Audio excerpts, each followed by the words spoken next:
Hello and welcome to the opening night of the Southeast Asia Wild Rift Championship. Over the next 3 weeks, 21 teams across 9 different regions will be battling it out for a chance at the title in this inaugural playoff season. Well, hello everyone. My name is Skimmy and I'll be your host for the evening. Welcome to the arena, where I'm joined by these two very handsome individuals to my left and to my right. We've got Omo as well as Gamer Nearsim. Omo, I'm loving the jacket, mate. How are you doing today? I'm doing great. I even put on my nice jacket for today. I'm hyped to cast some good Wild Rift. I'm hyped to get things started over here, and I'm hyped to see which of these teams are going to make it to group stages. That's the way. Grandin? No, yeah, I mean, part of the whole experience is that teams come in from different regions and different time zones, so it might be night for you, but it's just the start of the day for me, and I'm excited to see what the day has in store for us here, Skimmy. Absolutely, got plenty in store for you, as it is a long tournament with multiple stages, play-ins, groups and playoffs alike. It's going to be a chance for these teams to showcase really what a year's worth of work looks like. And the age-old question really, which is what makes international tournaments so fun, which team is the best? What country, what region, what area, what part of the globe can say we are the best in this particular title? Now, as much as we like talking about ourselves and the players and the spotlight being on all of them, you yourself can also get engaged and join in with the fun on the stream. As you can see there, join the conversation, get active, get engaged, get excited over on social media using the hashtag SEAChamps. I mean, you can send us in some memes. You could show us how you're watching. Tell me what you're eating. How's the day looking like for you? What's your gaming rig look like? I don't know. Give me something to work with here, because we're available on so many different platforms: YouTube, Facebook, Twitch, whatever tickles your fancy. So get excited, and later on in the show, we'll be reviewing some of the best ones. Now, guys, obviously the playing stage is where it all begins. It is the opening night. 12 teams have had to make it here, having not claimed the first seed from their respective regions. Let's bring up those teams and sort of, run through some of the teams to look forward to, because they are going to be broken down into multiple different brackets. And, through bracket A to C, there should be some chances for us to understand who gets a slightly easier run towards it or who's going to find it a little bit harder. You know, Skimmy, I love that you mentioned that, and I just want to quickly highlight the fact that not all second seeds are made equal. You know, some of these guys are comparable to the first seed from other regions, and I'm loving what we have and the diversity that we've seen, but honestly, we start to see a gap being formed, especially, with the Vietnamese teams coming in here.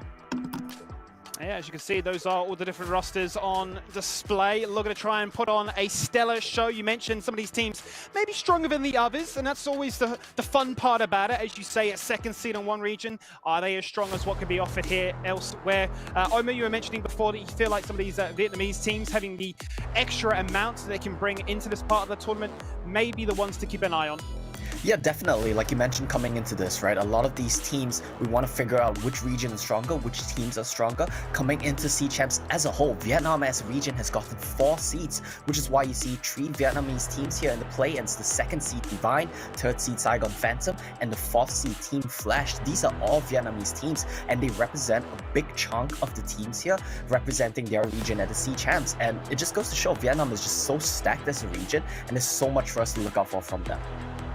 Certainly will be a few other teams in the mix of things looking to cause some upsets, like the Flash Wolves, perhaps even LFD with a logo like that and a name like that. You know what? I'm not going to say it, but you can see it, and I tell you what, it looks ever so beautiful. Well, those are your rosters. These are the teams to get excited for across the whole of this week through Tuesday all the way until Sunday. But what are they playing for? Well, I tell you what, gentlemen, they are playing for a whole bunch of money. 200,000 US dollars is up for grabs. And look, just by showing up to this tournament, you actually get a piece of that pie. It's a lot of money. It's the biggest prize pool to date in Wild Rift. It is really the premiere of the competition.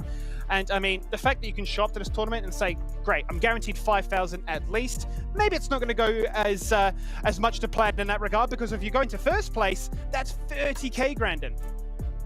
Yeah, we're looking at a good chunk of change for a lot of the teams that are in here to play, and I think it kind of does make sense considering the level of gameplay we're expecting from Southeast Asia as a whole. A lot of these teams we're expecting to be at the forefront of the conversation when we talk about the best teams in Wild Rift. We're starting to see some teams from the WCK come in now, from the Korea leagues, from the Chinese leagues, and those teams are now also in the discussion, but for the longest time it's been Southeast Asia at the forefront. I want to keep having the discussion come about, and I think this prize pool is only going to incentivize more teams and more players to invest more into Wild Rift. Yeah, certainly seems to be an exciting time in this space. Obviously, it's a inaugural season, so it's only really just getting started, and we're already hitting those high points as to what can be offered. Well, let's bring up the brackets, because as mentioned, those 12 teams that we just showed you before, they are going to have to be seeded. They are going to have to find themselves in a position to, well, make it out of the play-in stage, because it is a bit of a brutal gauntlet in that regard. Here's bracket A. Starts off with Divine Esports and Boom Esports. It's going to be followed up then by Buriram United and the Bajaya Dragons. And to backpedal for 2 seconds, you know, 12 teams broken up into 3 brackets, 4 across the board, but this is a double elimination. They are best of 5s, but only 1 team can advance here, Omo.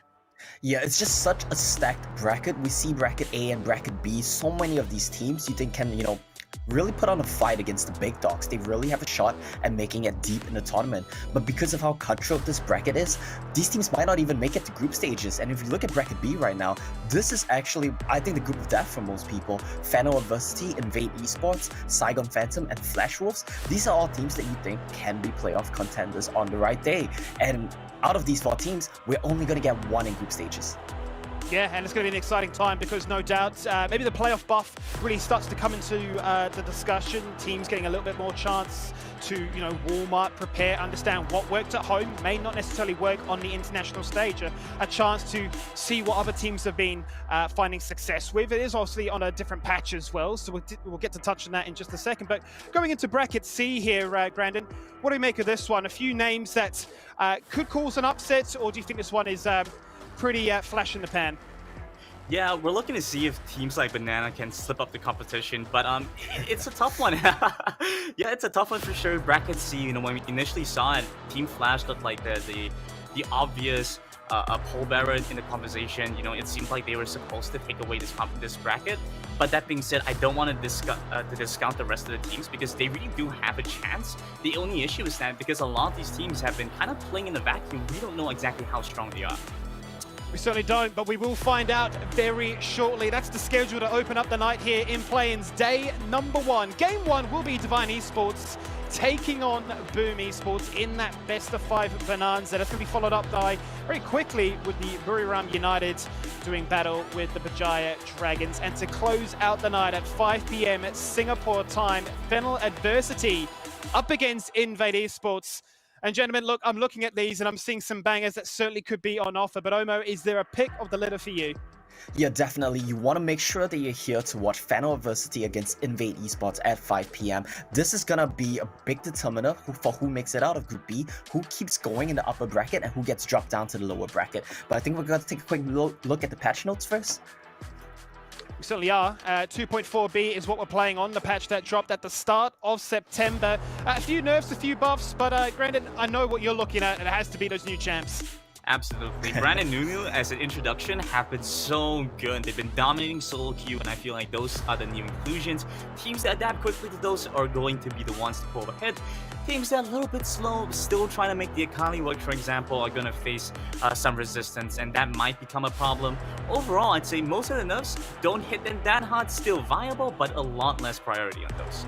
Does it feel more so like a toning down of what made them far too strong? I mean, you look at the likes of a Kha'Zix, a pocket pick that can come out, and if it gets ahead, will be quite devastating. The same obviously could be said for Akali. We've seen Gragas also be a very flexible champion, played in 3 different lanes, Omo. Do you feel like these are buffs that will adjust too much, or what made these teams strong to get here today?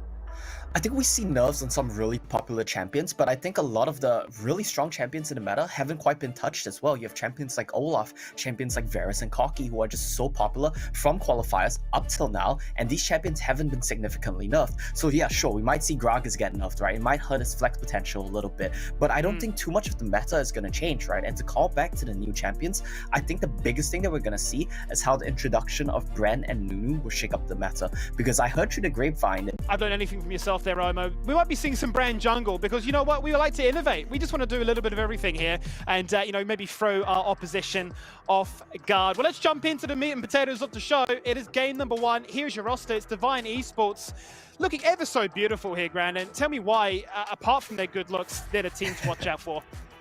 I mean, the fact that you have Hope One and Quay in the bomb side, the Dragon lane, and Tanex in the Baron lane, these guys are able to work so well in tandem. Tanex is a rock, is a pillar in his own lane.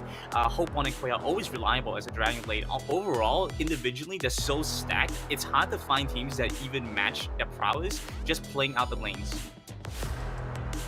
Yeah, they certainly have some, strength in all the lanes. I mean, I'm looking at some of the stats here for Coyote. He just wins it across the benchmark in terms of most damage, most gold. He's picking it all up. He's looking to put on a bit of a mid-lane gap, to say the least here, Romo. I mean, do you look at any of these other players and say they understand their role in the organization, right? You sort of, when you're creating a roster, you've got those star carry players, the facilitator, the macro-orientated player. Do you feel like they've got a nice blend that has made them as strong as they are?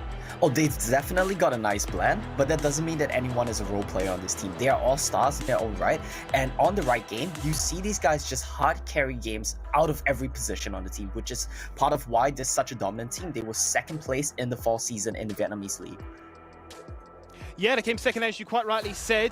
They went into the playoffs and, well, things weren't as great as they would have hoped for. They managed to get all the way into those grand finals. They got swept earlier on by SBTC, but then straight to the grand finals. It was an agonizing 3-2 defeat in that best of 5, and it shows you the caliber of play that is coming out of Vietnam right now. There's nothing guaranteed. Teams may be finishing top 4, but anybody in with a chance to claim the throne there.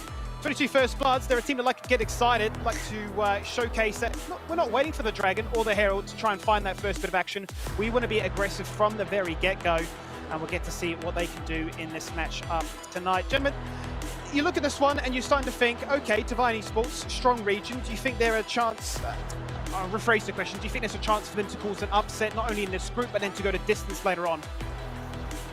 Oh, definitely. I mean, we talked about the Vietnamese teams, right, and how stacked they are as a region. If you look at the win-loss record in the fall season from Divine Esports, 21-16. If you minus out their matches that they played against SBTC, their record is probably sitting along the line somewhere of 20-10, and that's a pretty dominant record. If you I don't know what a mathematical term is, but if you bring that over here and you plug that into the C Champs as a whole, I think this team, if they keep that win rate against the other C Champs teams, they can definitely make it deep into the playoffs. But the problem is making it out of play-ins first, right? And that's the hardest thing to do right now, because 4 teams, only one is going to make it out. As you say, it's going to be a very brutal opening, really, for these teams. I don't think they're going to have much time to adjust to a new patch. Scrim's obviously going to be very important, but we don't want to fall into the trap of Scrim performances being too telling of what that stage game action could, in fact, look like. So they'll be hoping for a very strong start here into this tournament, up against a very fierce opponent. There's Boom Esports leading the line with Tufts in the top lane, Zhao Qi as their jungler, Fly Arthur in the mid, Owens and Gov are your bot lane, and Grandin, what makes this team as strong as they are? Do you think they have a chance to, dethrone the superiority complex that Vietnam is putting their way? Well, to be fair, the part of the superiority complex that Vietnam has is partially what I'm giving them, right? So I'm looking at Vietnam, I'm looking at Boom Esports. These two regions compared together, it feels like Boom Esports are looking at what the Vietnamese region is doing and saying, yeah, this is a good one, I like the idea that they have, and I'm gonna try and emulate that. Unfortunately for them, that also means that you're never gonna execute it as well as the original, and that feels like what we're looking at Boom Esports, where they are very strong though. Of course, it's still gonna be that Baron lane. Tufts is a playmaker in his own right. He's been able to execute very well and stuff like the Renekton on the Akali when he has to, and that's what they're gonna rely on. So the biggest matchup, I think for me, is going to be seeing how this Baron lane turns out. Right, as you say, they also finished second in their respective qualifiers to make it here today. Through into the playoffs, for them, a chance to try and run the entire lower bracket gauntlet as they went up against the favourites, MBR Esports, ran all the way through for a rematch, but still were unable to take a game away from them. And there's their stats coming into this one. Played a fair few less games in comparison to Divine Esports, who are up there as one of the front runners for the most out of all these playing teams. What makes them so different, would you say, Omo? I mean, from pound to pound, we're seeing the accolades really be brought to the front with Divine Esports, but I see this team as a very aggressive one that will throw the KDA out the window and say, if we can get a lead nice and early, 5-10 minutes in, a good gold lead, maybe momentum is on our side. Yeah, that's exactly what you have to do as an underdog team, right? You have to take the risk, you have to go for these fights, and I think that will be Boom's best shot of taking some maps here, of even maybe trying to upset the series as a whole here today. It really comes down to what they can do in each individual game from the get-go, because Vietnamese teams are not going to sit back and let you, do your thing, dictate the pace of the game. They are going to contest you at every step that you take. So that's why Boom has to come in today. They have to have their A game on from the start of the game, and they have to try to go in aggressive, and they have to make sure their mechanics are up to par. So we'll be hoping for it, and there we have them. It's not just a still image. We've actually got some live, beautiful cameras seeing the boys get themselves strapped in and ready for what should be a nice best-of-5 opener here. A bit of a gauge early on as to really how strong the different regions are and what meta overall performed the strongest. I'm excited for this one. A few pocket picks that I caught my eye on have to be the likes of, the Vi or even the Seraphine, things that could come out very early on that could cause a few headaches. Enchanters just seem to be the name of the game right now. I do love it though. I'll be quite honest. I do love it when I see a Lucian Brom lane. It might not be the favorite, but when it gets its ball rolling, it is one of those most aggressive comps that can certainly find a lead, much to your point there, Omo. Well, we're going to get ourselves loaded into game one in just a second, but before we do, we got a chance earlier in the day to check with the team. Check out this.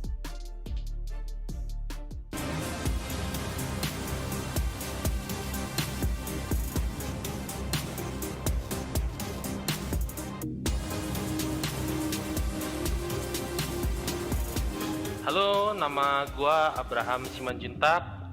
IGN gua dalam game itu Tumbuhan Malas. Gua dari tim Boom Esports dan gua adalah analis di divisi League of Legends Wild Rift. Selama kita di saya icon Wild Rift di fall season ini tuh bener-bener ada naik ada turunnya, kayak perjalanan kita tuh bukan perjalanan yang mudah. Banyak banget rintangan yang kita laluin, kayak beberapa kali kita coba roster sampai akhirnya kita nemu yang cocok. Habis itu kita punya waktu yang cukup mepet untuk persiapan, ya kan, dengan roster yang akhirnya kebentuk itu. Nah, momen-momen struggling Boom Esports itu ya di season ini ya, di season Wild Rift ini, kalau menurut gua itu ketika kita bahkan sebelum masuk ke final qualifier ya, kalau gue gak salah ingat, sebelum masuk ke final qualifier. Jadi itu kan benar-benar kita tuh lagi sama tim itu masih perombakan. Bahkan kalau diingat open qualifier kita ADC-nya Hambe ya kan. Di final qualifier itu kan kita udah pakai ADC yang beda kalau gue gak salah ingat ya. Ngeliat perjalanan Boom Esports di fall season kemarin dan kita masuk ke SEA Championship sekarang, kalau menurut gua hal yang paling penting yang nantinya bakal didapetin sama kita itu adalah gimana kita punya pengalaman untuk secara langsung ya bertanding dengan tim-tim kuat dari region lain. Ini adalah salah satu faktor yang dari dulu gak bisa hilang, yang ada di berbagai macam game, dimana yang namanya tingkat kompetitif setiap region menurut gue tuh beda-beda. Jadi kayak ngasih dampak yang buruk, kayak kita akan coba untuk adaptasi dan akan coba untuk tetap bisa menangin tiap game yang bakal kita jalani nanti. Gue cuma bisa pesan, nonton itu lebih gampang daripada ngelakuin.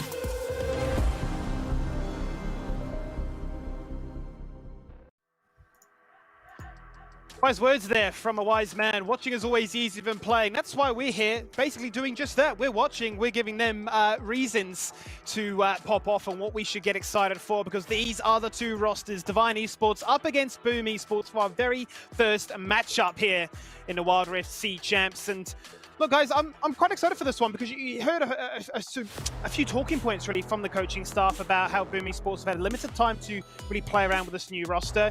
Is ease of execution really the key to their success here? Comps that don't require too much macro or coordination, just straight bread and butter, front to back, get in and get the job done. What do you reckon, Grandin?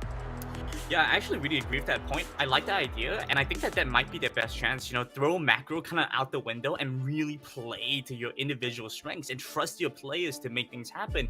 And one part of it as well is going to see how Divine Esports are going to play, because the last time we saw Vietnam come into group stage in the SSC, they kind of didn't hit our expectations. So Boom definitely have a chance here. Certainly do, and here's the jungler matchup, which could be pivotal to success. We know how good a jungler can be in terms of setting the tempo for the game, getting the ganks on nice and early, but also playing for those objectives too, and where that control will be found. Oh, you're looking at the two here. What really stands out to you? Yeah, I think the thing that a lot of people tend to not notice is like when you look at GPM and when you look at DPM, these stats are not something you can take in by themselves. You have to compare the both of them. I think it's very interesting that Xiaoti here got 677 GPM but managed to output 781 DPM. That ratio is actually something that's really good. It's actually surprising that he did more DPM here than Lan, who we talk about as, you know, a key member of the Divine team, right? He is a carry in his own right. When he gets champions like Lee Sin, he can definitely be a carry. So I think it's pretty interesting to see why his DPM is so low. Maybe his team is just killing everyone before he can get to the fight. That's definitely a very real possibility. Certainly could be. I mean, you look at some of the stats coming out of Coyote as well as Hope, and you know, they are up there as some of the top 5 in the entire play-in bracket. So very aggressive players that'll be looking to try and push the agenda nice and early. And Len can say, well, maybe I don't necessarily need to be the star of the show. I tell you, Woohooby, let's try and bring up those predictions and see where we're all going. Game number 1, it looks like a clean sweep. We're all on the Divine Esports bandwagon. I think we've raised a good few points already, but let's take it one step further. It is a best of 5. Brandon, what's your score prediction? Yeah, you know, I did have some internal debates on where the scoreline was going to go. I felt like it was pretty obviously going to go to Divine Esports. I wanted to give Boom some credit for saying that, yeah, I've seen a lot of innovation from this team. They were ones that were able to pioneer Fiora very well in their regular season and in their playoffs. That being said, though, I think Divine just have the number. This is probably one of the worst draws they could have had. I feel like if it was against maybe a tie team, they still would have had a better chance. So I'm going to go 3-0. 3-0, Omo? Yeah, look, I know we talk a lot about like what Boom can possibly do here today, but I think a lot of that is just copium, and it's going to be a trio. Oh, 3-0, 3-0. Well, you know what? I'm not going to go for the clean sweep despite the prediction. I'm going to say 3-1. Why not? Let's see what they can do. Surely Boom Esports can bust out something crazy that catches the opposition off guard. I'm excited for it. You should be excited for it because I believe we've got our casters ready. So let's throw over to the team, bringing you game number 1. It's TJ and Riku. Gimme, I'm delighted and excited by getting to bring you game number 1. You guys have done an excellent job setting the table, Riku. And that means all that's left for us to do is talk about the very first game of the very best Wild Rift in the world. Yeah, exactly. It is going to be so hype. It's the first day, it's the first match, and, you know, I'm curious to see, will the Summer Super Cup results reflect what we're going to be seeing in the C Champs, or could we see a little bit of a plot twist happening? Just to talk more broadly, because it is relevant to this specific matchup, we've got Divine here as a Vietnamese team, and that's the thing people think are going to change this season. People think Vietnamese teams are very likely to walk away with the win. I've heard a lot of people saying Divine, even though they're down here in the playoffs, we're in with a shot to be in the finals, to maybe be in consideration for those last 2 slots. Yeah, I have to agree with you there. I mean, when we look back at the SSC, we saw SBTC and Cerberus landing in 3rd and 4th place with, you know, it was a Thailand versus Taiwan matchup. So, you know, different format this time around. Things could also change in that scenario. Let's turn our attention towards the game as we get into things. I think the desk did a really good job of setting up kind of what the framework of this matchup is, and no better place is it exemplified than in the jungle, where Xiaoqi is playing directly into Len, and they play a very similar style. Yeah, and I feel like because of them, it also reflects the entire play style as well as a team. So we're looking into high aggressive plays, high aggressive ganks in the lanes, and as well as skirmishes, possible invades perhaps. So before the 4-minute mark, I think we're going to see a lot of movement. A lot of aggression, but when you look at these two teams and you start looking at them as aggressive units, you have to give the edge to Divine, who in their regional play have seemed a little bit more coordinated, a little bit more careful in their aggression, whereas Boom and their region as a whole is a little bit more chaotic. Yeah, I have to agree with you there. I mean, you know, Boom, I feel like when we look with them, when they play from behind, it feels like they collapse a little bit. So it is very critical for them to get that early lead. And if they get an early lead, if they start the chaos on the map, then there's a shot. If they can drag Divine down into the mud, and start wrestling them. That's where Boom thrives. Let's talk about this pick ban. We've raced through the bans, we're well into the picks. Riku, talk me through it. Yeah, I really like this Ziggs first pick. Coyote is just going to be that that stable ground in the mid lane just to wave clear and also be that really crazy damage threat at the 3-item mark as well.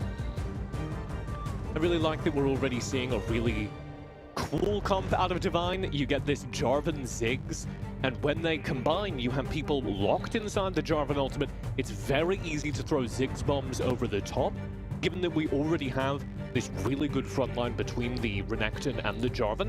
I look for some more backline damage out of this team.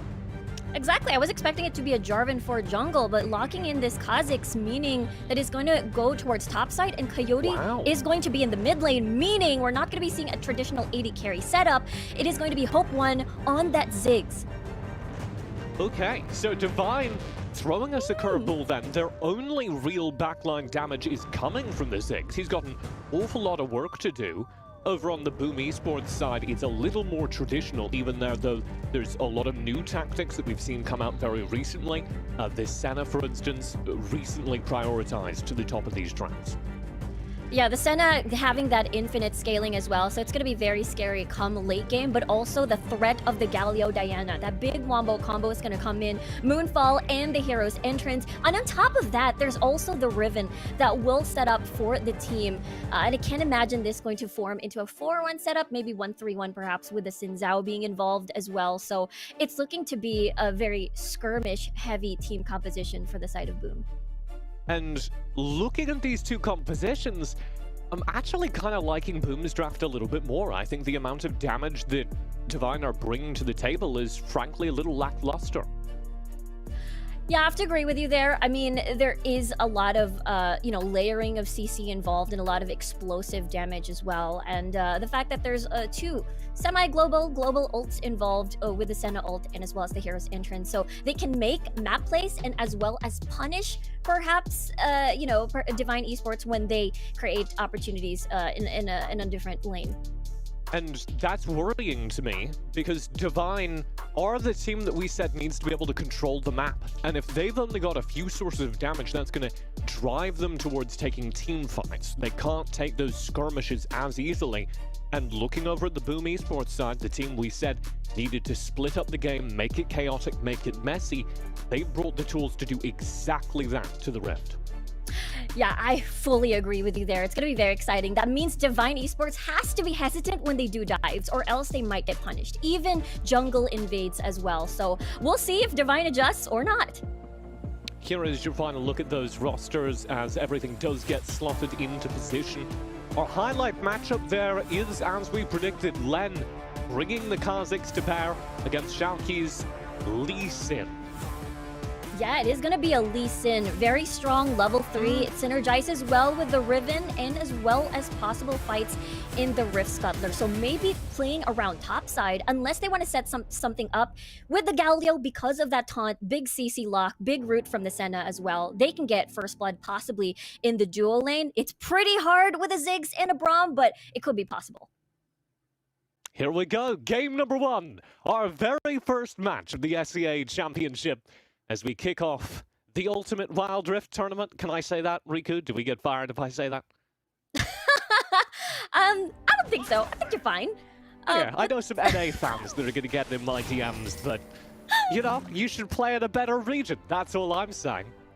I did get word during that conversation that it is, in fact, a visual bug that happened during our last screen, and it was a Jin Zhao, as we expected, in that jungle position.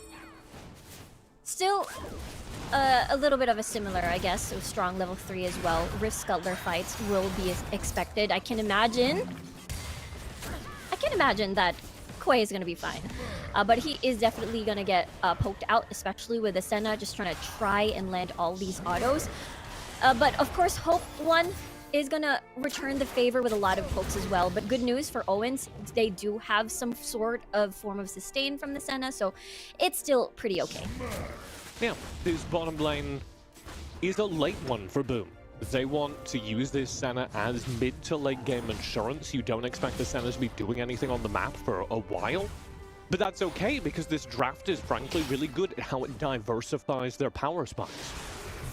Exactly, it feels like a linear slope upwards. So for now, they're going to be relying on Xiaoqi here on the Xin Zhao, and as well as Tufts over here, and Fly Arthur again and Gov to, again, layer their CCs, especially come the dragon fights. And I can imagine it's going to be very important, especially if, you know, the first dragon's going to be Infernal. We didn't get much time to talk about it before the game, so happy we have a pause right here. But Fly Arthur is one of the players I was really impressed by in regional play. I think Fly Arthur did a really good job. I watched him play a couple of games on Ziggs, and actually one game on Diana, where he was very aggressive. He was always finding maximum value from his character, and made a difference for Boom Esports in their very narrow final.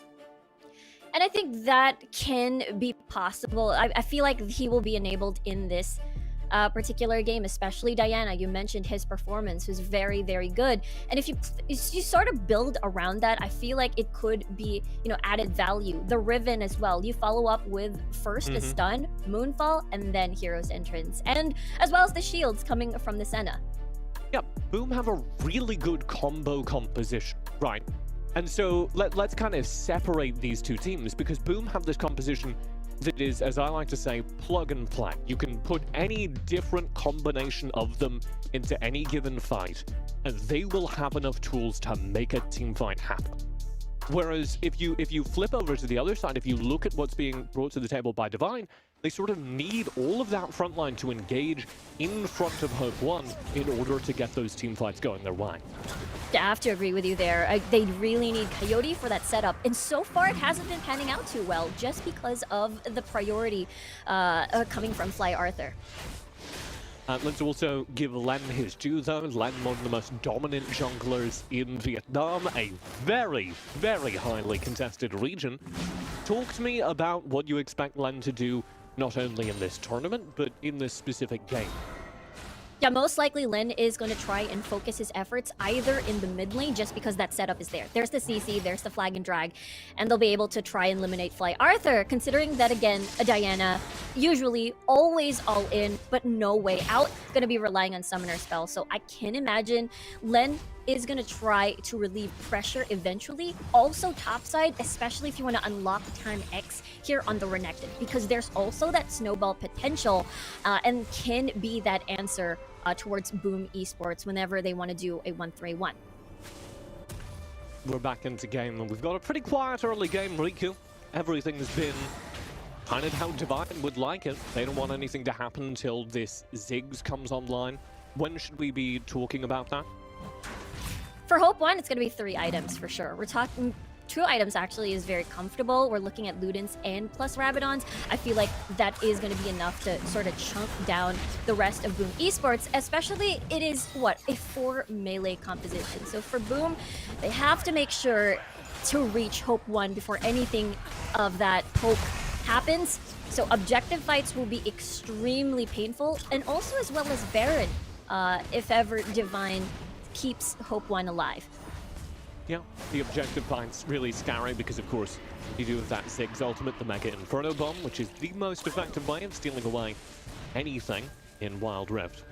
Right now, there's a dive happening up on the top side as Len commits behind the turret, and it doesn't seem to have found him much. Did burn a flash from Fly Arthur, and Len is completely caught out as a result. His engage just gets dodged, and it's Divine Esports who give up first blood in this game 1. Yeah, because when we look at the HP of Tufts, he's still pretty healthy. He used all of his summoner spells, but looking at the health of Tan X as well, it's looking to be like Len got the blunt of all the pain. And it was right before this dragon fight as well. So Boom take the dragon. They do lose Gov for it, and will enter the team fight on the other side. Cataclysm already spent, but there's no damage for Divine. It all has to be on Tan. He's already found one, and he's going to chase Shaki underneath the turret in order to pass the second kill over to Hope. But a lot of summoners burned for a 2-for-1 trade on the map, with the Drake going over to Boom. I think that's still pretty worth for Boom, especially, again, they want to deny as much as they can away from Divine Esports, especially in the damage department. So Boom will definitely be happy about that uptake. And now the biggest question is, will Boom take a 2-for-1? or rather a 2-0 on objectives, because Rift Herald still stands. They can rotate over there.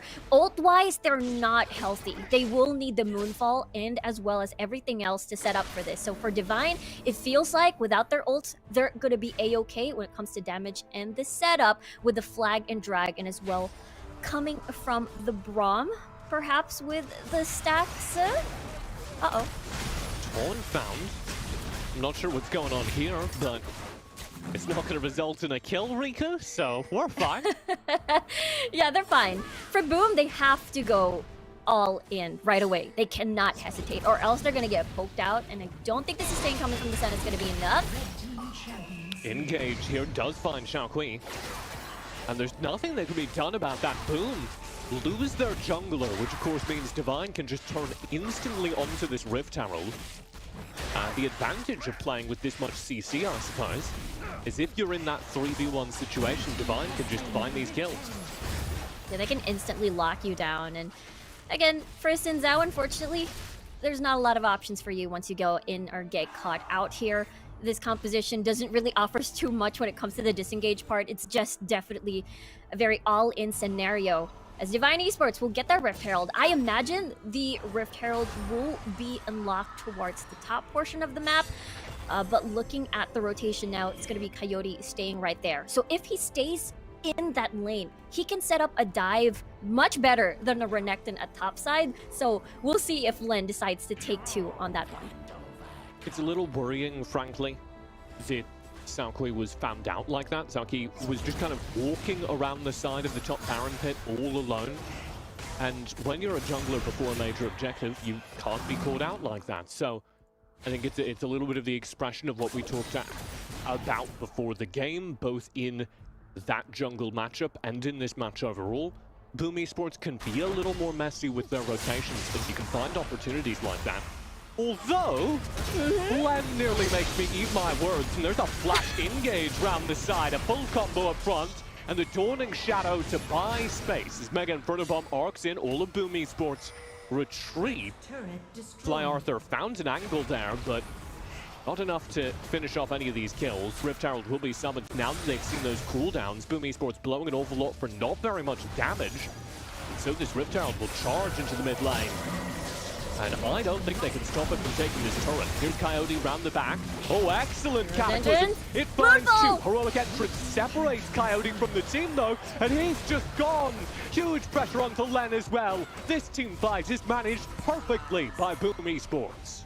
Fly Arthur's Moonfall was massive. It basically deterred Divine to fully engage and commit to that fight. And while Divine was able to open up the map, Boom is showing a lot of power when it comes to fighting back and re-engaging as well.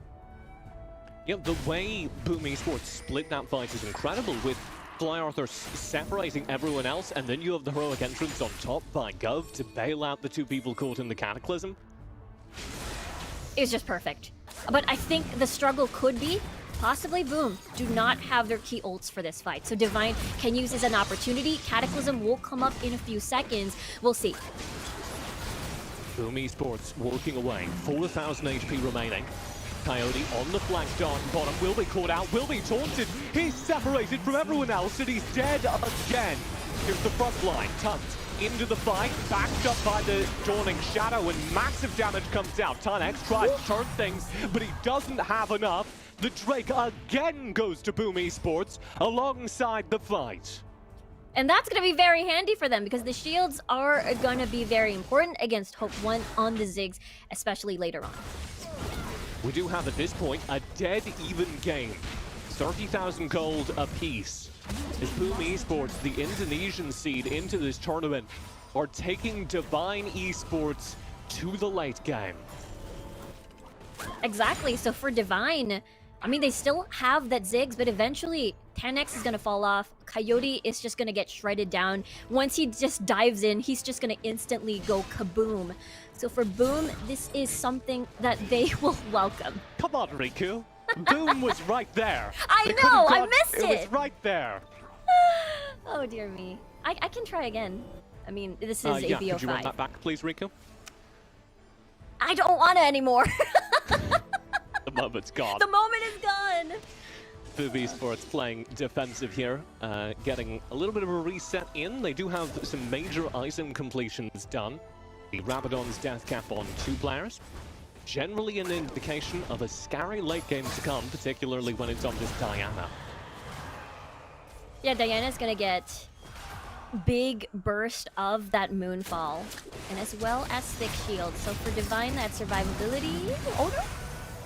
Hope one. Dawning Shadow, it finishes the kill alongside the Ignite. So Gov actually gets credit for it, which is unfortunate, but very well done by Boom. A kill is a kill, definitely, and that's something you do not want. That is your ranged carry dead. Tunex will chase here, trying to get some revenge, but it's a 4v5 on the map for the next 10 seconds. And Divine have not respected this. Quay steps up, gets caught out, full combo. Tunex down bottom, completely separated from the fight. He'll go down to Tufts. And this just keeps getting worse for Divine, one of our top teams in this tournament, as the mid turret is shredded. Mega Inferno Bomb to answer, catches on the Cataclysm. It's a good fight for Divine, but they're at such a deficit that it remains a 1-for-1 trade. Finally, Hope earns the advantage, despite the flank of Gov. And Gov might be caught out as well, but he turns the table with a perfect Justice Punch. What a save for himself there. Gov is able to punish Divine wanting to get more kills because understandable. Boom was pretty much very extended. The tower is still pretty much healthy on the mid lane. And of course, with the window that Hope was eliminated at first, Boom felt like they could take more, especially 10x fell through that battle. But at the end of the day, it's still pretty close. It's just 1k gold deficit between these two teams. 1k advantage though to Boom, Riku, which I don't think any of us saw coming. And it's not just the gold either. They're leading in turrets, they're leading in 2 dragons to 0, all of which are cumulative. Yeah, we talked about this. Their composition is just so good at punishing these mispositioning very hard. And we've seen that time and time again. This positioning called out. Mega Inferno Bomb does go in behind the Cataclysm, and Boom Esports will lose out on this fight by 2 players. A flank attempt does come in. Tufts flying in on the ribbon, instantly knocked up. He's engaged, cancelled. A desperate dive from Fly Arthur. This is just 1v3 after 1v3, and Fly Arthur's goes no different. Divine Esports take 4 kills and wipe Boom off the map. Yeah, that domino effect, they came in 1 by 1, and that's exactly what Divine Esports want you to do. And now they have a free Baron. They're able to accelerate all the tower takes and catch up. And everybody's so low, everybody's going to be worried. I don't think anyone's going to die, but everyone gets a Baron buff. Full reset for Divine, Baron buff in hand, and that gold lead we were just praising. Riku, it went Boom. Yeah, it went Boom in just a few seconds, and it looked really good, but Divine Esports know that. Talked about this, Ludens and as well as the Rabadons, and it feels like this is the time where Divine can be a little bit more confident in engaging, as long as Hope is going to be with them. And now for Boom, they have to play defense on this one. They do have a great amount of wave clear coming from Fly Arthur and as well as Gov as well. So I don't think it's going to be all too bad. A bit of a scary skirmish in mid. At this point, Owens is coming online. He'll be getting there. But we have a window for the next couple of moments where Hope 1 is doing more damage than anyone else in this game. That's absolutely true, especially in the sieging part of things. Time in from Tufts, interrupted by a very good satchel charge. Quay eating the damage. Here's a deep interrupt. Mega Inferno Bomb as the follow-up shuts down Owens. Coyote split this fight. Fly Arthur tries to find the turret, and he's got the over-the-top entrance, but none of it makes a difference. Fly Arthur, the last player alive, as Hope 1 cleans up the fight, and they're going to press in 30 seconds on the timers. Ziggs breaking down the Nexus turrets. This is going to be Divine Esports taking game number 1 over Boom. And Hope 1 just hammered in all the bombs in against Boom, and they had nobody to reach him. And that is exactly what we saw. Rabadon's in, it's time to go all out. Some really good team fights in the mid game, but it felt like Divine showed up and Boom kind of fell apart. Yeah, it felt like Divine, after they saw the opportunity that, hey, they are quite separated as they wanted to clear the waves. It is that 1-3-1 setup. Oh, look, mid lane. I think we can take a chance and heavy engage. And after that, it all went, you know, down the drain for Boom Esports. Even though they had an amazing start, the gold lead was still pretty close. So Divine can still snag that away from them. Yeah, and I think the things you should take away from this game are absolutely positive for Boom Esports. They demonstrated a versatility and an early game presence that we frankly did not expect from them. Also, maybe some worrying signs for Divine, as this draft did not work out for them until Hope came online. Yeah, I suppose it's a different side of them, especially again the traditional the Ziggs. I'm looking forward to seeing them play that a little bit more. Yeah. Any final thoughts as we wrap up game number 1? I'm excited. Boom showing a lot of the scary early game aggression. I feel like they can ramp it up a little bit more to solidify that lead and, you know, finish the game. All right, well, that'll just about do it. We're going to head back over towards the panelists to close out this game number 1 and set us up for the series ahead. Skimmy, take it away. Very much there, TJ and Riku, for that fantastic start here to the SCA champs. So what a game it was, boys, because, look, we were talking about the draft as we were sitting off screen in the green room thinking, okay, what have we got on our table here? Divine Esports, Draft Gap, Draft Kingdom, maybe even a Draft Galaxy. And I was thinking, okay, let's see what they can do with it. But that early game, there were some worrying signs. You're starting to see, okay, perhaps Boom Esports are bringing a little bit more to the table. They were dominating the Dragons. They were holding the pressure in that, early to mid game. But that one single fight before the Baron, and the game's just completely over, Omo. Yeah, I mean, the draft gap was definitely a huge thing to take note of in this game. Even though they were on blue side, Divine Esports, they managed to snag themselves 3 flex picks in the Jarvan, which is not traditionally a flex pick, which they ended up putting mid. It's just crazy stuff. They have the Ziggs as a flex between mid bot as well, and then they had the Renekton to flex between both solo lanes. This was just amazing stuff. But like you mentioned, at the Dragon fights, I was actually pleasantly surprised by Boom. They had champions like Riven and champions like Diana, who, given the right circumstances, they get in your backline, they can do a lot of damage, right? But when you see the Jarvan starts to get tanky, the Renekton starts to get tanky, they just run out of targets to kill on the side of Boom Esports. Riven and Diana can no longer kill your bruises. Yeah, and we saw that happening a few times. A very rough game there for Zhaoqi on the Xin Zhao, obviously burning the Crescent Guard to try and be immune to outside damage. But the thing is, Divine Esports are coming right at you in towards that inner circle. They don't care. Maybe you're shrugging off the damage then from Hope, who did the most damage in this game, to be expected as a Ziggs. But Brandon, did you sort of see, I mean, what way do you really view this game? Is it worrying signs for Divine Esports, or was it more you're pleasantly surprised by Boom here? Yeah, I kind of have to agree with what you mentioned about the Xin Zhao and Xiao T and what he was trying to get done, but the difference was there's no marksman, there's nobody that's supposed to hit you from outside range, and Hope, he doesn't really have to worry about all that. He just keeps outputting damage for now and waits till the Crescent Guard is over, then he comes back in, plenty of sustained damage after that, or burst damage after that if you want to think of it that way.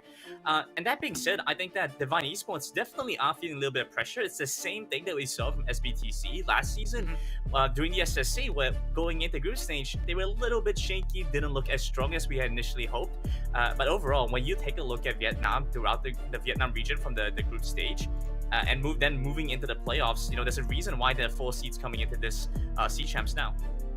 Good points, and a solid reason, because they are a team to keep your eye on for this series. Up next after the break, it's currently 1-0 in their favor. We'll see you soon for game number 2.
And welcome back for game number 2. Divine Esports currently leading the best of 5 series with a very strong start. I say a strong start here, guys, but there were moments where you looked at it and you thought, okay, is there the potential for Boom to have a bit of an upset? I mean, we saw a big emphasis then on the Diana to try and pop off, fly off. I had to try and do a lot with the Moonfall to get the ball rolling. Gov there in the bot lane also looking to try and lock them in place there with his Hero's entrance and the taunt to follow up afterwards. We saw in that last clinical fight before the Baron, when they weren't all together, they were going in one by one. They needed that full front to back, every threat coming at them at once. It just wasn't enough, and ultimately fell on down. What do you reckon of the situation so far? Do you think maybe Echo can change things a little bit more into this one? I'm starting to see what could happen, but I'm getting word from the production team that we have to move on for this. I do believe we're going to do a cheeky shout out to our sponsor on this occasion. Big thank you to Franklin Templeton for helping put this show on and allowing us to do what we do best. Let's jump back into the action here, guys. What did you make of the draft? What do you think that needs to change, if at all? Were you quite happy what you saw there, Omo? Definitely very happy on the side of Divine Esports, right? I think you got all the flex picks in the right lane. Little thing I would have liked to change is I would have liked to see the Renekton matchup into Diana, but I can understand that that's one of Tan X's best champions, and he performs so well in that champ that you give him the Renekton every single time. You see him dumpster them in the mid to late game as well when he just got too tanky to kill from the Riven, from the Diana, and I think that that's a very good draft strategy coming in from the side of Divine. Alrighty, well, it looks like I'm going to give you 2 seconds to sum up your thoughts there, Grandin. What did you like? Why did you like it? One word, perhaps. Yeah, if they had resource management as good as Franklin Templeton, then Boom Esports would win. Guy. He's a company man. He's a beautiful individual. And I tell you what, we've got some beautiful individuals giving us a show. It's time to throw back to our casters. Thanks, Skimmy. I don't think I can match that, though. I think that's a level of dedication and professionalism that I, a mere caster, can't replicate. You're good. I think you're good, TJ. I'll need to fit Franklin Templeton into just somewhere during the cast somewhere. We'll work it out. My name is TJ. That is Riku, and we are headed into game number 2 between Divine Esports and Boom Esports. Game 1, a little bit closer than we expected, but the result came out how we expected. Yeah, I mean, the panelists went 3-0 towards Divine Esports, and it's a little bit different, though, because Boom showed that they can gain control of the early game. It is just hammering it home and using that lead to balloon it up a little bit more to secure that win. And it feels like they can come close. It's just that they have to not stop. If they stop, Divine Esports just swoops in and takes it away from you. And the stopping there felt like a little bit more stumbling, to be honest, because there were a couple of just individual catch-outs where we saw, you know, the Xin Zhao get separated from the team right around a Rift Herald fight.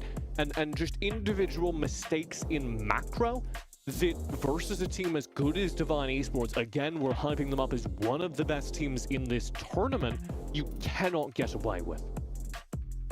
Yeah, exactly. So I feel like if they polish those things a little bit more coming from Boom, maybe their tower dives a little bit cleaner, perhaps we may see a possible 1-1 scenario in our BO5 series, because it's there. It's just having to polish little bits of things here and there. How did you, let's talk about it from the loser's perspective. What do you keep from Boom? What is the spark of light that you're blowing a little bit on to ignite the fire?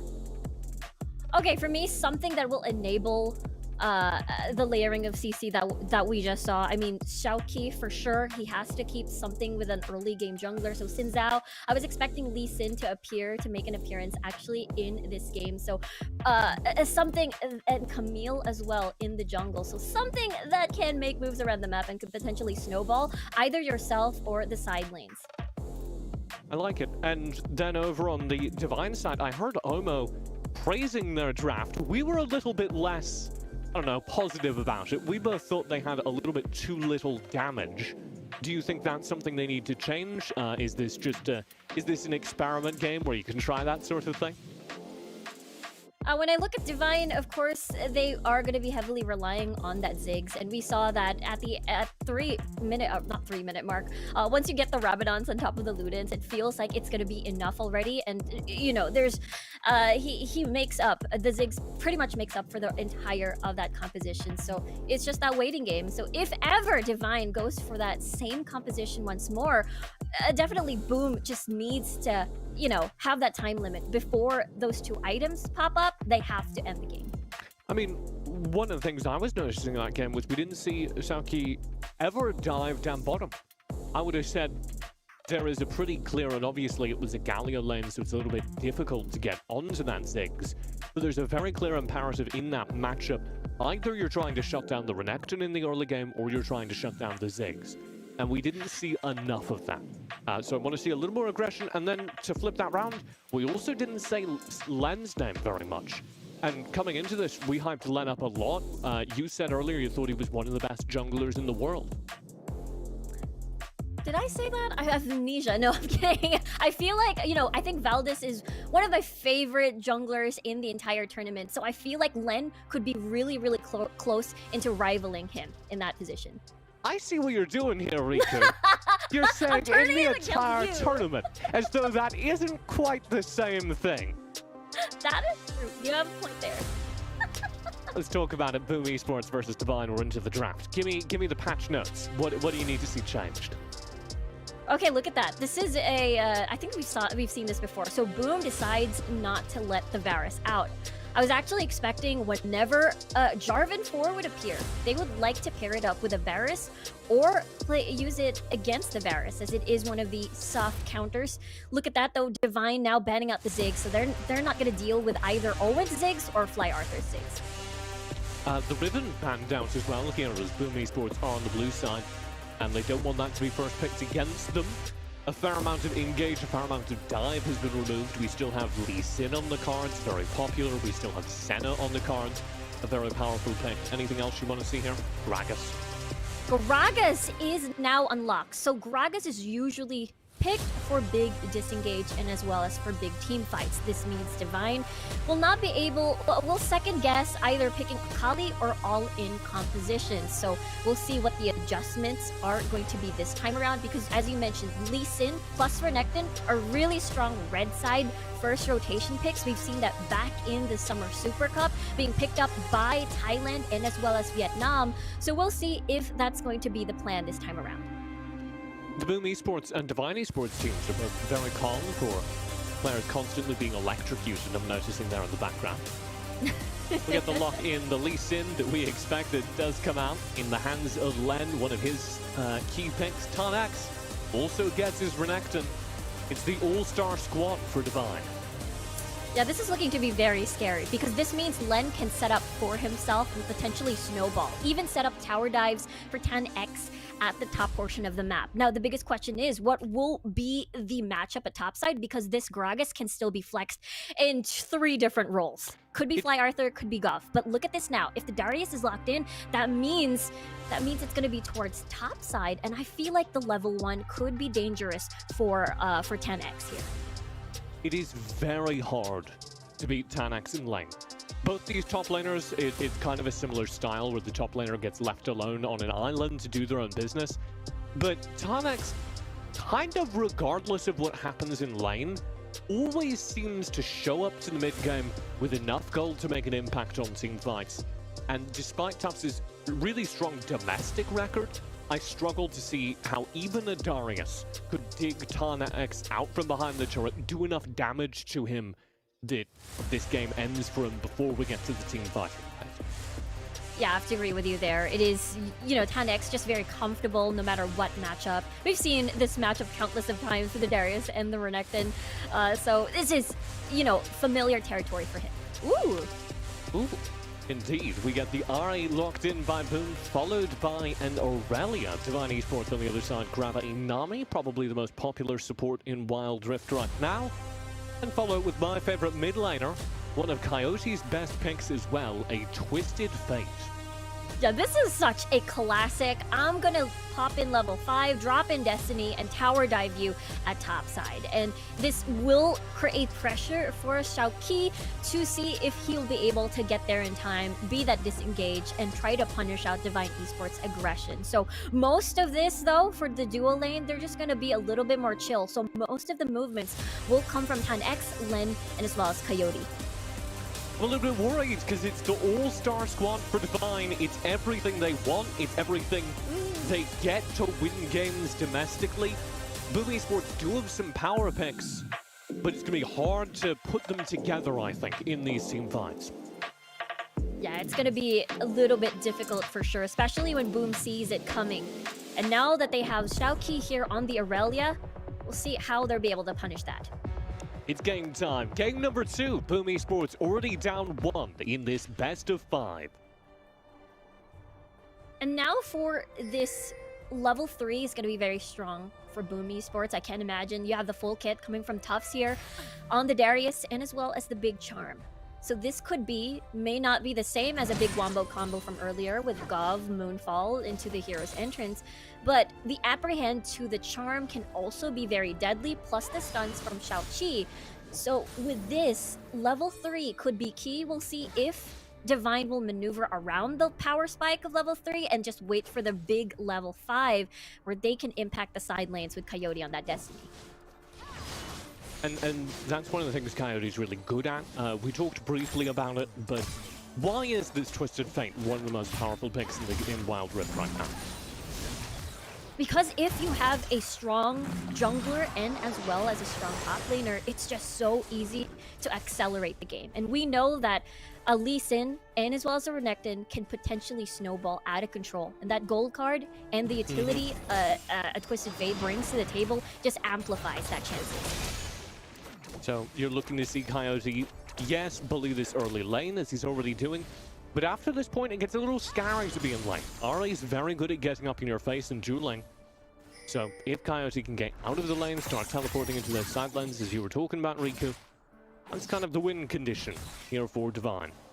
Exactly. Come level 5, Coyote ain't gonna play for the lane. He's just gonna play for the side lanes. Fly Arthur, on the other hand, has the ability to assassinate him. Spirit Rush into the charm, and it could prove to be deadly. First blood found in the mid lane, like we were talking about. You cannot sleep on that Ari. Fly Arthur just jumps into close range, finds the combo, gets dropped very low, but wins the fight. Bubble does land in the meantime onto Gov and Owen, but I'll survive, just poked a little bit by Hope. Yeah, and this lane is going to be very poke heavy with the Nami and as well as the Ezreal. They do have to be careful because of that possible heavy engage that Gov can bring to that duo lane though, especially if you have Xiaoqi. He's doing it again. Again. Oh, and the Blade Storm lands. Goodbye. A very easy kill as Fly Arthur combos with Xiaoqi in the mid lane. If this constantly happens, then there's going to be 0 destinies for the side lanes. It is just going to be Len and Han X having to fend for themselves, most definitely. Now the biggest question is, will Len try to relieve pressure in the mid lane? Because this has been the second time already in a short span of time. Really impressive, aggressive play coming out from Boom Esports, and exactly what we were asking for out of game number 1. Can we see Xiaoqi impact the lanes a little bit more? Yeah, and ramp it up to 3 times. And that's exactly what we're seeing. And now Coyote has no choice but to be very, very wary of the ganks coming from Xiaoqi, because they're gonna keep doing it again. As long as Coyote doesn't have flash, he's just gonna be very vulnerable, he's gonna be stuck. Therefore, you know, level 5 spike ain't gonna exist. There's no destiny place that's gonna happen in the map. So Boom, having that 2 birds in 1 stone, they also enable Fly Arthur to be the scary Ari that can possibly one combo and explode anybody from Divine Esports. I mean, at this point in the game, you're just a gold card bot, frankly, if you're Coyote. Your job is to throw cards, get some stuns, and hope for the best. It's not going to be an easy bridge back into the game for a Twisted Fate that is this far behind. Yeah, it's looking to be a very sad laning phase for Coyote so far.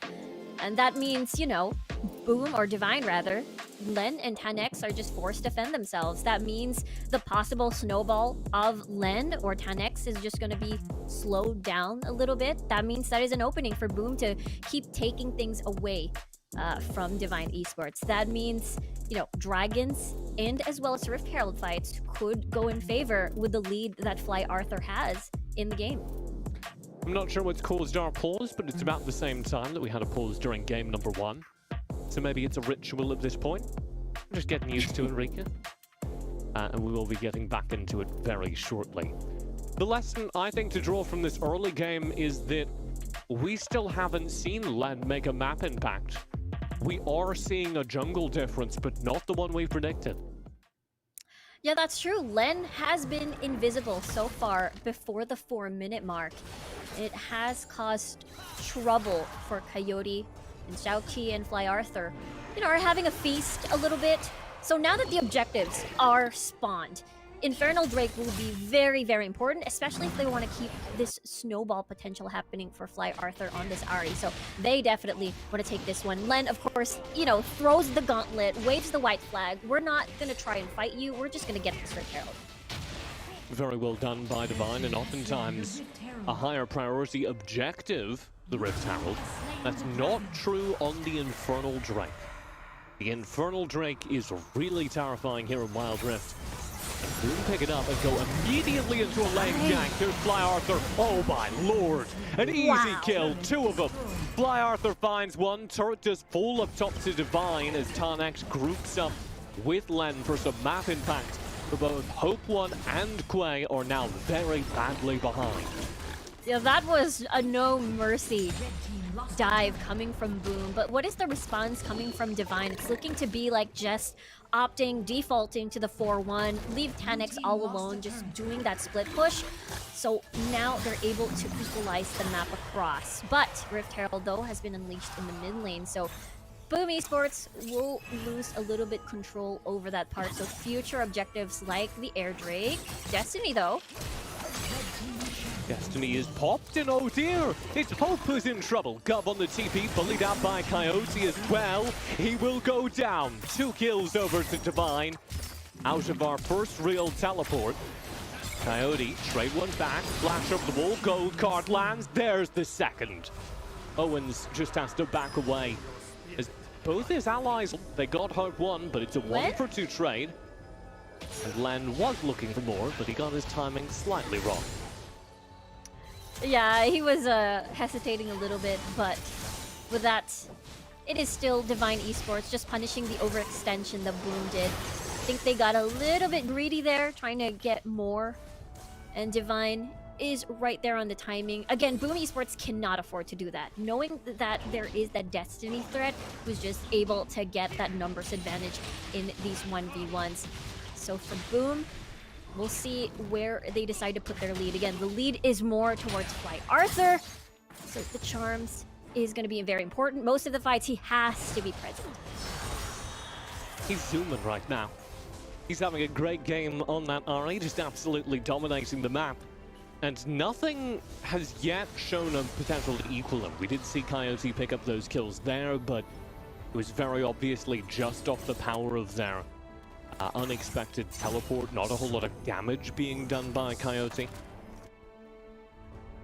Yeah, this, you know, Coyote's options now are to threaten any sort of 1-3-1 that Boom Esports is going to do, possibly Xiaoqi, and as well as Tufts, just making an impact in the side lanes. But of course, there is on the opposite side of the spectrum, Hope 1. We're waiting for his 2-item power spike as the Ezreal.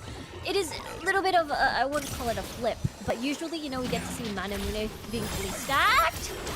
Len back in this stasis, down in the bottom lane. Xiaoqi manages to survive this entire exchange, but will be burnt to a crisp behind the turret. And Len with the follow-up challenges Fly Arthur, who goes in and is shut down.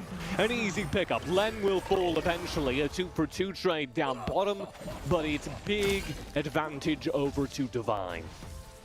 And Divine is able to get kills on towards Len, as well as the carries that they want to funnel their gold with. And, you know, Hope 1, And Quay was pretty much far away from that, so they weren't able to follow up with that dive. But, you know, Boom is able to get at least revenge on against Len over there.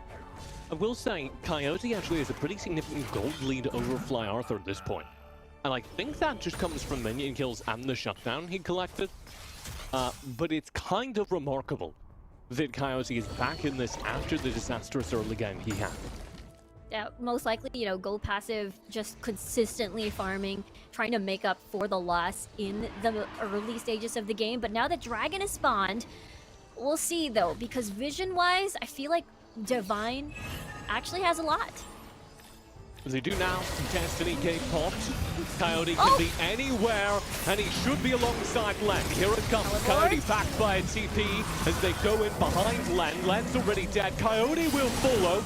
Then traded out for Owens and Fly Arthur in the middle of the map. It's going to be Tubbs for a double kill. The Noxie and Guillotine striking twice and bringing this game back in control of Boom Esports as that big fight will open up the Drake. Yeah, there's definitely also that second threat, which is Tufts here on the Darius. Divine has to be careful with their HP bars. If they're low, the resets will be enabled on this Darius pick, and I feel like that's exactly what happened. And now they are rewarded for the second Dragon of the game. Usually, you know, when we look back at Divine Esports' performances in, you know, their tournament, it is them always having to get the timings of getting the Dragon and securing. But Boom so far has been doing a good job getting picks. Tubbs in trouble. Len up close. There's nothing he can do. And it's another kill over to Divine. As despite being at a kill deficit, they do have the gold lead once again, around 1,000. And I feel like this is exactly why Boom isn't able to hammer down with their lead, because every single time they do something, or rather get an objective, they lose another. And Divine is just doing a good job sort of capitalizing on that, and the fact that, again, you can't exactly have a 1v1 scenario against Divine just because of that Destiny just popping in.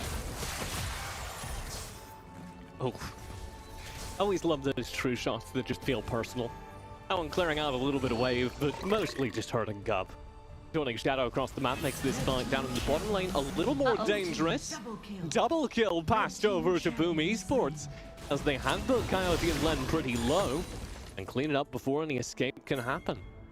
Yeah, really nicely done by Boom there. They knew that Divine Esports wanted to greed and clear the tower down bot, so Boom just exactly, okay, let's go there, let's punish and save the tower in return. Gov, middle of the map now, looking for an angle onto Hope. He's on Ezreal though. It's a little difficult to find any substantive engage onto him. They're just looking for this tower at this point. I mean, Ezreal doesn't exactly spell wave clear. They really need Coyote for this one. Stunned against the wall, Gov's done it again! Excellent use of the explosive cask, and it's going to be a kill passed over onto Quay. Now Owens trying to kite this fight back. They've got the GA proc. Good dodge and Vanguard dead. Coyote flashes over the wall. Out to the GA. Tarnex is in the middle of the fight. He trades one for one. Let's back in. They've done it. Divine turn the scrap over the top of Boom Esports. And there's nothing Fly Arthur can do except recall back to base. Yeah, remember, most of the gold went towards Fly Arthur. We talked about this. He needs to be present. But because the fight was split into two, Coyote really did buy a lot of time. And therefore, you know, Fly Arthur, the rest of Boom rather, had to suffer against Tan-X, Lin, and the rest of Divine Squad. And not only have we finally started saying Len, but we're seeing what happened last game happen again. Tan-X has hit the mid-game, and no matter what happens, he's here, he's got 2 items, and he's ready to fight. The Black Cleaver and the Sterak, so his survivability is just going to be a tad more on top of the Dominus, on top of the heals coming from Quay here on the Nami. So Boom really has to be careful. See if they can, you know, try to bait out the Dominus. Just try to exit. They do have that disengage coming from Gov on the cask, but, you know, so far, again, this is Boom. They want full-on aggression. They're going to use the cask to misposition someone, like the Ezreal, like this Twisted Fate. Destiny gate open. Nothing comes of it, at least not yet. And it'll fade. No engage off the back of it. Coyote just using it actually to get down to the bottom lane. There's some wave down there. Yeah, Boom wants to prepare for this dragon. The Ocean Drake will be very important for them, especially they're up against Hope, who's just gonna be very painful with their pokes. With the Omnivap! Wow. Cast! Oh no! Cobb, what are you doing? So far forward, the Cap doesn't find an opportunity. And Owens can't follow up with the Dawning Shadows. Now they're just down a man. And what was that gold card? Racing across space and time and finds the kill. The tables do turn back on the Coyote. As the dive comes down and kill on Shockwave. He'll go for more underneath the turret. It's madness from Boom Esports. And they lose the trading 2 for 1. And that is another domino effect. Unfortunately, you know, the attempt coming from God failed, but Boom wanted to go some more. Now they'll find Ton X here as well. Ton just stands and fights him. He's renekton. He's not scared. He's a crocodile. And there's nothing Boom can do. Divine finds 3 more. And there could be more, actually. Yeah, Len was included in that 3. He hasn't died quite yet. There it is. There we go. Boom gets something back. Fly Arthur still scary. This is a no jungler.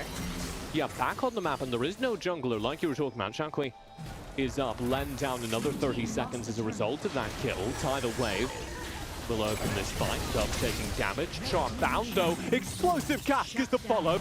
And a beautiful engage from Boom. Will find a kill up to Hope 1. Tarnex, very low, will hop over the wall. Gold card, in the meantime, landing on the Fly Arthur. We've got a kite back. Coyote will find the trade. Gold card, he's going to get 2. And he's got the ult already popped, so he can teleport away.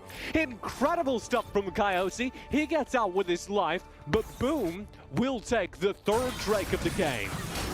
Coyote was insane in that 1v2 scenario. The target prioritization, having to who to gold card first. Fly Arthur didn't have any mana, so he only had 1 skill. It was only the charm that he could dish out in that fight. Eventually was able to win. I mean, going up against a Gragas as well, you could have easily been stun locked, but Coyote managed to do that well, even escape the clutches of Tufts with a potential apprehend. Keep them guessing. So, 3 Drakes. Okay, Len. Dive in. True shot. Oh, chunks. no. We're fine.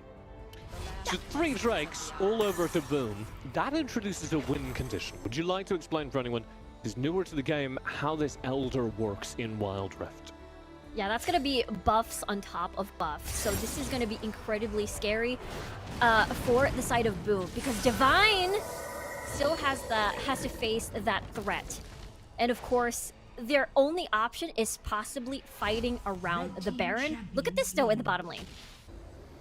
A little bit of skirmishing. Tufts versus Tan. True shot will arc by. Wave as it goes past. Not a whole lot found though. But we start the Baron instead. Both those side laners scrapping their way back up here as the Baron's down to half HP. Boom started it, baiting the fight. Dawning Shadow chunks everyone low, but the Vanguard's edge did not land, and Hope 1 has already fallen. He found a trade for Fly Arthur. Jacques goes down in the back of the fight. Len with the dive. Does have GA still up, but he won't even need to proc it. 2 for 2 is the trading. And now it's only 10x left. He's just gonna try to run away from this, but you know, Boom, it He's felt like element. they could start the Baron perhaps, but they didn't have priority top side. They just want more kills. Ah, I thought Tornax was going to be fine. He's in the river. Destiny? Governor. Coyote joins this fight. And really good use of the miss there from Owens just to keep him safe from that gold card. Coyote doesn't have the auto attack target. Yeah, I was able to save the life of 10x there. Definitely needed him alive. I was about to say get the Baron, but Xiaoqi was perished in that fight. But just as you were talking, perished. Rough He time perished. to be perished. Oh dear. But yeah, you were talking about the Elder. I feel like Boom really needs thick shields coming from. Now Queen finds a kill. He's very far away from the rest of the team. Yeah, I don't know. Coyote didn't have the ult up. Was just kind of vibing down there. And it could get worse for Divine. Ton X is caught out here as well. He's going to jump forward and be chased down. Dodges the stun. It does not matter. Boom's roaming squad of death will find another kill here.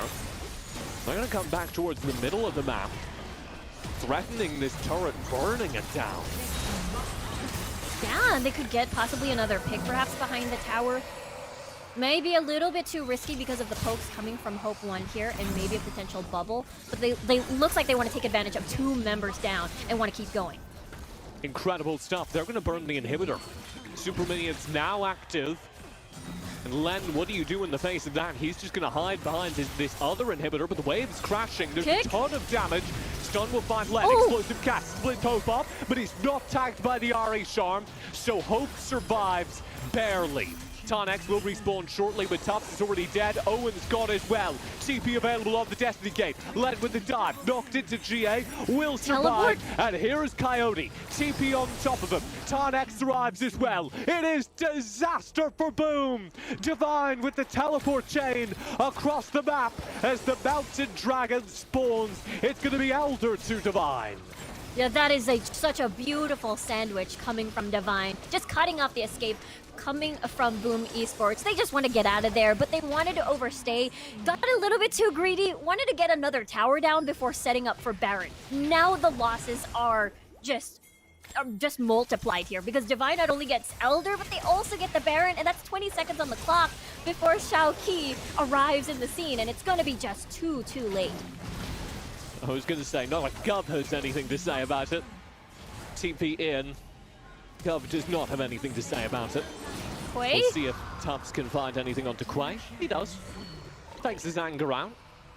Divine still have 4 players up though, and they've got a permanent damage boost from this Elder, as well as the Baron buff for the next couple of minutes. Yeah, this is going to be 50 seconds, 30 seconds more or less without the Nami. So I feel like Boom can use this as an opportunity to keep pushing through the waves and see if they can get, try to deter any of the sieging coming from Divine Esports, which is going to be a little bit tough now that Divine is, what do you call this? Sort of getting a bit of map control back, but it is still a very close game. Anyone can still win this. Boom, with a lot of buffs in their hands, Divine having that Elder Drake for themselves, plus Baron buff. I feel like Boom just has to wait it out, has to wait for the Baron buff to expire, because they have 2 teleports on Shao-Chi and Tufts, so they can possibly make a teleport play, go to mid, and perhaps end the game if they're able to get a pick or 2, or maybe wipe Divine. Look at Tarnex just outsourcing. Just letting his minions do the work for him. I know. He's just gonna be there to be escorting the cannon minions, but now they're dead. Has to wait for another wave. Not a very good escort, Riku. Just watching them die, I know. It's alright, he's got more. Workers always replaceable to Tarnax. He'll bring Divine and the rest of the squad up to the inhibitor turret down bottom, which means there are fewer defenders here in the mid lane. Boom will now hold against Divine in 2 lanes simultaneously, thanks to their very good wave management. Divine coming alive again in the late game. Vanguard's edge cancelled out by a very good tidal wave. Doesn't stop the dive. Wow! Shao-Ki in finds a double kill. Does survive as well. Nothing can be found from Hope. His true shot falls on deaf ears as the stun from Shao-Ki will not get him out for the ignite, but he's still got Tarnex tied down. And what a team fight from Boom! They turn it over Divine. A beautiful charm coming from Fly Arthur there. I mean, the tidal wave from Quay wasn't enough, and they can just go straight to the Nexus and end the game. 25 on Coyote. Boom, I think, have done it. They march down the mid-wave. They've got super minions. This is going to be game number 2 to Boom Esports. And Riku, we have a series. Yeah, we have a series indeed. 1-1, and now Boom is able to get that straight victory, defend their own base, and head straight to the Nexus of Divine Esports. I mean, it was, again, Boom. From early game, they got Fly Arthur ahead in the lane, canceling out the Destiny side lane pressure that Coyote could have given, but it has been a very exchange here and there of advantages, but it doesn't change the fact that Boom got all the dragons, and Divine, their base were basically in shambles already. Yeah, I'm really impressed by Boom winning into an Elder buff, be just a perfect endgame team fight out of Xiaokui. I think that was one of the most dominant Aurelia performances I've ever seen. And Divine, 2 games in a row, have needed to come online in the late game after their early games are absolute train wrecks. Yeah, they weren't able to get 10x ahead. Len had a very difficult time maneuvering around the early game. And again, Coyote pretty much shackled into his own lane when, again, you want that level 5 Destiny. We'll end it here. We'll throw over to the people with the stats, with the big brains. Take it away, Skimmy. Not as big a brain as yours there, TJ. Thank you very much. And let's crack on with this one. Boys, we got a series on our hands. We're all tied up now at 1-1. It was meant to be the Furio Divine Esports, meant to be the heavy favorites in this one. And we saw so many moments to praise in game 1. But game 2, they've come out, they've said, all right, we're going to get all the dragons. We're going to lose the Elder. We're going to lose the Baron. We're going to flash to try and kill a Nami. And then we're going to win the game. Granted, what on earth is going on? Yeah, no, looking back at it during rehearsals, you know, production set my predictions as Boom Esports winning. I think they might have been onto something. I'm not going to call it just yet. I don't think the series is going to go to Boom Esports. But that being said, we are seeing a lot of life out from them. That's something very impressive. We certainly are, Romo, as, well, I mean, it was a rough start, really, here for Divine Esports. They're getting punished very heavily in this early game. Coyote getting solo killed by Fly Arthur in the mid lane, then only to be followed up by a flashless gank from Ninjao Ki to get himself into the game, who had a much better performance this time around. Off the Xin Zhao, straight into the Aurelia, doesn't have to worry about, you know, utilizing the Crescent Guard to try and be immune to them. He was just jumping on in. He was a man possessed and popped off to get them across the finishing line here. Yeah, exactly, and I think this performance is night and day from the previous game where he was building full tanks in Zhao, this time around topping the damage charts on that Irelia. I think, like you mentioned, this is a great performance from him, and I think this calls back to the stats that we saw prior to the series as well, where his DPM was just so much higher than Lan's, even though Lan is arguably on a better team, and I think that this game came down to Xiao Ti and Garth when they nailed their combos, when they synced up the Blade Storms into the Gragas cast. I think they looked fantastic, their team fighting was on point, and the biggest point of concern for me is Divine Esports early games have looked sloppy. Like you mentioned, the mid lane cost them so much this game, and if this keeps happening in the series, we might, you know, have to play quite a few more games. We were expecting a 3-0. This might honestly go to 5. It certainly could. I mean, it's another game where you think the draft gap was just too much to overcome. You're looking at a Renekton, Lee Sin, Twisted Fate, which when they all come online at level 5, should just be able to run the map and do pretty much whatever they wanted. When that was, you know, dissuaded, you're starting to wonder, okay, how do they recover this one? Perhaps there was a moment where their base was getting sieged, the cast goes elsewhere, and you're thinking, okay, Boom Esports, they've run out of steam once again. It wasn't to be the case. They managed to hold on strong down the mid lane when it looked like the game was going to end. They got the clean sweep, they've got the ace. Now we've got a series tied at 1-1. We'll see you back for game number 3.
Divine Esports taking on Boom Esports in a game or a series that we expected could be a very quick opening, but we're tied up now at 1 game apiece after what was, I mean, I suppose you can only really describe as a calamity of mismatches, mistakes, but overall mechanics that went from start to finish. Maybe Fly Arthur is the best mid laner in the world. How on earth is he landing these charms to get solo kills and then also single-handedly win that game that Grandom? It's interesting that you mentioned as well, because Fly Arthur going into this matchup, you kind of would expect the Ahri to have a lot less impact, considering, you know, Divine Esports, they play a lot of Ahri too. It's not like they don't know how the champion works. They know how to play around a pick composition, yet somehow they fall into the same trap, the same idea, and this is, I guess, this is it. You know, Divine Esports just play into Boom this time around. Yeah, I start to wonder, I mean, does any team walk away from that one feeling happy with the result? Because it was scrappy. There were defining moments for either side, be it around the Dragons or the Siege. Do you look at that one and say that, you know, this is going to disrupt too much? Is there momentum even to be brought into the conversation at this stage? Yeah, I think Boom Esports, they are definitely happy with the win here, right? Divine, they should be feeling a little bit upset about what's been going on. Game 1 was a bit too close for comfort. Game 2, they nearly had the comeback happen, but they were still getting rolled in the early game, and ultimately they did lose the game on the Baron Siege as well. So I think Boom Esports definitely riding a bit of momentum off the last 2 games. Divine, though, this is a question of how their mental will come back from these 2, I would say, demoralizing games. They're expected to be one of the favorites, so we'll have to see how they can adapt and reassess the situation going into Game 3. No doubt. And whilst we get ourselves ready to throw to the casters for that third match to figure out where things are headed, what do we make of the draft so far? Because the bans have been pretty rigid in terms of what they're looking to try and deny away. What wasn't banned then gets locked in. But the one standout pick has to be that center for Boom Esports. Are we a fan of it? Do we prefer to see it be something else like the Ezreal, the Vayne, or even the Lucian? Yeah, I think you really have some kind of fascination with Vayne Desk Gaming. I think I'm starting to get an idea of what you mean. I love it. I just love the yeah. pop-off potential. You're rolling, you're gaming, you're killing, and then, you know, you're scaling. You know, put Corky in the in the bin. Absolutely, put him in the closet, leave him for a rainy day. The package is secured, but Vayne is the king. Skimmy coming through with the boss here. All right, well, I'm getting told from production they've had enough of my rhymes. No time to break anything further down with this one because we're jumping to a third game. Let's throw it back to your casters, TJ and Ricky. Thank you very much, Skimmy. I don't know if I agree about Vayne, but I do agree with your spirit. You're killing it. Let's get back into game number 3. Riku, we have a tied 1-1 series here between Boom and Divine, so it is essentially a best of 3. Yeah, I know. This is going to be very intense for sure because, again, coming into this series, a lot of us didn't expect this result. So it's really such a great opening game that we have for our C champs today. Yeah, already starting off with the upsets. Let's lay out a little bit of why it is an upset. Because Divine Esports were one of our favorite teams for this entire tournament coming into plans. Yeah, exactly. And we look back as well, back in the Summer Super Cup, Vietnam was able to, you know, get 2 teams far into the tournament. SBTC and Cerberus landing 3rd and 4th place. Meanwhile, on the other hand, you know, Indonesia didn't get as far as what Vietnam did back then, but it's looking to be, the gap is closing. And we're seeing Boom having such an incredible early game. So once they keep this up, I feel like Divine will have issues and the complete upset could happen. Okay, let's talk about how that upset is happening. Let's talk about why we're here. Last game it felt like a perfect draft for Divine. What went wrong? Yeah, for Divine, I feel like the early game really hurt them. Again, Renekton, Lee Sin, Twisted Fate are incredibly strong early game champions, and they were hoping to get the Destiny, unlock Tan X, or maybe even Len. But who was unlocked was Arthur, Fly Arthur on that Ahri, and Xiaoqi did an amazing job having to get that early game and set up for that early game pressure. And of course, what do you get? Just a Twisted Fate shackled in his own lane, unable to use Destiny for the next few minutes, means that it is going to be a waste of an ult that you cannot use and cannot take advantage of.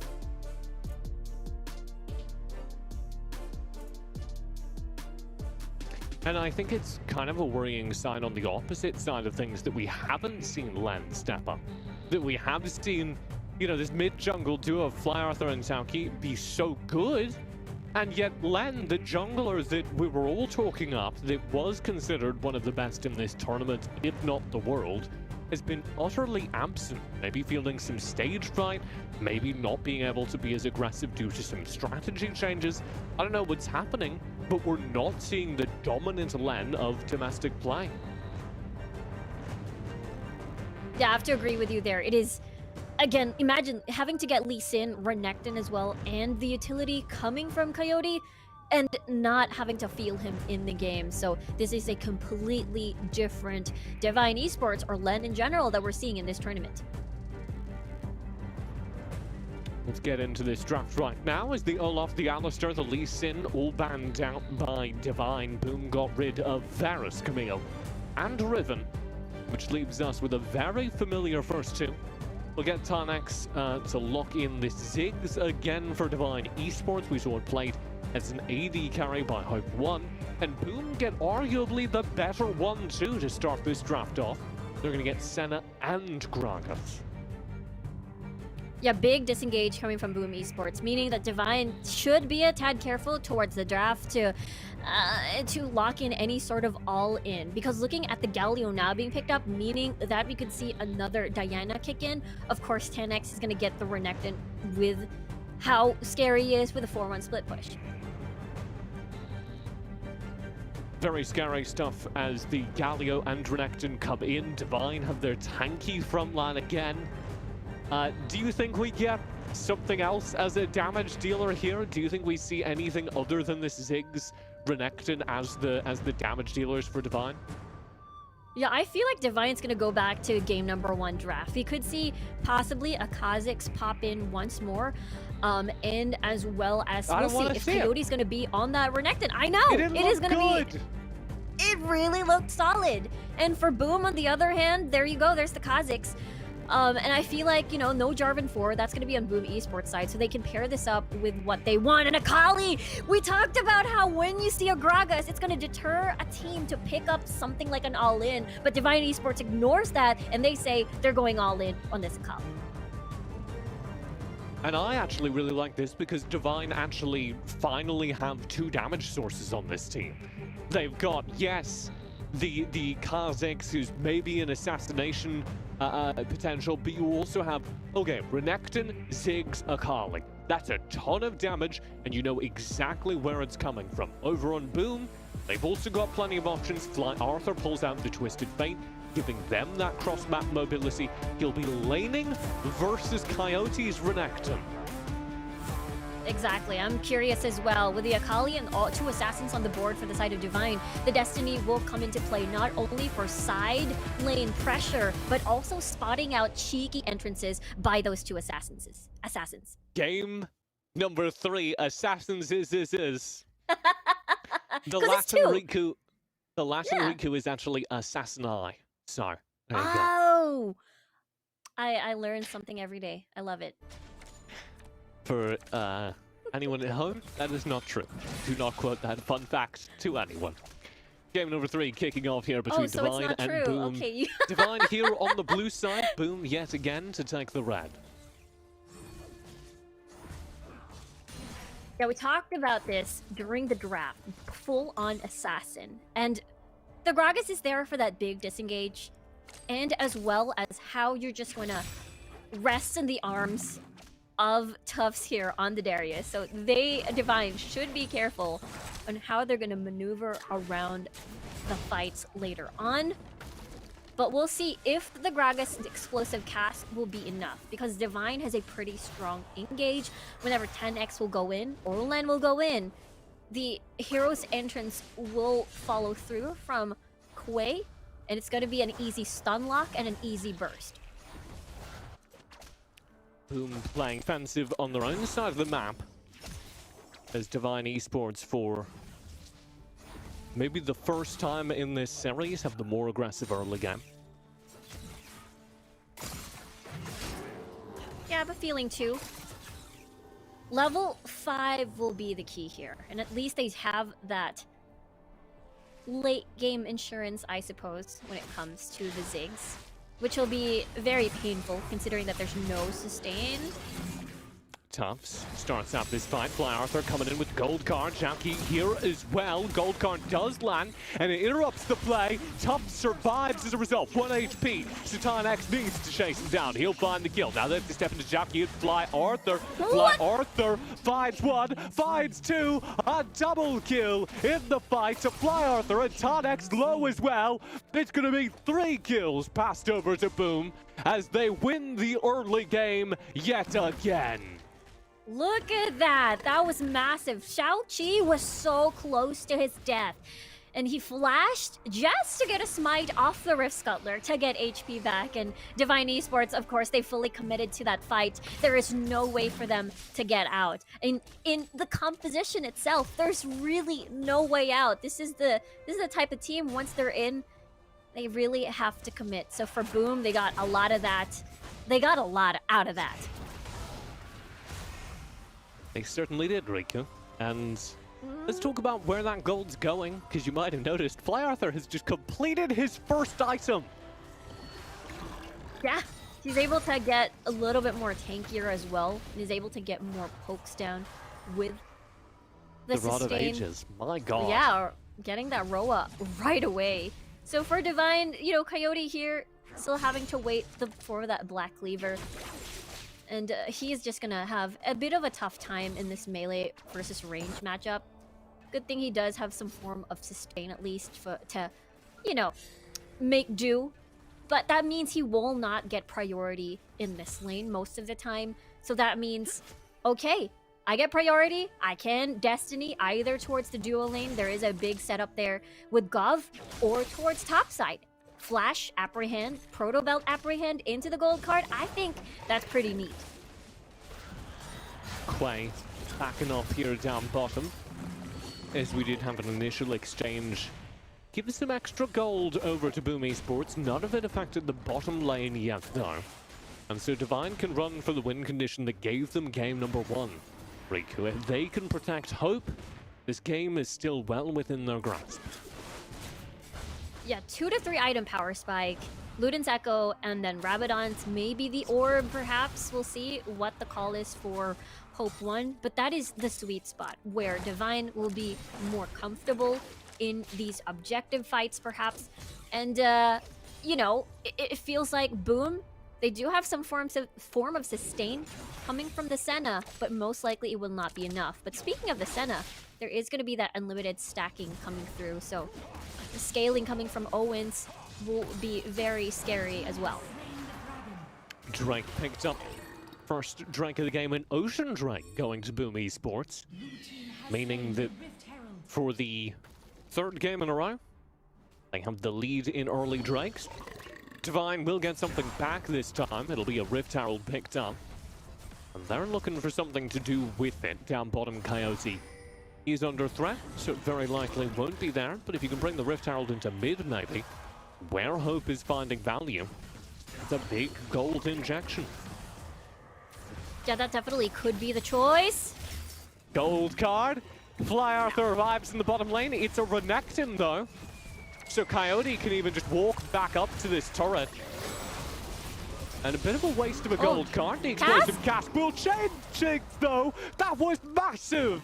Gov finds the angle, and the support player for Boom Esports yet again defines the early game.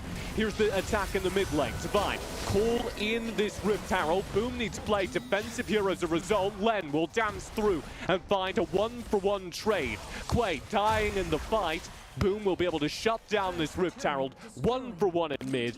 Advantage on the map to Boom. I gotta love the rotation coming from Boom there. They were able to get a pick from Coyote, meaning there's no mid laner anymore, and then they immediately rotated at the mid lane to deny the Rift Herald from, you know, getting that tower in mid. So Boom is really getting a lot out of this, denying any sort of exchange coming from Divine Esports, and really love the commitment and the decision making coming from this team so far. And Gov, what a series for him. The support player for Boom just absolutely dominating so far. Last game, hitting some truly incredible explosive casts. Here, he's already doing it again. Exactly. He's been using these casks primarily to misposition someone from Divine, getting a pick, and just straight up burst someone down. And Gov has been doing these in the series. Has been, you know, the key to how Boom has been getting all of these early game leads, and we'll have to see now as, you know, Boom so far has control as they do have that lead in the early. What do you do with this advantage right now? If you wanna press Boom's lead? Dive. I say dive. You have a Jarvan 4, you've got the heals, you've got the roots, gold card. There's already single target setups for Boom to take advantage of. And mid lane is gonna be another source for Boom to take advantage of. So now the biggest question is, will Boom be able to have room to plant these advance wards for them to be more comfortable initiating the dive? The only thing that is stopping them for sure is that, of course, they're in the lead. They want to take care of it. They don't want game number 2 tower dive to happen again, where they fell one by one like dominoes. And I feel like it's also contributing to the fact that there's a Hero's entrance that can punish them with a triple man taunt under the tower. Riku wants blood, but careful blood. Owens well played safe behind the turret. Here it is. Oh, what a dawning shadow. That starts the fight. Megan Furman tries to slow things down. Heroic entrance is cancelled. Tup's in the middle of the fight, setting up for more. Hook Quay already dead. And Boom, keep going. What? Zalki diving past the tier 1. Is that too far? Double root found by the Senna. That's enough to slow things down. Coyote is yanked back into the team. And it's 1 for 3. Boom take the advantage. A really nice punish there from Boom Esports. Divine did not have actually, they have double wards on the riverside. But again, we talked about this before. The composition ain't that great when they want to disengage from the fight. They're pretty all in. So if they get caught out, they have no choice but to just take it from Boom. And now that the dragon has spawned, we'll see Boom has priority at the bottom portion of the map. They can set this up, they can set the wards, maybe even set deeper vision so that after the dragon, they can maybe get another pick or 2. Drake will be picked up here. Midst of all of that, I do want to raise, Hope 1 dies. So we're seeing a much less effective, a much less scary Ziggs in this game number 3. Yeah, he's gonna be a tad slower in reaching his spikes. Oh, God! Explosive cask is taunted here, so that's going to make things a little bit messy, but the Dawning Shadow across the map will keep him safe. Gov considering whether or not he wants to go in, and he'll find a lot of damage onto both the players. The support for Boom! Out-dueling the 1v2! Owens, he wants to collapse! He's going in, but he's far away, so it's gonna be too late. But Gov wastes so much time, gets a little bit too frisky towards the end of that fight. Mega Inferno Bomb in the meantime will cut off the engage down bottom. Boom. Man, you have to love what Gov is doing on the Rift right now. Yeah, he was crazy with, again, it was a 2v2 scenario. I would count the tower as, you know, being alongside of that fight. It doesn't and move, most Riku? It's a 1.5 v2. Okay, 1.5 v2. Okay, that's the compromise. Oh, dear me. Gotta love Gov on the Gragas for sure. Doesn't count as a full. Maybe some of my solo queue teammates. They don't move either. Oh no, that's tragic. It is. He is going for a Rabadon's too, so imagine eventually he is gonna. He was already painful from that. Yeah. From the 1v2. I mean, 1.5 v2. It's full AP Gragas, so he's gonna like hurt when he lands those explosive casks. Exactly. This turret down bottom is gonna get hurt. It'll fall here. One of Boom's teammates dying there, according to Riku. The top turret will be traded out, so it's 1 for 1 across the map. It has been the trade of towers so far in this game because, again, Divine, they have to be careful. All the fights that they've tried to enter has failed. Quay not entering that one. Exiting it real fast. Will flash away from the fight. And so Boom get their chance to reset. I do want to harp on, you know, just if anyone would like to follow along at home, cook this dish for themselves. Gov has just completed his Rabadon's death cap. His first item was Rod of Ages. Yeah, most likely he wants to be a little bit more tankier on the HP department and survive a little bit more in these fights. Especially that he is, again, one of the primary frontliners, I suppose, alongside with Xiaoqi in engaging, and as well as Tufts. Just wanted to make sure he's able to dish out maybe 2 combos a little bit more and survive. Could be a dive. Mega Inferno Bomb denies it. Now Xiaoqi is actually in a weird position as to flag and drag away to get out of it. The wave vanishes underneath the Mega Inferno Bomb, one of the advantages of having a Ziggs, and a Ziggs who's scaling up. Exactly. It's we talked about this during game number 1 where Boom has to be careful of that ticking time bomb. Fly Arthur just missed his blue card, threw a red card instead, so he's not got enough mana to fight here. That is tragic. That is you have to go home. It's okay. Owens wanted to go home too. Never mind. He canceled the ports. Oh dear. It's fine. 20 seconds on the clock though for the next dragon. Anyone who's played Twisted Fate has been there. You missed the timing on the card, and you just have to go back to base. It happens.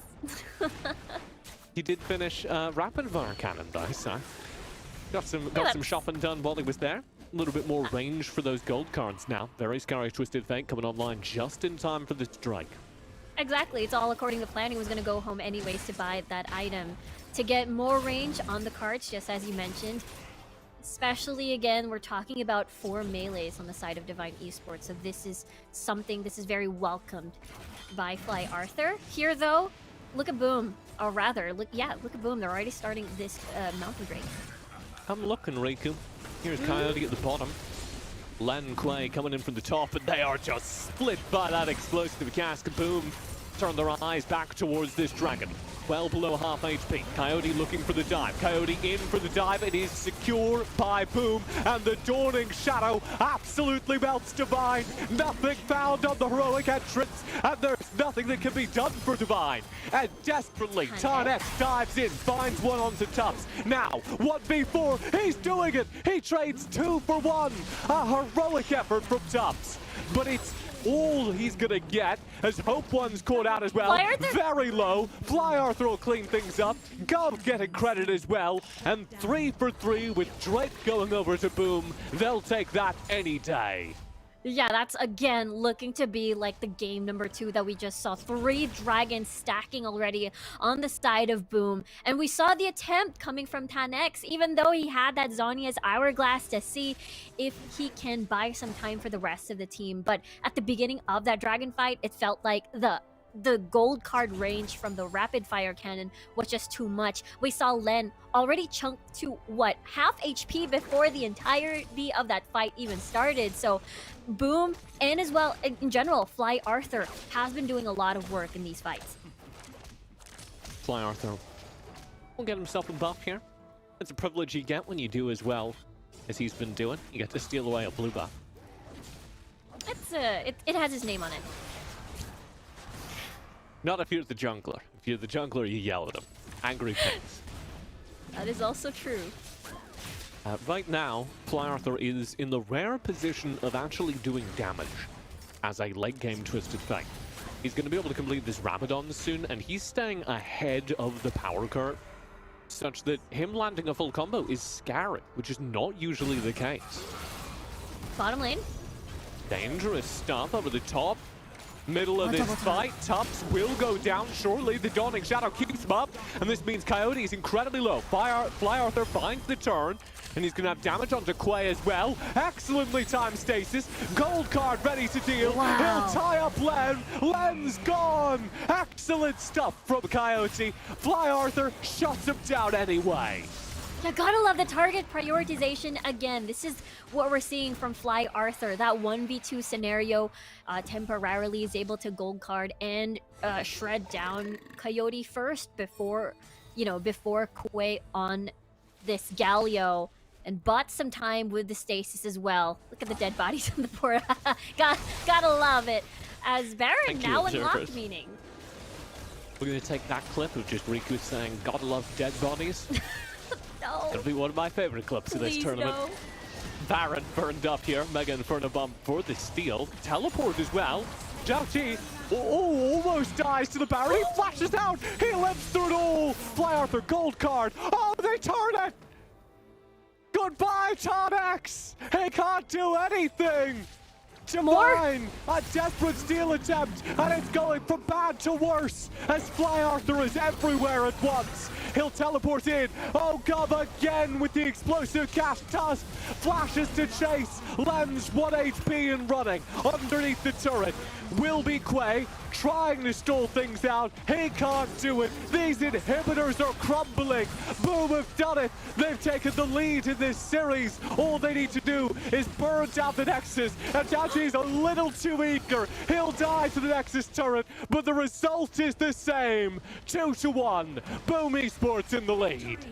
What a domino effect at the last few minutes of that game. After the fight at the bottom lane, it equaled into a Baron, and then Divine went into contest, and then lost all their members, with Len the only one left. Therefore, it is an easy rush for Boom towards the Nexus as they ended that game. I don't know what I'm watching, Riku.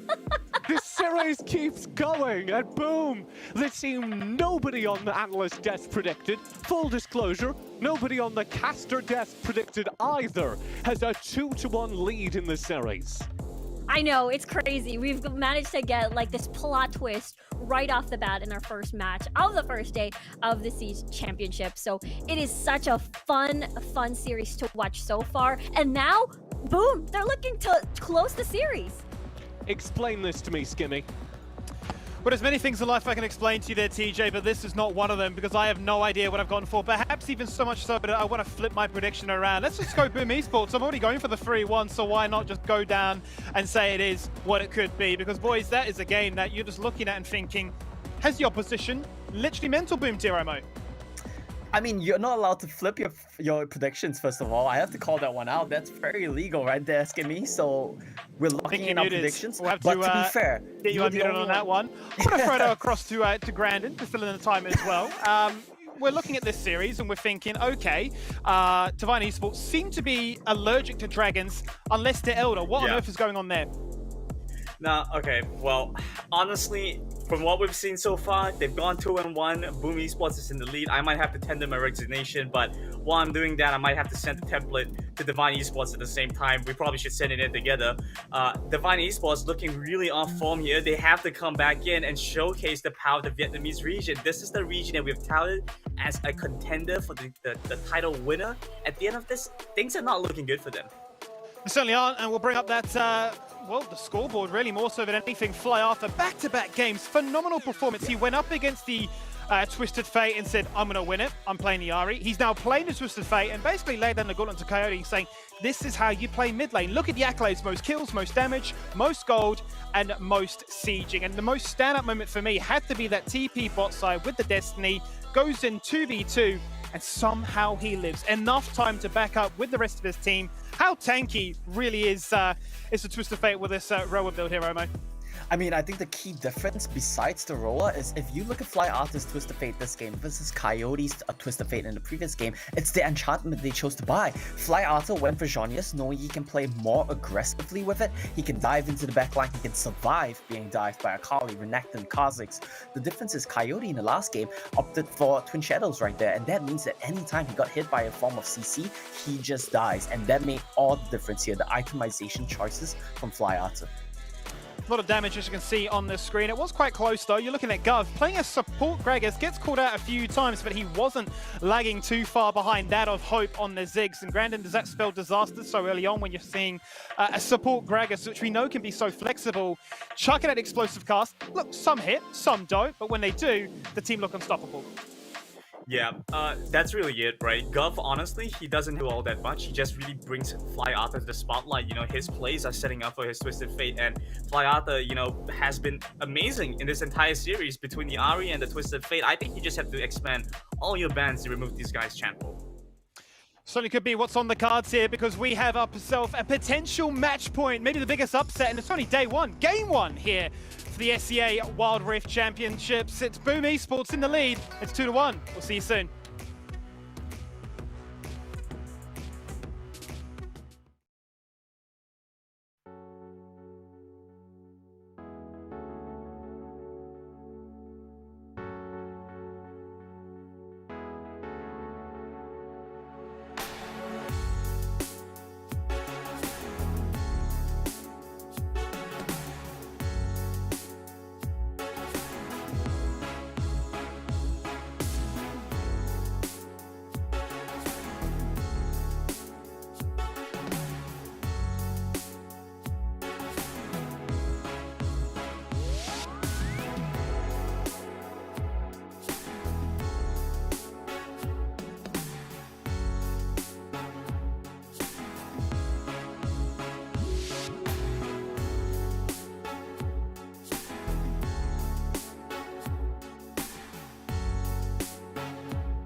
Welcome back, here we go, jumping into game number 4 with Divine Esports and Boom Esports putting on a bit of a show and really what could be a huge upset. I'm Skimmy, I'll be your host for the evening with Omo and Gaming Nielsen here, ready to really break down all the action because we've all gone and said Divine Esports, it should be the easy picking, it should be a 3-0, it should be the cleanest sweep of all clean sweeps, but they've come out here and they've had a bit of a rough showing. I mean, especially in that last game, you saw what for me seemed to be the biggest personalities on this team in terms of a carry performance. Coyote and Hope, 0 kills to their name.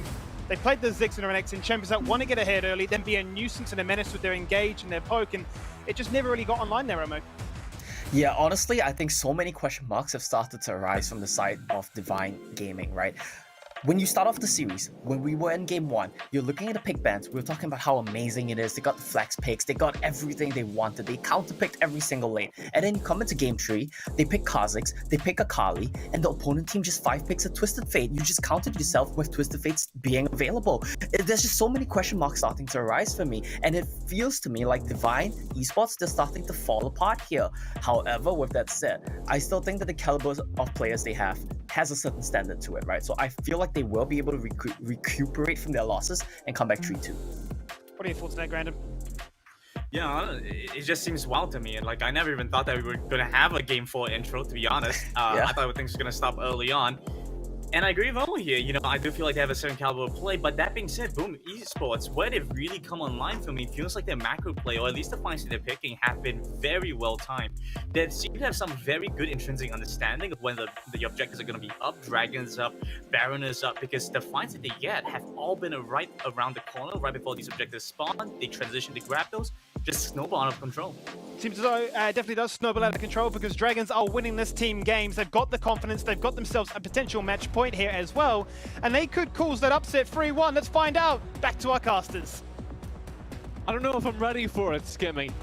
I don't know if I can live in a world where Boom upset Divine Esports 3-1. My name is TJ, I'm joined again by Riku. Are you prepared?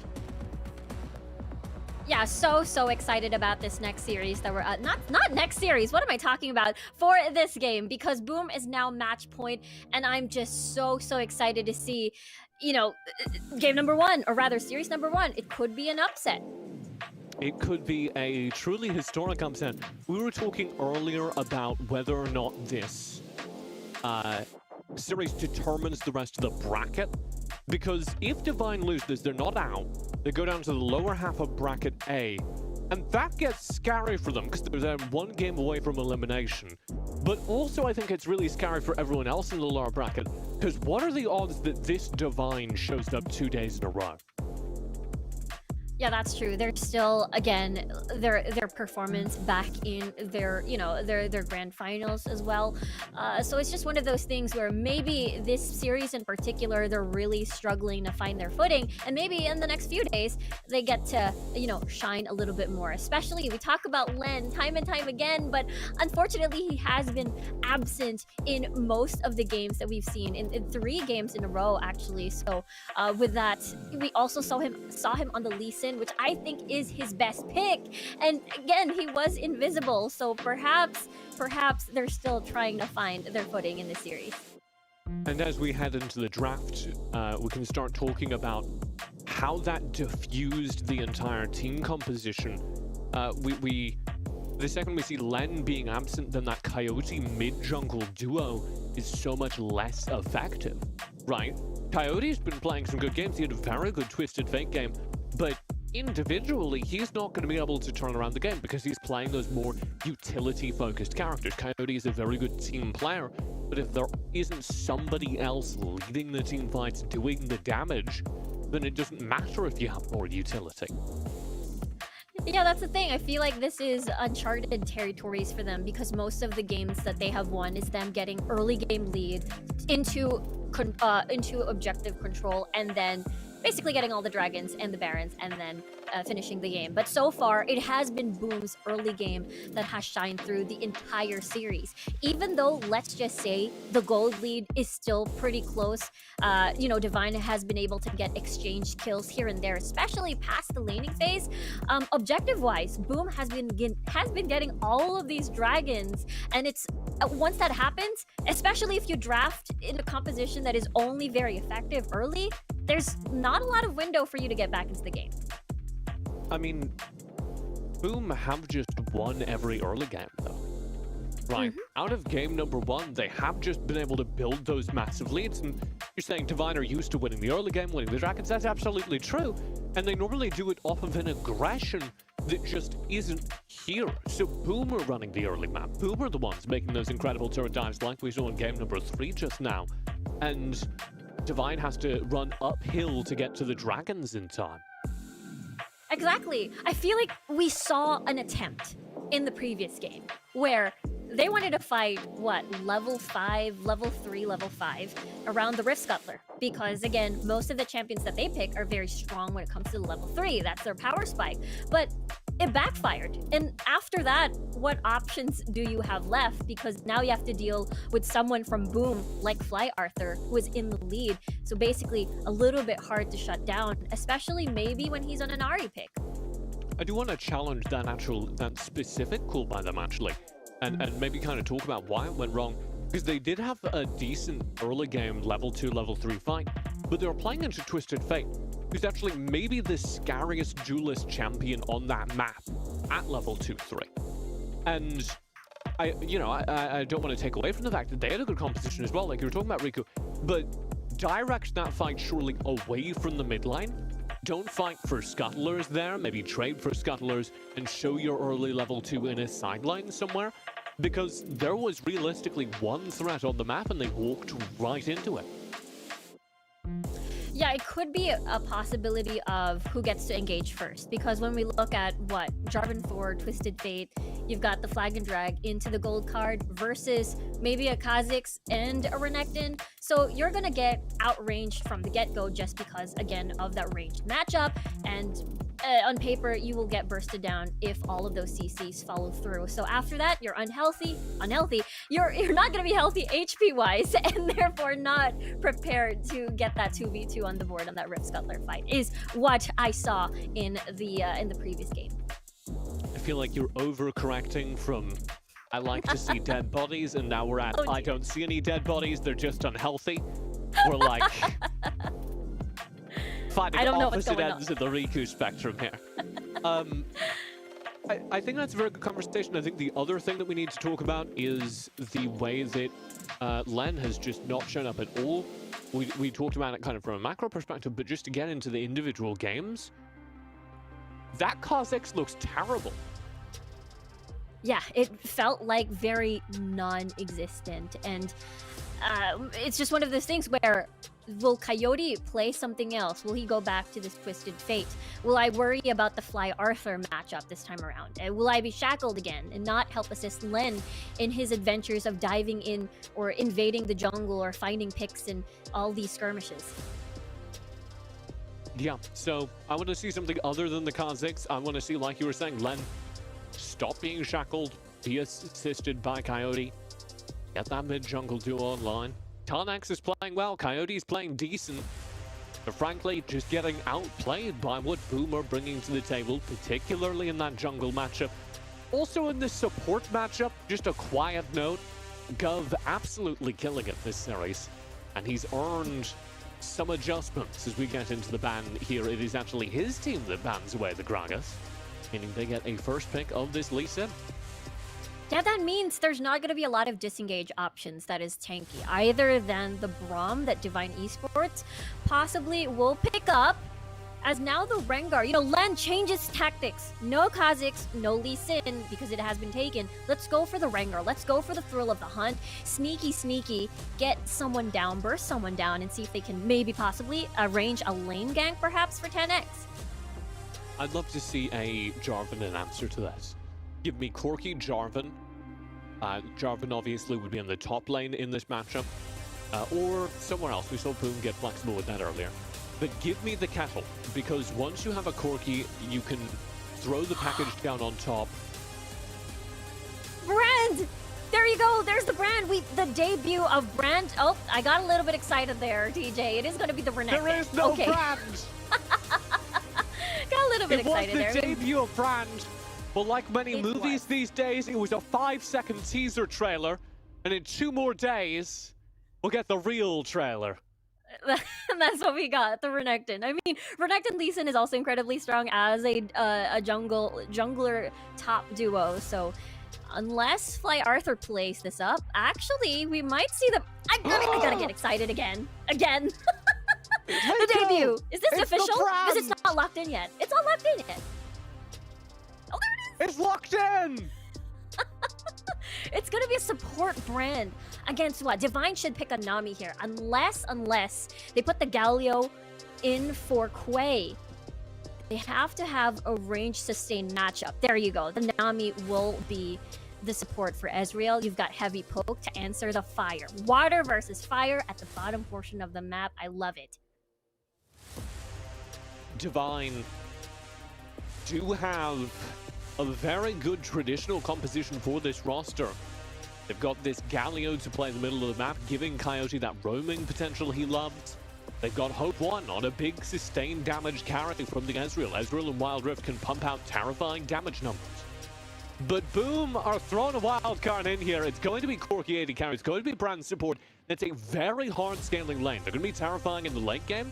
And they've still got Renekton top, Lee Sin to get them through the early game. Exactly.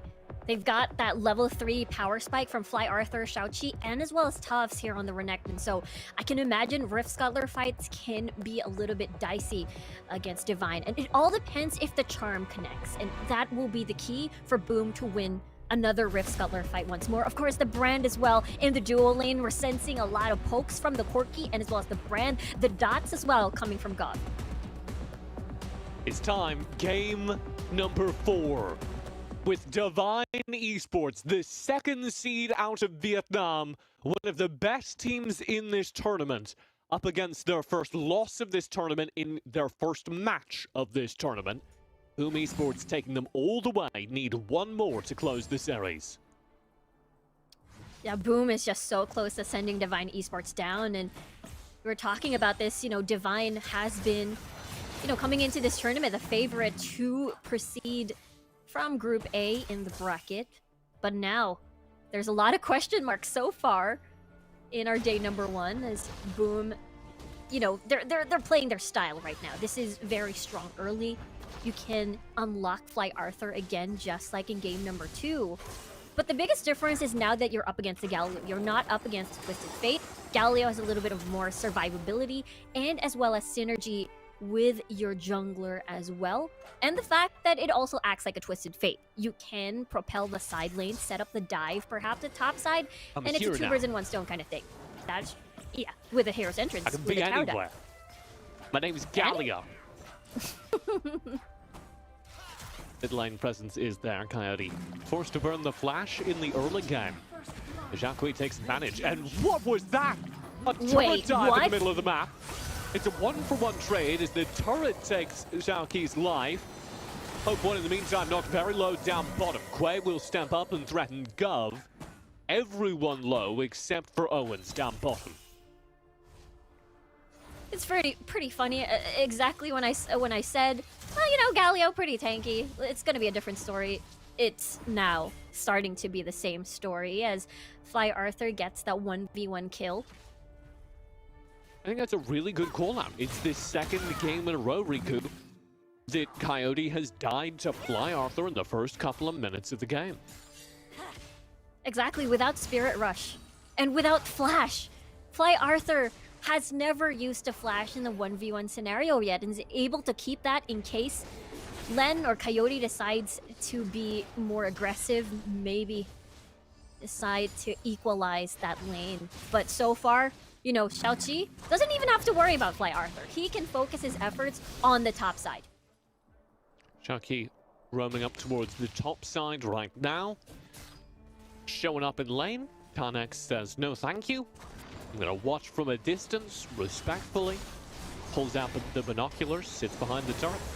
Oh, Taunt found. Bubble? Bubble found. That's a nasty CC chain. And Fly Arthur is dead. Len with the dive. There he is. Divine Esports' jungler shows up and claims to kill in the middle of the map. Here's Xiaoqi. Inch trying to turn this round though, and he's got the damage. Coyote traded out 1 for 1. True shot burns down Gov. A single minion would take him down, but Hope does not have the damage to turn it in the middle of the map. So it's 1 for 1, even trading. Fly Arthur held on to his flash to make sure that he's able to see if he can survive and force Divine Esports to commit 100% under the tower. But he decided to keep that still, possibly maybe for the next dragon, as it is 20 seconds. Air Drake will enable the roams for sure coming from Boom. Maybe even coming visit in the mid lane, so there's just a ton of magic damage on the board for Boom. For Divine, they would need this as well. For sure, Len would want to have the Air Drake for more of that movement speed to zoom in to targets that he wants to eliminate. Coyote as well, if he wants to walk further in to get in range of the hero's entrance. Looking at the pings now though, Boom seems to call for this Rift Herald. Yeah, Boom will be able to grab this Drake. Divine, as you were saying, pulling for the Rift Herald. I do think it's relevant. What is this? Okay. Sitting down bottom there, waiting for Hope to walk up to the turret. I do think it's relevant that Len has a start to the game. I think it's very important that we're seeing Len be active on the map for the first time this series. Here he goes, on to Taz. Rift Herald dropped. Rengar on the prowl. Just gets bitten by a crocodile, realizes it's not his neighborhood. Gets out real fast. Meantime, package was thrown down bottom as Owens hard quick behind the turret. Gov finds the kill. Heal. No way. He survives. No way. Yeah, Gov is just really out for the kill. It doesn't matter what he picks.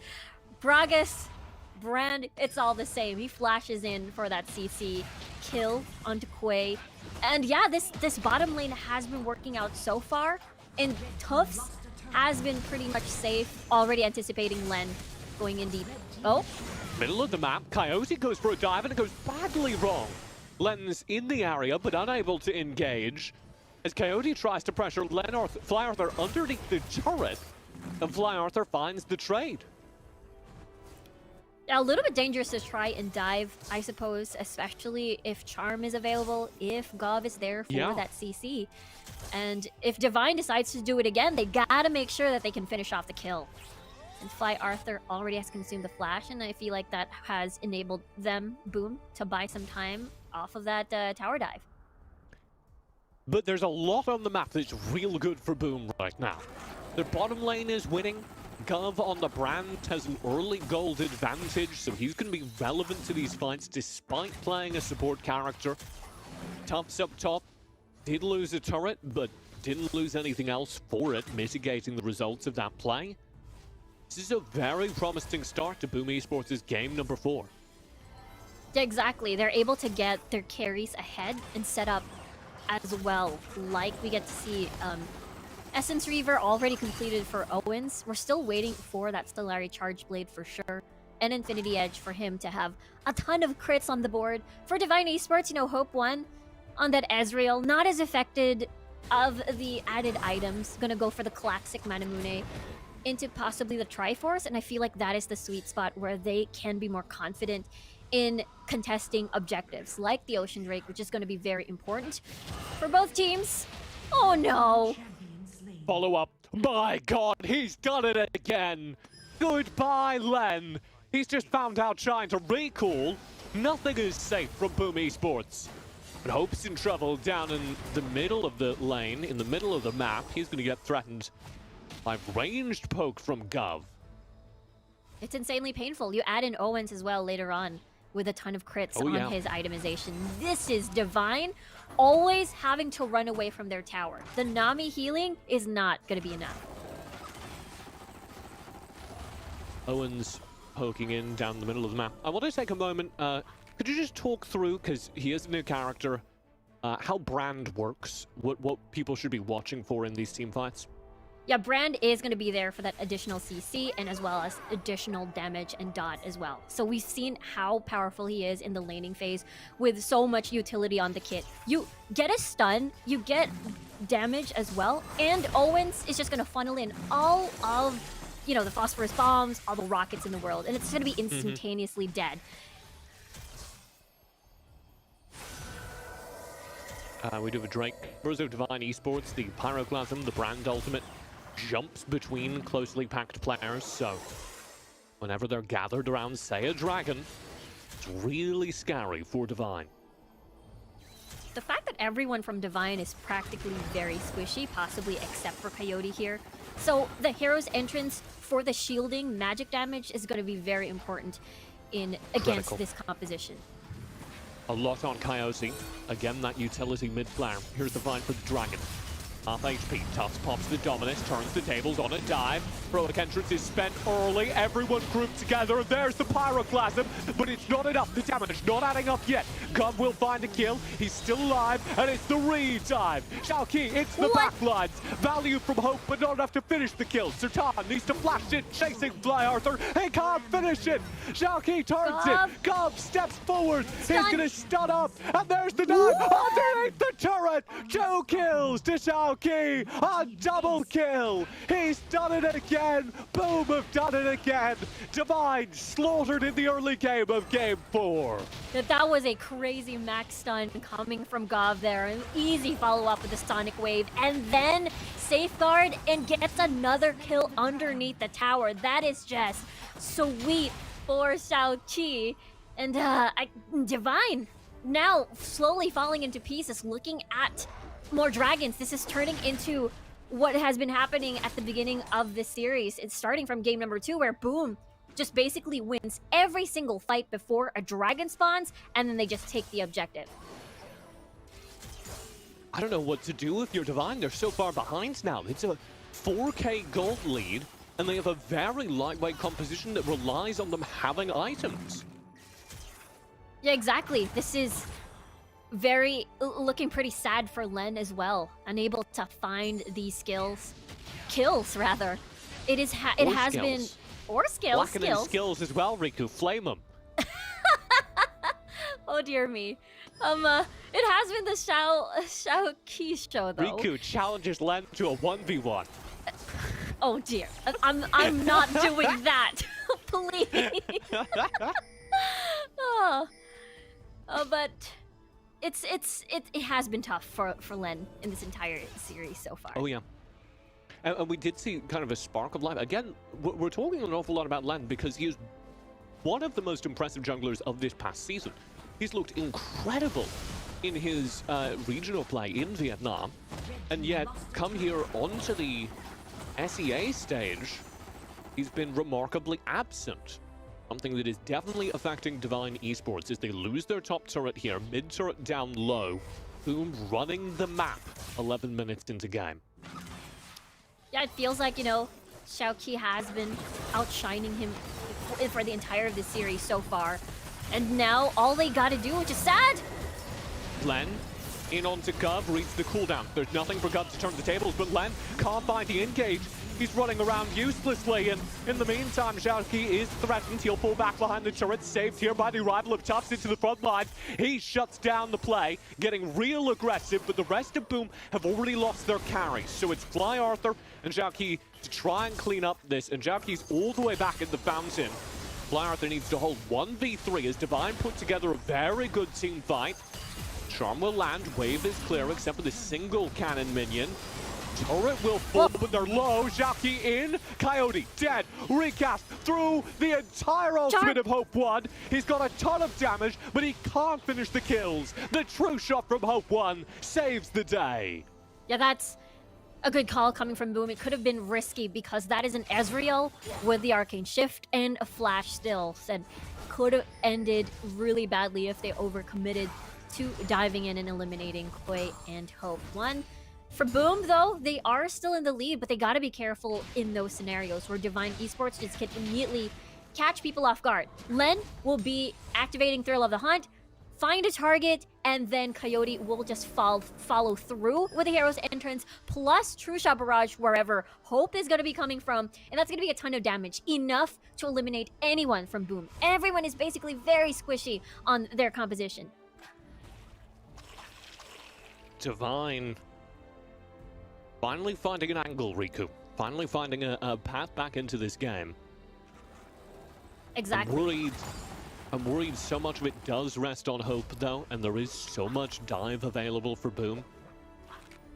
Yeah, this is the sweet spot. The Muramana, fully stacked, and the Triforce. This is where your Mystic shots are going to hurt incredibly. So, for Divine, 10x? Takes 3 instant stacks from the Braum damage. Chased away here. Tufts finds the stun. He's dead. Right as the Drake comes up. Mountain Drake on the board, and surely not for a 3rd game in a row. True Shot arcs through Boom as they try to complete the set, get all 3 Drakes.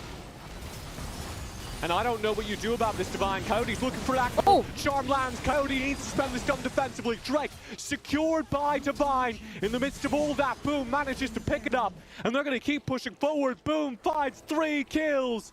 Drake over to Boom, the complete set. They've got Hope, they've got Coyote, they've got Tan. This is their game to lose.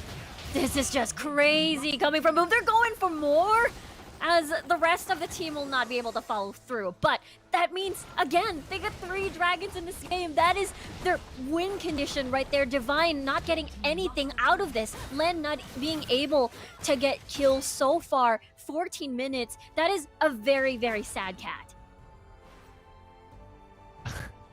Took a bath, very wet, very depressed. It's sad. Just like soggy. You know how cats tend to lose like half their mass when they're wet? All the fur clings to their body? That's what Len is right now. It's it's pretty tragic for Len, especially it's the first Rengar in the SCA championships, and for Len too. And what are the other Rengars gonna think? The other Rengar, Lengar. Yeah, that's what it is. It's Len playing Rengar. Lengar. I like it, Rika. It is. But 3-2-3 though, enough. actually, for the side of Len. So he's fine, actually. I didn't say entirely no kills, but so far though, with the fights, Len has been struggling to sort of see if he can transition this into anything so far. The Lengar doing all right, better than Len's other performances today. But we still expect so much from him. Key in for the fight. Doesn't find anything. Meantime, there's a bit of a catch out onto Tan X. Coyote tries to repair the situation. Going in, Xiaoqi badly split. He'll go down into GA. Owens in stasis cleaned up. 2 kills over, maybe. Xiaoqi tries to slide onto the blast cone, over the wall. Ignite ticking. Xiaoqi gets away.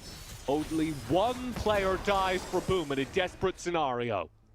That is the great escape. He was basically focused on by 4 members from Divine. And all this time, Tufts has been split pushing at the bottom portion of the map. Therefore, 10x was just forced to, respond to that. Therefore, Divine couldn't really afford to overstay their welcome and push through Xiaoqi's head over there. And it's still pretty risky, though, because of the Baron already being one of the most juiciest targets so far without the Infernal Elder Drake. So Boom Esports will focus their efforts on their vision control over at topside. Infernal Elder Drake, I will say, is just a stat boost that is game-winning, particularly for Boom, who of course get more true damage because they have all 3 Drakes. They get a game-winning amount of true damage if they take that Drake. So this is just over. This series is just over if Boom find this Elder Infernal Drake. I have to agree with you there. He's in, kick found, but nothing from it. Oh dear! Xiaoqi down at the beginning of the fight. And Boom, they've lost their jungler. And guess what's about to come up in 30 seconds? Boom has a lot of poke. They can try to slow down by 40 seconds, but that's a Baron with no jungler. Divine can get this and use this as bait. Divine doing exactly that, baiting, trying to force an engage, and boom, get the wrong message. They ignore the pressure. Rogue entrance over the top. Tan already dead. A massive win on the trades as Tough just eats all the damage in the world.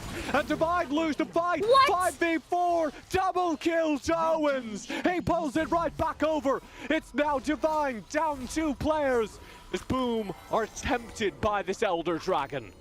Yeah, that could have been Divine taking the game back for themselves, getting more kills on the board with, you know, taking advantage of the high death timers in the 18-minute mark and possibly getting the Infernal Drake and even denying that away from Boom. But now, because of losing that fight, it is now Boom already first in for the Infernal Drake. Still 5v3. Divine need to contest this. They must, otherwise they lose this game, they lose this series, and they're already in trouble off the attempt. Len goes in, does damage to Fly Arthur, but Coyote's just gone, and Len's zoned up in the fight. Top steps forward, TP in on top of Len. Len forced into stasis. Elder picked up by Boom. Picked up by Boom as they start this fight. They'll turn immediately onto Len and shut him down. Chase Divine away, back to their half of the map, as I think Boom might have done it. Indonesia, the region that has never gone very far in SCA competition, is now about to upset our bracket, blowing through into the base. That is absolutely crazy. Look at them with this now on the Nexus. Boom explode onto the international stage, and they blow up our bracket here in the play-ins. What a series. What a first series we have for today, TJ, on our first day. This is such a big upset. A lot of big expectations coming from Divine, especially from the Vietnamese region. But look at Boom just crushing all of these expectations. And of course, being, again, one of the favorites for sure coming into Group A, especially after this. Tell you what, I can't look away from Boom after a performance like that. So much aggression from them, and we expected that, we anticipated that. What we didn't expect was the mechanical skill to translate as effectively as it did from regional play. I have to agree with you there. The fact that they were able to get all of these objectives as well, win every single fight, just as you mentioned, with their mechanical skill, and as well as decision making, and then all of the dragons all in their favor, and Divine Esports had no choice but to watch every single time, taken away from them. I don't know what to do about that. I don't know how to reevaluate that entire bracket. Divine have a hell of a task in front of them. I'll hand it over to Skimmy, Granton, and Omo to explain where we stand after that massive upset. Very much there, TJ and Riku, and what a historic day. Already so early on into this one. Our predictions, they're out the window. Throw away the notepad because we don't know what we are talking about. Apparently, Divine Esports coming in as the heavy favorites and just not able to really land the punch that they were hoping for. I mean, dragon after dragon, it was always sacrificed. And I think of that last game, team, you're looking at a situation where that is a 4th Drake and it's an Elder Infernal. I don't think, Omo, it gets any better than that. Honestly, we just witnessed in front of our eyes a complete collapse of Divine Esports from game 1, where they were looking pretty decent, good drafts, everything was looking, you know, the way it should be. And then we came into game 2, things started to fall apart, they threw the game off a comeback. Game 3, they looked mentally boomed, and then game 4 here, I just don't know what that was. It was a brilliant performance from Boom Esports. And honestly, look at CLT and Fly Arthur, look at their KDAs and how complementary they are. These two have been instrumental here in taking down Divine. I certainly have, and as you would have known, a brand new patch 2.4b, that means new champions are available. We wondered if we would see it so early on into the tournament, especially in the upper bracket where teams might be quite keen to hold on to strats until absolutely required. But Gov brings up the brand, pumps out the damage once again, showcasing that, look, hey, if I get to play these champions that can do a lot of damage, I might just do the most on my team. And whilst the commendations had to surely go to Fly Arthur and Zhaoqi once again, I mean, this is a scary roster now, which didn't have much expectations or pressure put on them from the community. But Grandin is now definitely a real threat in the upper bracket. Yeah, I have to say I'm pretty dumbfounded. It is a difficult situation as a Vietnamese region fan, as someone who believes in Vietnam region dominance and supremacy. You know, this is pretty surprising to me. Boom Esports have really shown me something else. Guff has come in massive in that game. Being able to play these AP majors kind of supports really well. I quite like this stuff from Boom Esports. That being said, it was both ways. That kind of saw the Divine Esports not kind of play up the expectations. But what do I know? My pick rate for the SSC was terrible as well. You guys might want to bet against me if you guys want to have a better chance.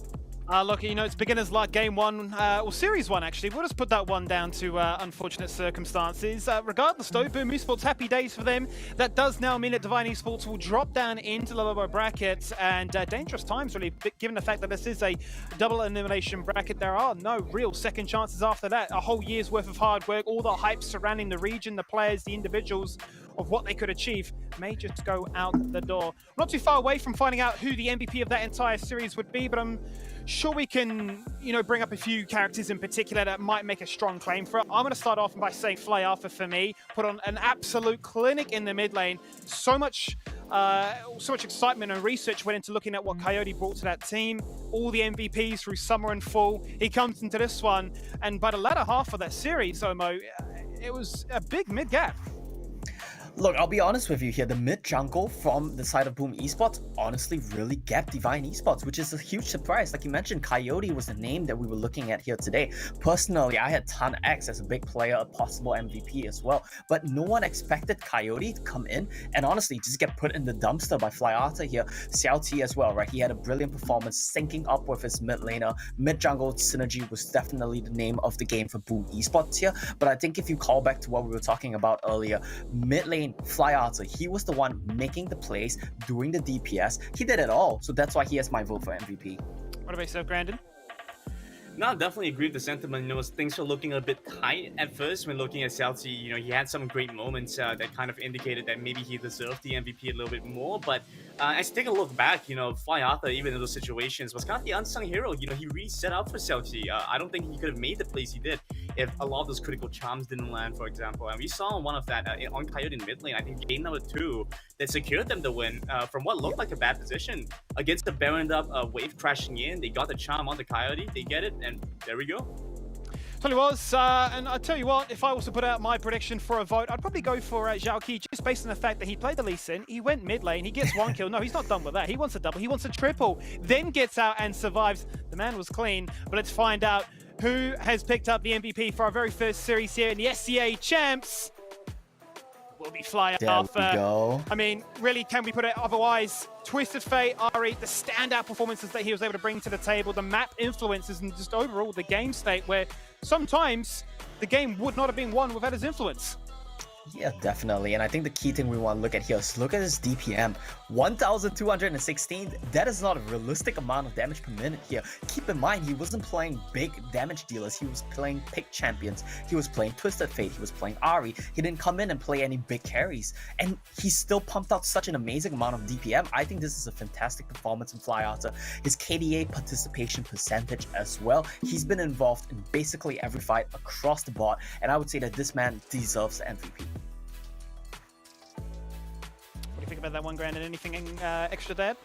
Yeah, you could make an argument. Yeah, Celti. I don't think that you can deny Flyata's discussion. I think if you looked at that game as a whole, you know, you have to acknowledge that he had a huge presence throughout that series. And a big portion of why Boom Esports was able to take this critical first series win, I'm again very surprised in how things have gone and happened. It might kind of throw off our power rankings throughout this entire competition, because now if suddenly it shows that these Vietnamese region teams are not undefeatable, then bracket B is looking very different, bracket C is looking very different especially. Also early days here as to what could be the overall outcome as to how these teams can try and escape the gauntlet that is the play-in stage. Up next though, our second series of the night is Buriram United, and they'll be taking on the Bajaya Dragons, and that one should be a banger.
ourselves ready for the second series of the night, still following all the action here in Bracket A as the SCA champs are well underway. My name is Skimmy, I'll be your host for the evening, all the evening, because you can't get enough of what I have to say about this one, but I'm joined by two brand new lovely faces. Riku, we've taken her out of the casting booth. We then brought Contra into the mix of things as well, and we're going to be talking about our second series of the night. Now, before we get into the action of what's to look forward to, quick 2 cents. I'll bring Contra in first. What did you make of that first series? Well, that was phenomenal. Boom Esports. We saw the votes coming from you guys out there, and I didn't count it out, and I'm definitely glad to see such a performance coming in from the Indonesian region. And now that they're in the upper brackets, they're definitely in a really good spot to actually take that only slot in that group. Certainly are. Riku, I know you were casting those games. Were there anything, now that you've had a bit of time to think things over, anything that's really popped up and maybe caught you off surprise, or how are you feeling about that one? Yeah, I mean, I said Len can sort of rival out Valdis in the jungle role, but now I'm starting to think it could be Xiaoqi. So it could be. Certainly had a standout performance on that Lee Sin, getting everybody outside. Pretty excited about what this team can now perform and sort of do for the region of Indonesia going forward into this tournament for the play-ins. Now let's zone in now. That was game 1, series 1. Let's focus our attention into our next matchup. Buriram United, here they are. Starting off in the top lane there with Null, followed up by Shiba in the jungle, Arkany as their mid laner, Kinemon and Supporter. Actually a fantastic name for a support player. That'll be their bot lane. And Contra, what do we make about this team? So far, Buriram United, it's definitely a staple name in the Thai region in general. And you look at Noel being a Baron laner that's so flexible, and he's very much known for his Singe pickup there that can disrupt many of these teams, and you don't know what exactly to make out of it. Do you change a Singe inside of all these matches? Definitely no. And you gotta look at Archony as well, because he's got plethora of options to feel out some interesting plays in the mid lane. Certainly are referring to one of those series where they played the Singed up into EVOS in a agonizing defeat in those grand finals. Certainly could be an exciting time to see what they can flex, given it is a brand new patch. We've already seen the brands come out, so why not? Let's give us something new, give the viewers at home something exciting to talk about, and watch the patch, the meta, unfold, adjust, and become exciting. So Buriram United are a team that, they came into this as the first seeds, originally from the group stage. The perfect split, 9-0. They got themselves into the playoff bracket and tried to get themselves into that grand final for a convincing win, but EVOS played spoiler, running that entire gauntlet run straight through to the finals for that 4-1 defeat. And Riku, you look at that then, does that say that Buriram have the potential? They've got that skill ceiling, they just need to try and tap into it and assert themselves control of this bracket nice and early. Yeah, definitely. Again, this is coming from the champion region, which is Thailand back in the summer season, Summer Super Cup rather. So yeah, I feel like for Buriram, they don't have a lot of roster. They actually don't have roster changes. So it's really nice to see Supporter also play on this regional stage, and it's going to be very exciting for sure. Especially, I feel like this team focuses a lot on their 5v5 team fights, and they also play around Kinemon. So I'm excited to see how they deal and actually form their composition rather in the draft later on. Yeah, for sure, because we can bring up some of their stats, and these are what we were mentioning before as to how they finished the season and got themselves that second seed. A 25-8 win-loss streak to talk about, not too bad whatsoever, but 19 first bloods, that's the one that really sticks out to me. The highest percentage of first bloods out of any team here in the play-in stage, so this is a team that I'm expecting them to be quite aggressive, force fights, get themselves keen to those early objectives and try to snowball. Contra, what do you see as the main talking point, players aside?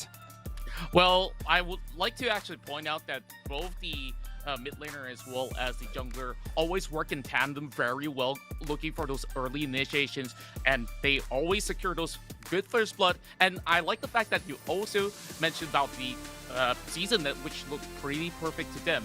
And in the playoffs itself, it just felt like EVOS just got the playoff buff and they start losing a few games out there. But I expect Buriram here to still do very well. But now that they're challenging against the Malaysian rivals, they already know them a little bit too well from all the scrims that they had.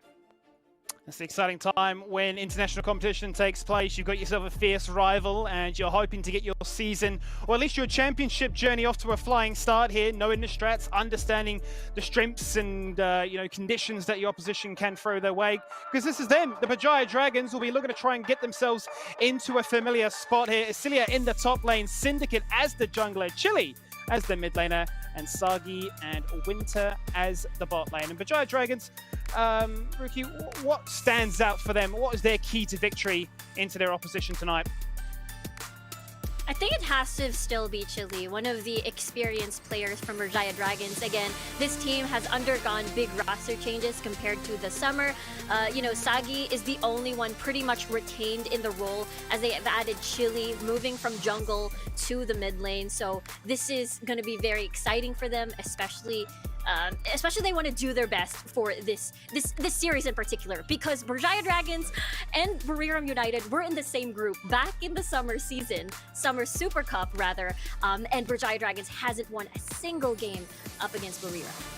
What is crazy also to note that these players, whilst still hunting for that defeat, or I should say that victory rather, they've had a few defeats, whilst they're still searching for that victory up against the Buriram United. They're a team that should be feared for a few different reasons. There are some of their stats also coming in with a very similar trajectory, finishing the split in second, having gone 6-1 and claiming first in that group stage. And much like their opposition, they got themselves that berth into the grand finals, but ultimately fell down to GeekFam, that did the exact same gauntlet run and had the momentum on their side. Whilst they got themselves an impressive win-loss here of 19-6, the one thing that really stood out to me when looking at these guys is the impressive KDA that sported from their mid all the way down to the bot lane. I mean, you're looking at Winter rocking a KDA of 9.7 over how many games in the full season? It's unbelievable.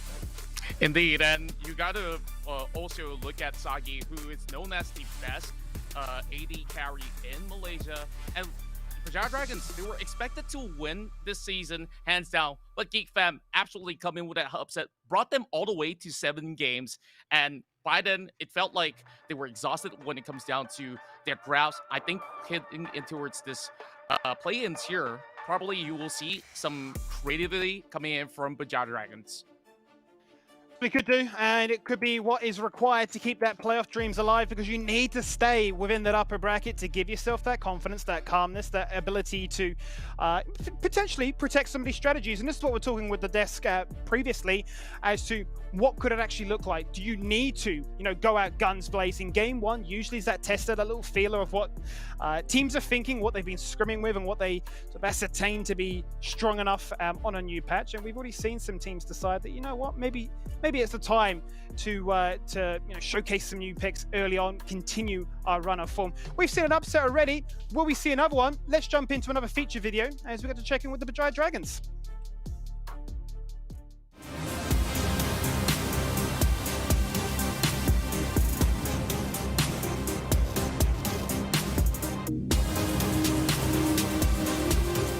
From losing to underrank in week 1 to making it all the way to first place in group stage,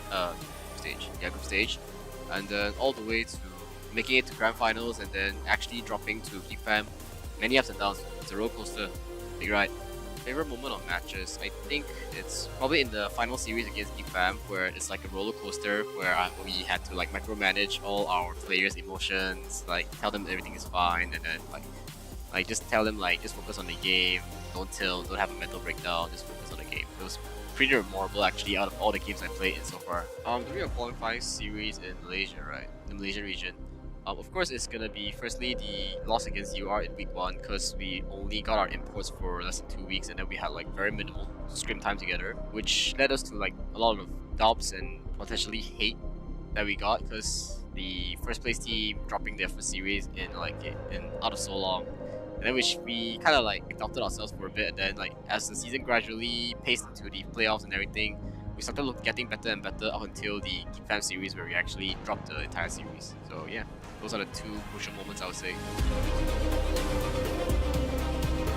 Of course, even though we're in the play-ins, right, none of the opponents are weak. All of them are strong. Even the second or third team coming from the Thailand region, the Vietnamese region, or even the Taiwan region, they are very strong. So I'm looking forward to see how far BJD can go in the upcoming C tournament. I think it's most likely gonna be facing. Actually, I would want to face Buriram again, and maybe like a Taiwanese team again. Yeah, that would be pretty cool. For players, I think of course it's gonna be Chile, BJD Chile, and most probably the Shang from Geek Fam. These two players, especially Chile. Chile has like overall a very diverse champion pool, and he has a very commanding role in the team where he's like the leader. And when it comes to the Shang, right, he's very mechanically talented as well, and then he as well is also like a leader to his own team as well. So we see like both of these players, right, they have like this leader role, and then at the same time they have like very good mechanical skills in the game. Winning C Champions essentially means that it will help Malaysia grow as a region entirely when it comes to Riot Esports and esports.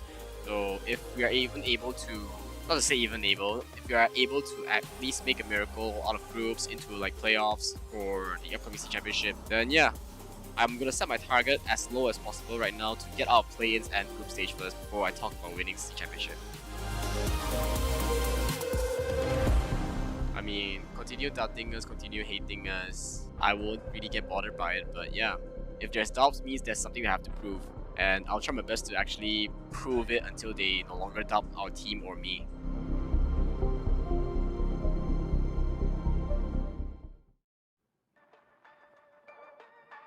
What a Titans mentality there. You heard it from the horse's mouth. He's saying, look, continue hating us. I'll just prove you guys wrong. And I love that about them. The fact that he says the journey to get here was a roller coaster of emotions, and quite rightly so. You know, you come in as the top dog into the grand final. You're witnessing an opposition that have had to make that insanely long run to get there. To fall on down, that would be certainly a tough ask of any team, really, be it veterans or rookies. I start to look at this one and think, okay, are they in their head nice and early about really what they could do, how they prepare to take on Buriram United? Rico, do you look at this one as a must-win game for either team for the mental edge, or is it a case of we just want to see some form of strength, flexibility, or just patch comprehension? Yeah, I think it's still extremely important for Berjaya to win this one, because when we look back again at the Summer Super Cup, it was Buriram rather, that won every single time against Berjaya Dragons. So this new and evolved BJD perhaps could be the answer with, you know, their new roster changes coming in.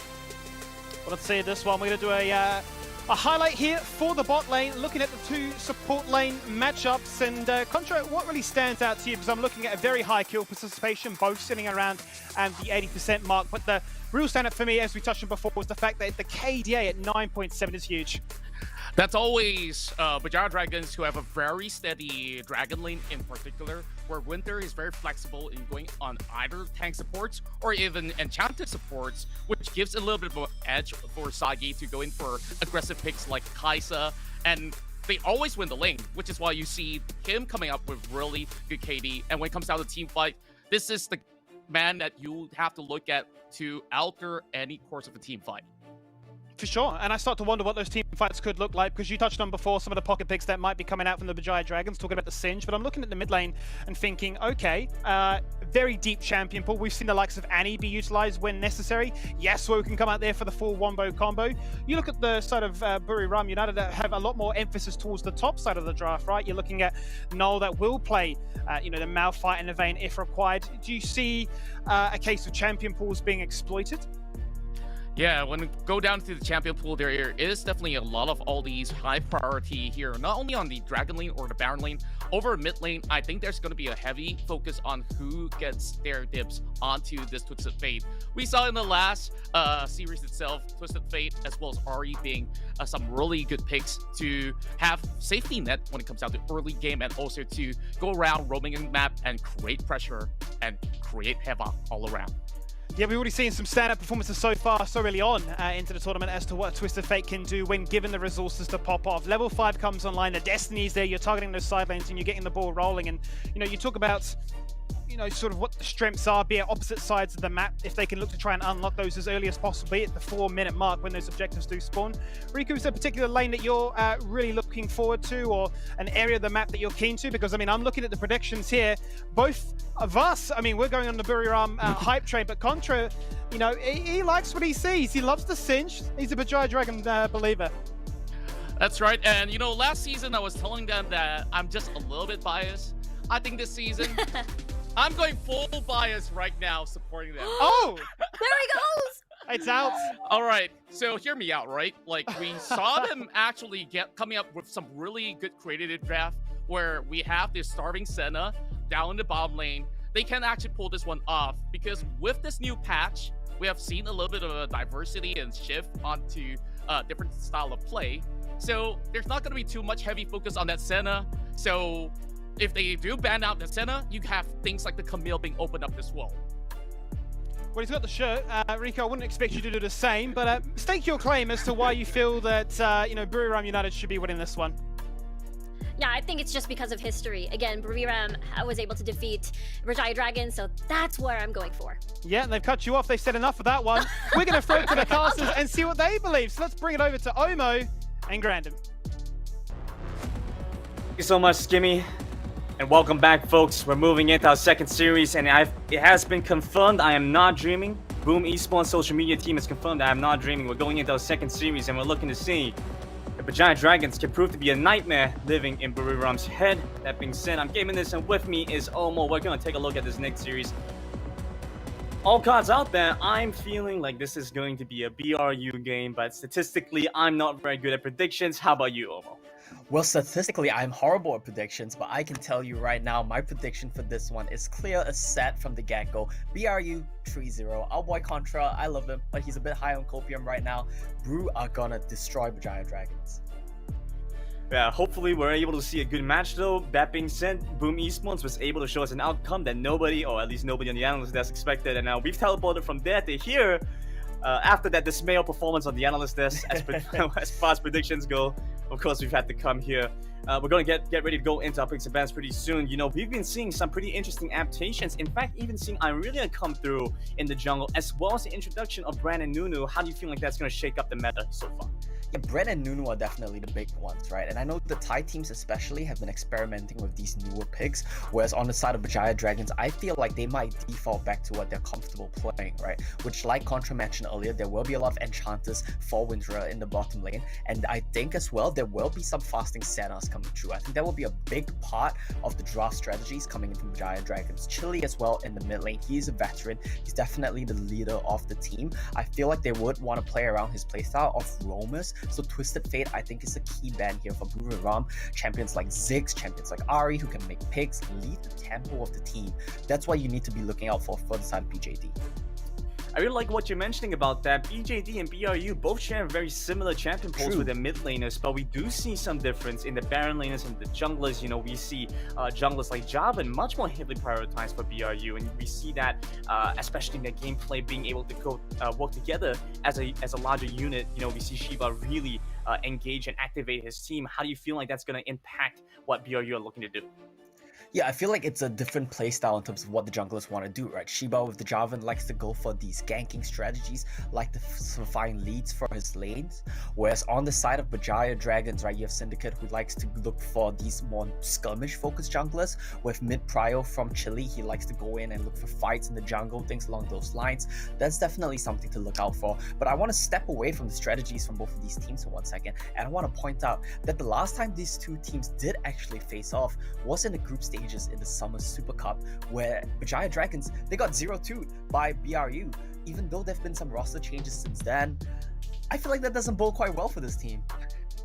Yeah, they mentioned in their video as well, this is a team that they were looking to face off, and as fate would have it, it's the very first game that they play moving into bracket A. To kickstart things off, it's a grudge match for sure, Omo. We're looking to see what they can bring in store for us. That being said, BJD, they don't play conventional. They play to their own tune, and they have some interesting ideas and reads in the meta and how they want to play things out. With that being said, though, as we are playing on 2.4B, some adjustments have been made to very popular champions like the Akali. This is hurting BRU a little bit more. I think BJD have come up relatively unscathed moving into patch 2.4B.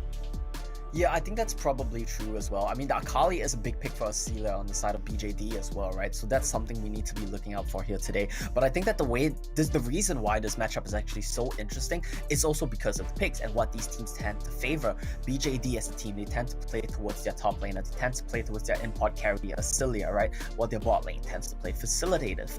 They like the Senna, they like the fasting Senna, and that's always an indicator that my Dragon lane is gonna be getting less resources, and we're gonna be playing more towards my Baron laner. And I think that that's the converse is true for the side of Buriram, right? You have a very stable Baron laner who favors picks like the Renekton, Garen, Darius in the form of Noel on the side of BRU, whereas their Dragon laner here, Kinemon, I think he's the highest in the league for kills as well. Plays picks like Kai'Sa, Lucian, Varus. He wants to be dominant, he wants to bully you.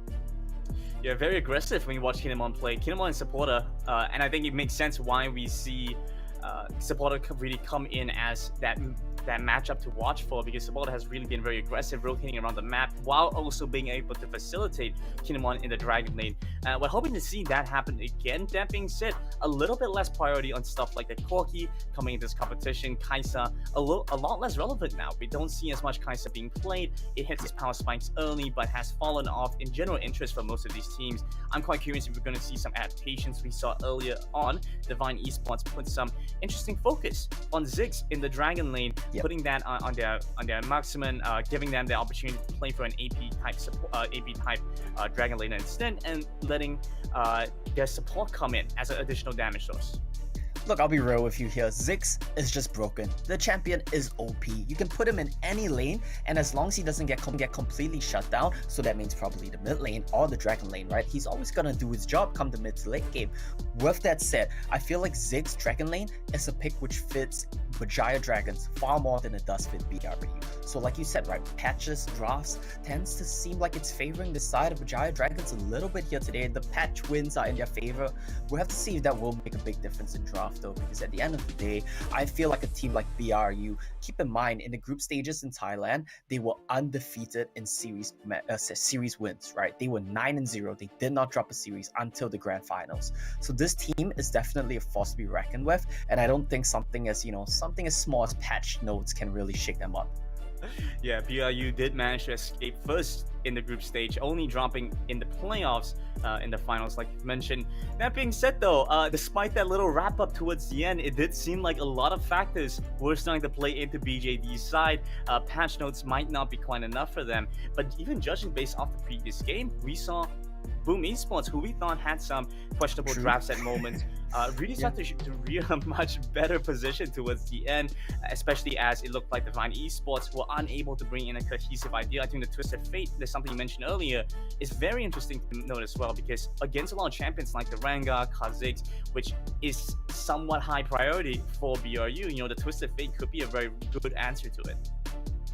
Yeah, definitely, right. I think the global champions are something which BJD are definitely going to be looking out here today. I mean, the Rengar pick for BRU is going to be a big one, but the Rengar pick is also a big one for BJD. And I personally feel that that's a pick that they are very successful on. Give the jungle matchup something which is aggressive, something that can make plays, and then give your mid laner, give Chili some roamers, give him TF, give him Galio. If they get something like Galio Rengar, TF Lee Sin, something along those lines, I feel like they're happy. Yeah, I'm getting word from production right now. We're having some technical issues, and we're going to resolve that in just a quick moment. But for now, we're going to go into a quick break. When we come back, it's going to be the series between BRU and BJD, so don't go anywhere. We'll see you guys in a bit.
thanks for waiting and sorry for the little delay, but we are back and we're ready to jump into the action, into the thick of things, into the picks and bans between BRU and BJD in our second best of 5 series as we continue on in bracket A after Boom Esports defied all expectations. Well, maybe except Yuko's expectation, but for the rest of us, for sure, taking a 3-1 sweep over Divine Esports. Now, we're looking to see if BJD can do the same, potentially upset the people that put them out of contention for the running in the SSC last split.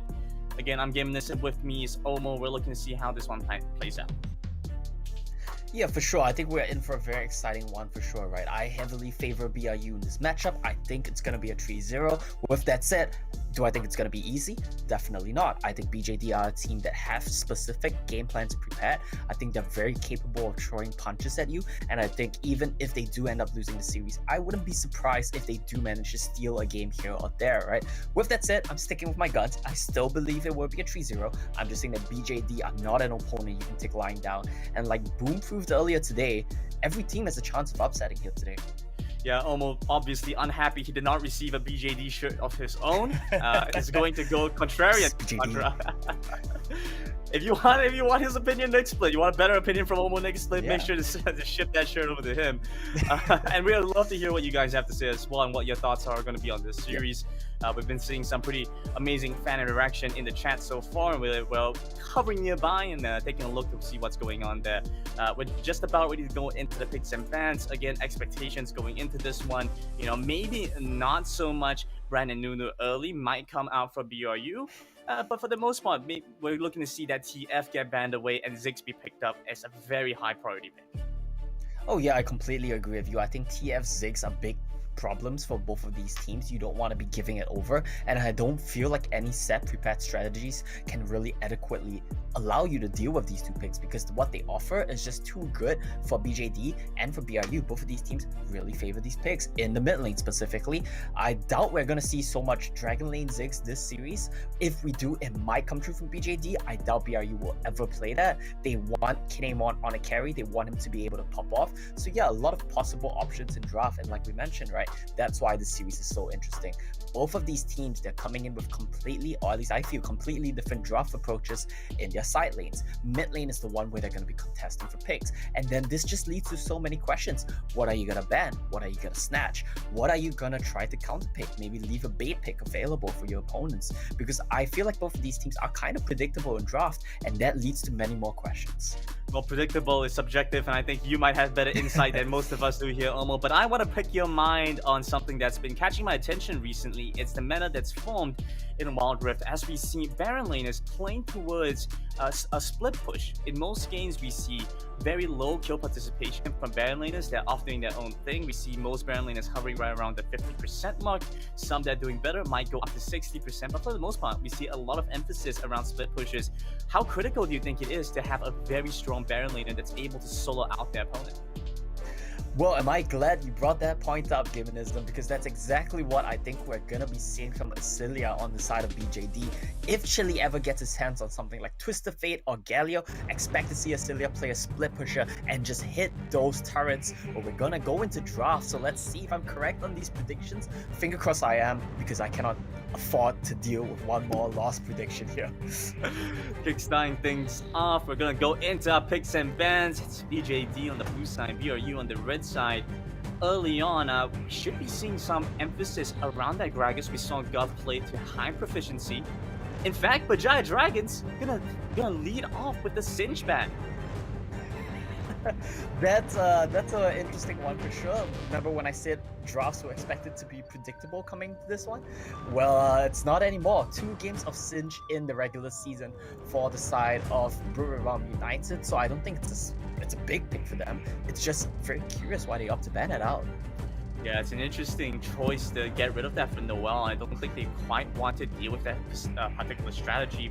Again, like you mentioned, it might just be because they want to empower Asilia, and as a result, Singe just seems to be one of the counters. We do see a little bit of things like Fiora being flexed in these games as well. We've seen some Fiora being flexed for Boom Esports, for example, in the jungle, being able to bring it to the Baron lane and the jungle. I think is a very interesting adaptation. So hoping to see some flex picks early on. BJD will continue by banning away the Rengar, and BRU ban away that Senna. Yeah, Senna very expected, right? This is exactly what we talked about. And honestly, a bit of a throwback, right? But Divinity, I feel like Senna was a ban that they could have considered. Because when you're looking to play aggressive bot lanes, when you're looking to really have your Dragon lane be the difference maker, Senna can be the equalizer. So I like this ban from BRU. I like the Camille ban. We talked about how Asyldia might want to be playing split pushes here today. Getting rid of Camille, one of the biggest split pushing threats, who is also a flex pick, is a great call from BRU. Interesting choice to ban away the Olaf, something that's not very heavily prioritized by BRU. It seems like the Giant Dragons just simply don't want to deal with something like the Ragnarok, but like you mentioned, it's likely going to be the Ziggs that you put priority on, grab that early on because of how much it's able to impact the game. Wow, who could have seen these first two picks coming? I sure couldn't. Ziggs and Varus, in my opinion, barring the banned champions, right? Ziggs and Varus are by and away, like way above the rest of the competition. These two champions are just broken in the meta right now. Varus brings so much additional damage for relatively low economy and being able to play quite safe as well. You know, all these kind of factored together to perform quite well for this Dragon laner. That being said, Supporter will grab the Braum for himself, a pick that he has shown incredible comfort on and has great stats moving out from the Thai competition. Continuing on, BJD, we're looking at a Galio perhaps here. Yeah, Galio would be very interesting for sure if they do lock this one in. That gives them the potential to flex both of their first two picks so far. Typically, you would not want to pair a Galio together with a Braum, into the Braum lane, so you likely won't see it flex the support. I do expect the Galio here to go over to Chili, and like we said, right, Ziggs I think could be a very big pick for Saki, and this is looking like a wombo combo team comp from BJD, right? You have the Jarvan come in, Cataclysm, throw in the Hero's Entrance, throw in the Super Mega Inferno Bomb, and Varus, man just cannot survive, right? He has a Zhonya's Hourglass, that's one stasis, it lets him dodge out one combo. They have two, so that makes it a very hard game for Kinemon for sure. Yeah, it's also incredibly, it's very interesting to see BJD pull away the Jarvan away from BRU, especially since we see that Shiva's most played champion.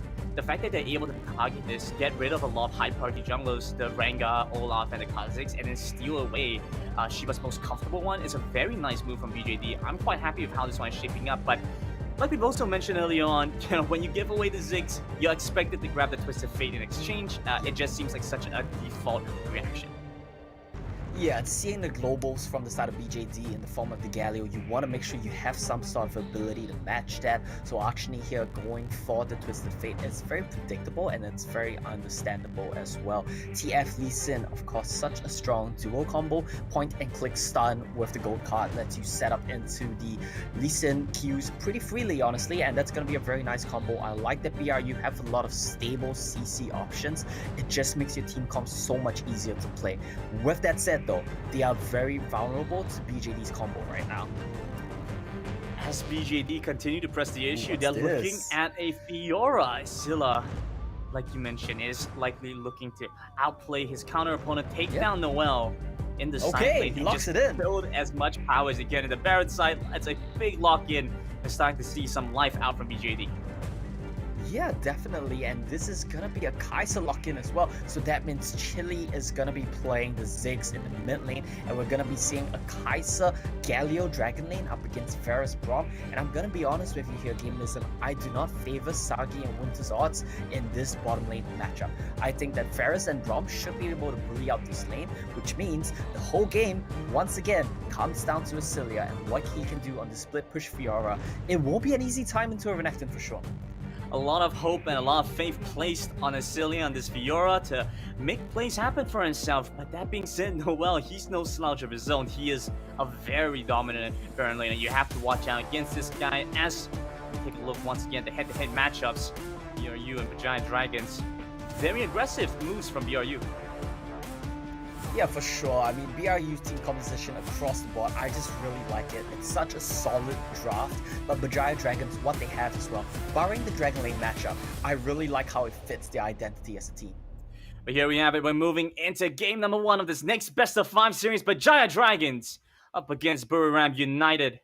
A grudge match from all the way back in the SSC. Teams are looking to take this one away. Yeah, for sure. And right off the bat, we see BRU sharing farm here in the middle lane, getting Noel a little bit of a lead for himself as he goes into the Fiora matchup. That's a matchup which you do lose at level 1. Renekton a very strong lane bully, but level 1 not the strongest. So I can completely see why he would want to dodge out the 1v1 at level 1, get some EXP advantages for himself, and play that one out from there. Talk me through this early game a little bit, Omo, because you mentioned that BRU should win this bot side as a foregone conclusion. Should we just kind of ignore that until something else happens, instead put our attention towards the junglers, for example? Well, I think the big one for us to put our eyes on, rather, is definitely this Baron lane matchup, right? Renekton Fiora, that's always going to be so volatile here. Renekton, if he has the ability to stack the waves, if he gets control of the waves, which I believe is happening right now, because once the wave bounces, he should get control, he should be able to stack his Fury up, and I love what we're seeing from Shiba. It's playing to exactly what we expect. They're gonna vertical jungle here, and they're gonna let Archony hard shove this waves, eat the honey fruit, shove the next wave, they're gonna dive top in 30 seconds. I think that's their game plan here. They do also place the ward towards the bottom side, towards the Dragon Pit, to get information on where Syndicate is going to be, so he isn't able to make an easy rotation down towards the bottom side. We'll see how this one plays out. They are going to end up trading buffs, but Shiba's walking over quickly, and it looks like BRU has the number. They're going to respond and force away Syndicate. Yeah, so opting not to punish a Baron lane matchup, instead going to snowball his own jungle matchup. Shiba, you're gonna get caught. Yeah, have to hold that, as looks like first blood's over by the top side, but I think the action is going to continue in the mid lane. Dodges away from a decent amount, satchel charge, knocks back Archony, and things end there. Alright, I can see how that one played out. Noel was setting up the wave for his team, and then he decided, you know what? You guys don't actually need to help me. I'm gonna solo kill this guy. Go and snowball your own jungle matchup. And Shiba is already up on camps. Noel is already solo killing, up on farm, crashing. And things are looking good for PRU. Look at this solo kill right here. Very stable stuff, right? Nothing out of the ordinary. Get on top of the Fiora, empowered stun. It's all about the prediction timings on the repulse. Get the ignite ticking down, and barrier won't save you there, my friend. And while we kind of missed out early on, I want to talk about this now. The summoner spell choices for Asilia as well as Noel. Asilia has opted for the barrier, whereas Noel has gone straight on Ignite, looking to take the action to your face, fight you directly there. How do you feel like this is going to impact the game as things progress? Well, I think the big thing we want to pay attention to with a Fiora is he needs time, right? He needs to get on you, proc your vitals, and then really just whittle you down. Renekton, however, he doesn't care about that. When he gets Fury up, he can just get on top of you, go for the one-shot with the Ignite, and that plays together very well. There's a lot of synergy in these two kits. That's exactly why I think he went for the Ignite, and I mean, we saw it in action, right? We saw how effective it is, and Barrier could not save Asilia. Yeah, we do see some interesting moves coming through from BRU. Buram will look to try and vie for some control around the dragon and around the river early on. But DJD have to acknowledge that vision control. Look at that line that they had previously established. Really did manage to find and spot out a lot of information for their side.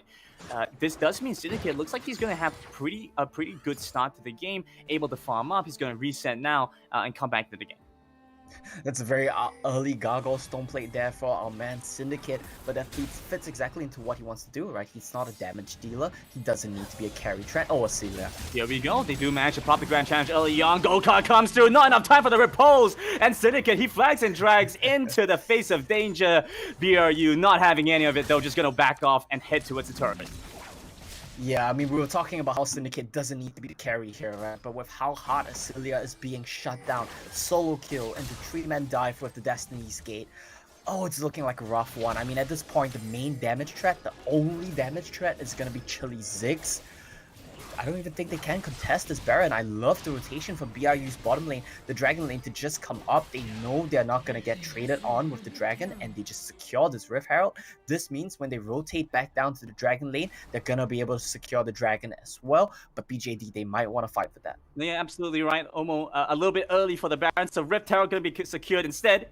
And like you mentioned, no Dragon trade for the Giant Dragons. It was a little bit too difficult. It seemed like they still have some feelings for the other Dragons. Not wanting to capitalize too easily. Instead, BRU have rotated over. They've grabbed the one objective and now looking for a second. It looks like it should be shred down pretty quickly. Doesn't seem like there's any response here. I love the rotations across the board from BRU, right? You have Noel making a bit of a trip to the mid lane to see if he's needed. You have Kinemon and Spotted making a trip up towards the Baron lane to see if they were needed. It's just help your teammates out and they will help you out, right? It's a lot of flow going on in how BRU are rotating around the map. And honestly, Grandin, I'm breathing a sigh of relief here. I'm so happy that it looks like my predictions are not going to be wrong. Once again, BRU, they are looking so comfortable in how this game is playing out. Still might be a bit early to call here, Omo, but at least the Oh, you know early me, game- I love to count my chickens before they've hatched. At least you can count. I like that, but I can count to 3. yeah. That's all you have to count to. So if you're right, we only see a 3-0 series. That being Exactly. said, I think we already start to see some early damage items from Noel. He's, I think, opted to dodge the Black Cleaver, instead go straight for the Blade of the Rune King. Really empowered that 1v1 dueling potential. So now he's stepping pretty aggressively. This is pretty ballsy from Noel. He moves right on the Syndicate. That's talking about that first damage. He's almost taken down a 1v2. very tanky Jarvan. Supporters in here with the Glacial Fissure make sure Renekton is safe, and they force away BJD from their own jungle. Yeah, that was just a guess appearance from Supported. He wasn't needed. Shiba here just comes in to collect the blue buff. Oh, Noel no. is so strong. Oh no, You man. do not see that coming, Isilla. No counterplay there. Asila just kind of forgot about the people in his jungle. It happens, right? Like, I think there's just too many things to keep track of right now. He's getting completely shut down. His topside jungle is completely gone. His tower is gone. Noel here, level 9, looking like he's gonna be a 1v9 monster on this crocodile. Yeah, we're looking Noel's skill up. By the same time, BRU still haven't used their Rift Herald. They kept it despite finding first tower in the Baron. Yep. This means they have a second chance to use it in the mid You lane, know what for that example. means, Gaminism? It's gonna go mid lane. We're gonna Oh, see yeah. Kinemon. He's gonna shoot that, and what's that called? His ultimate? Corrupted Chains? Something Chains along of those Corruption. lines? Yeah, something Chains of along those Corruption. I had it just the wrong order. Yeah, They're gonna yeah, Chains of Corruption's chili. They're gonna send him home when he's low health. Rift Herald's gonna drop, and that's gonna be mid lane turret and Wuri Ram. They're just gonna keep the trade rolling here. Yeah, we're having a master class here on counting the 3. It's not about saying the right skill names, right? Yes, Yeah, exactly. yeah. Exactly. And I again, mean- it's 3 kills for BRU, so we are right about where we want things to be. They're starting to scale up Yep. a little bit, and things have reshifted their tempo. But Giant Dragons, to start things off, had wonderful vision around the map to match BRU, but as things have progressed, they're losing their footing here. BRU had managed to get control and very little vision control for BJD now. Yeah, I'm trying to find a silver lining here for BJD, right? And I think that comes true in the form of Chili Ziggs. Chili's not typically going to be the hard carry for this team, but he's capable of doing his job. He's capable of leading the team when he needs to step up. That's just what veterans do. And I think on a champion like Ziggs, he should be more than capable of stalling out the tempo in this game. And then that brings us down to the question of we need to see the side lanes from BRU. There we go, we see the Herald on mid lane, but Chili's just going to be here to defend, no problem. That's exactly what we were hoping for, but it looks like it still will go down. Over by the Yep. side, they're just going to skirmish, but this just confirms Rift Herald grabbing the second turret for BRU. Yeah, and honestly, look at the gold count right now. Look at the What? Destiny's Gate, not even needed. Shiva fights 2 on the side. Yeah. Not sure what Solo quite happened there. bolo. Let me ask you a quick question, Gaminism. Yeah. If one guy kills 2 people, can you call that a solo kill? Yes, it's Solo still kills? Solo kills? Yes, I think that is how in fact it works. Okay. BRU, with massive Right. tempo there, finds their 4th turret of the game, broken That's it. open. Yep. Bottom side lane. Look, it's 9 minutes in game. BRU have a 9,000 gold lead. This team, they're on form right now. They look hot coming into this game. I talked about how much I love their team comp, how stable across the board it is. Every role has exactly what it needs to succeed here. BJD, we really need to see some plays getting made. We need to see a Cataclysm into Heroic Entrance, into Inferno Bomb come true. And it needs to be on Kinemon. You need to blow his summoners. You need to make him feel pressured. He can't come mid and shoot arrows at you off cooldown. I like the trade attack from BJD. But I feel like BRU, they're gonna get way more here in mid and bot. Yeah, mid-bot Dragon as well. Might be a bit early to call time of death for BJD, but BJD, they're definitely having some struggle breathing here.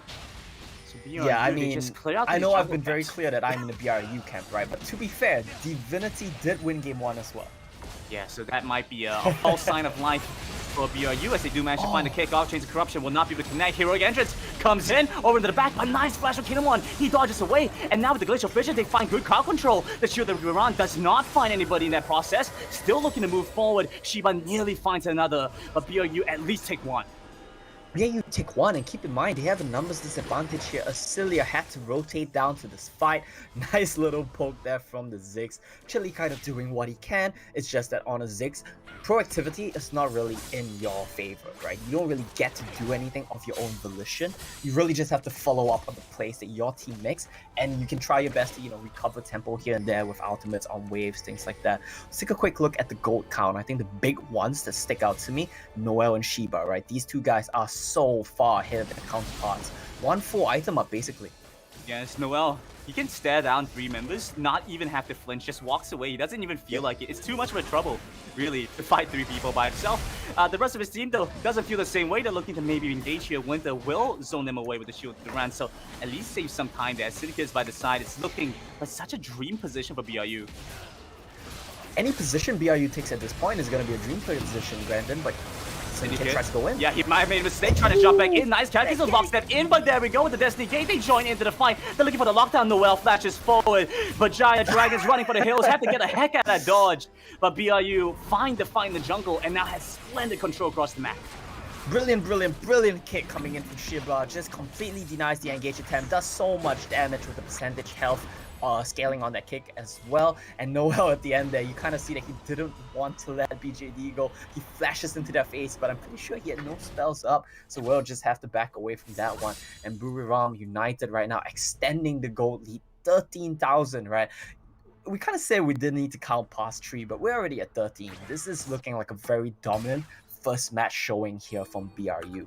Yeah, Shiba's now trying to dictate the pace of the game around the Baron, and it looks like BRU should have the means to do it. They're running Kinemon Severus. That gives them decent potential to, kind of force them onto this big objective.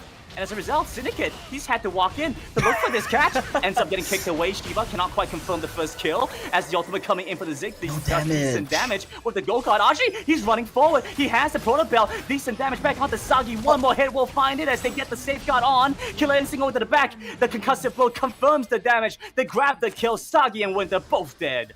Very nice from BRU. You love to see the aggression. Some mechanical mistakes here and there, but it doesn't matter in the grand scheme of things. At this point, it does not matter how you position, how you set up. If you're a BRU, you just take your wallet out of your pocket and you slap BGD across the face with it a couple of times. That's exactly what they're doing, right? They're crossing their T's, they're dotting their I's, taking all the external turrets, gonna set up a Baron right now. Yeah, playing with some of that hedge fund money coming into well, BRU seem to have started this off much faster than BJD can try and match. They must have. BGD can't even get here. Yeah, they must have found some kind of. They must have bought into something that went to the moon because BRU is looking at some. What? 16, look at those 17,000 buys. Did you see what just popped up next to BRU? They went home and then Archony just popped up with RSC. Kinemon just popped up with Cerildia's Grudge. 3 core items on each of their carries. The jungler as well. I feel like at this point they can start dumping some cash into some NFTs as well. They're just so loaded with gold. Absolutely, and looking really fire here. Noel, take a look to that. Proto Belt, an aggressive choice. Not even going for the gargoyles, not going for the hourglass. Nothing about that safety life. He's all in for the damage, all in to grab that fight and start things off for the rest of his team. Kinemon nearly just takes down Chili. The chain combo to get a Rajni. Oh no, Sagi! He's trying to find this here. Hero's entrance gives him the shield, and looks like Sagi barely gets away with the flash. Things are looking bad for BJD. Mid lane broken open. Yeah, mid lane broken open, top lane broken open, their base is max, and it's looking like Nexus might be broken open soon. Noel's over the side, solos off Chili, and things are looking grim for the Bajaya Dragons. First game looks to get confirmed for BRU. They're on to the Nexus, and there's no time left. BRU take game number 1. BRU in such a dominant showing. I like that they even bought some Jotnia's hourglasses on their carries just in case the combo from BJD ever came true. It just never did. And BRU, that was such a convincing showing. Remember, this is the team that in their local regional league, they went 9-0 in series. They did not drop a single series up until grand finals. They are so dominant when they're on form, and that's exactly what we're seeing here today. In game 1, BRU has made a statement. BRU, well, looking at their group stage, BRU, the ones that went undefeated, came first in their group stage and were dominant. And now it looks like the Giant Dragons have drawn the short end of the stick, have to face off the opponents that denied them in the SSC again. With that being said, though, we're gonna toss it over to the analyst to break that down because, as time proven again, we are not the best ones for this job. Let's hand it over to Skimmy to break it down with Contra and Riku. Very much there, Grandin and Omo, for a phenomenal job. You've moved from hanging out with me over to there to deliver the action in what was a action-packed game, 13 minutes, and well, the game was pretty much concluded from that point there. Contra, I'm confused about this one because you're looking at a composition from BGD that looks strong. They've got a strong four-man that can definitely look to try and fight, buy time for Fiora to split push and, you know, get online and do what the comp was built to find, but you've lost every single objective. You're down 10k gold in 10 minutes, and the Fiora was targeted from the very first minute. That's right, and I felt that there wasn't much pressure over on that Baron lane, and Riot Dragons kind of left it all open up. And when they were trying to actually get leads for their Dragon lane itself, you saw how well Kinemon as well as Supporter just come in to block all these entry points so that they've already called it off. And when you look at that PF pick out there, Arshni, just having a real great time. There's no pressure coming out from many of all these PGD members out there to even try to get all these sort of key picks out there. So I felt that it's a little bit of mispriorities when it comes down to draft. That Ziggs, you could actually leave it for later on and go for something like Jarvan for the Gallo to start things off. I suppose it is the dilemma of pocket picks and strength in the meta as to what you want to deny, but perhaps reading too much into it as a denial away from the opposition. It was a flawless game for them. 10 kills to 0. It doesn't really get much better than that, does it, Riku? Yeah, I think it's absolutely crazy as well. I mean, we're talking about Renekton and Lee Sin, one of the strongest, you know, red side picks for top end jungle. Especially now that Bariram is able to, you know, get this focus down. Noelle has been crazy on the Renekton. Shiva also putting a lot of pressure over topside, and Twisted Fate. We saw these exact same picks from the Boom versus Divine Esports, but it had a different result. And you know, I gotta say it again. You know, Shiva is insane on this Lee Sin, and the 1v2 solo kills was just absolutely insane, I thought. Just feels like Lee Sin is far too good of a champion, really, at this stage, where we've got some fantastic players making phenomenal plays, where they are diving under turrets, they are getting kills, they are basically saying that, look, I'm going to be as good, if not better, than our laners. I mean, you can see it from the scoreboard there. Did the most damage in the game, not a sight you want to see if you're a Baron or a bot laner. You want to be getting up there and showcasing, hey, look, you know, I'm playing Varus, I can poke, I've got lethality, I can get the job done for the team. But you look at a situation like that and you start to wonder, okay, was it as easy as you mentioned there, Contra, about making adjustments in the draft? Or was it just the game plan from Buriram, which is rock solid from the very get-go? You're soaking by stealing mid lane experience, you're getting the first blood, you're targeting it with ganks afterwards, knowing that all the summoners are burnt. Did it feel like it was done before it really got to start? Well, it definitely felt so, and of course, I do agree with what Omef just mentioned. When you have a Varus as well as Braum laying out there, you don't even want to think about ganking that lane. So I think it's down to macro play that's affecting Riot Dragons overall. So with so many of all these calls that didn't really win in their favor, things started to collapse from that point onwards. And you just look at Buriram United, they have free passage. The vision game was also much better than what Riot Dragons was also offering. And you saw so many objectives just given freely towards Buriram United without any sort of contest. This is not the usual Riot Dragons that I'm hoping to see. Well, let's see if they can bring it back in game number 2. Up next will be that second game. Buriram United leading the series 1-0.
Welcome back for game number 2 as we continue our coverage of Bracket A. Game number 2 not too far away between Buriram United and Bajaya Dragons, and it really was the perfect start here.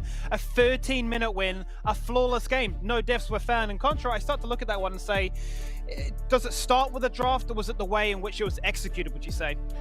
I would say it's I felt that Buriram United definitely planned it all out, banning that Senna, forcing Bajaj Dragons to go in for a very vanilla draft, a little bit more safety pick coming in, and it's a lot of early game priorities that's being given over to Buriram United's draft overall. So I'm guessing that it's actually not too bad to think of letting go of that Singe ban, and Bajaj Dragons maybe want to look to something else, maybe ban off that Twisted Fate if they're not going to use it.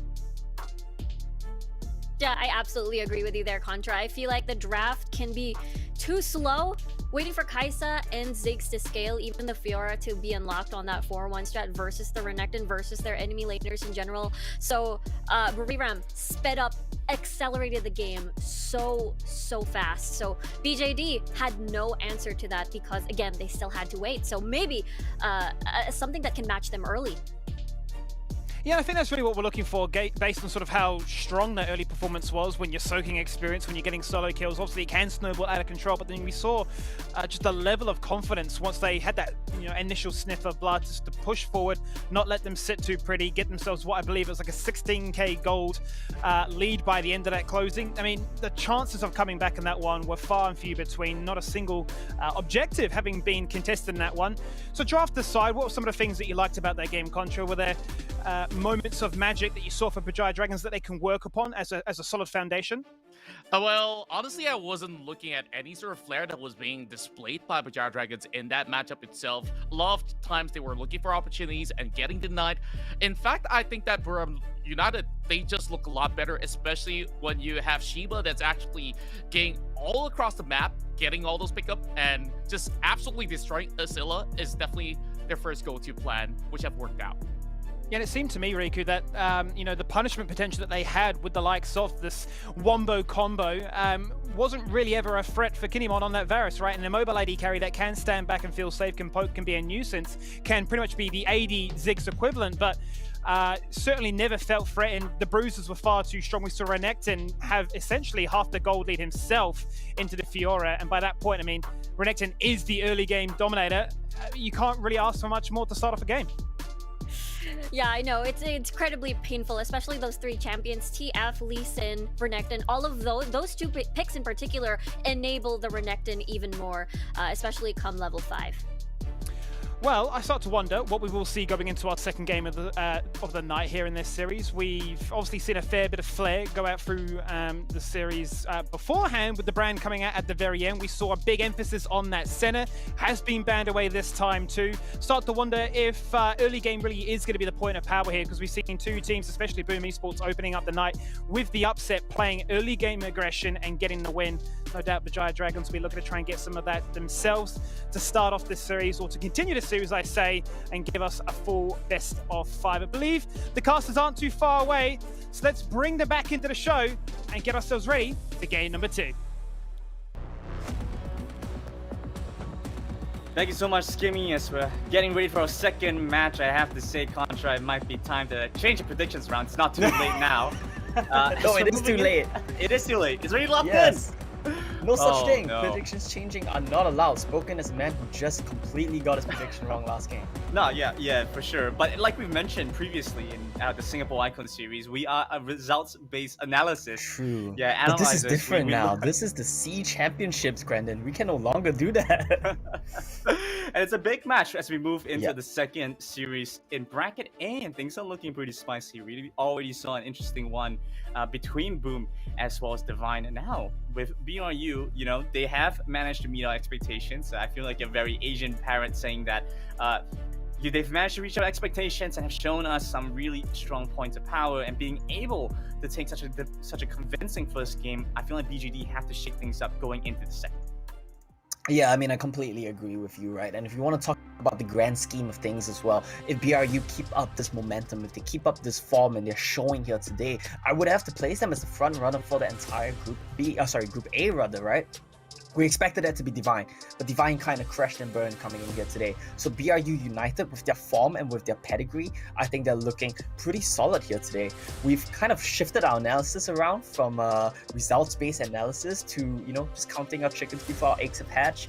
One game in, I'm already making the call. BRU are going to groups. Yeah, BRU is a backup team. Taking a look Yeah, back. exactly. We're going to switch over to this instead as BRU start things off, heading away to Senna, Olaf, and Braum with Bajai Dragons.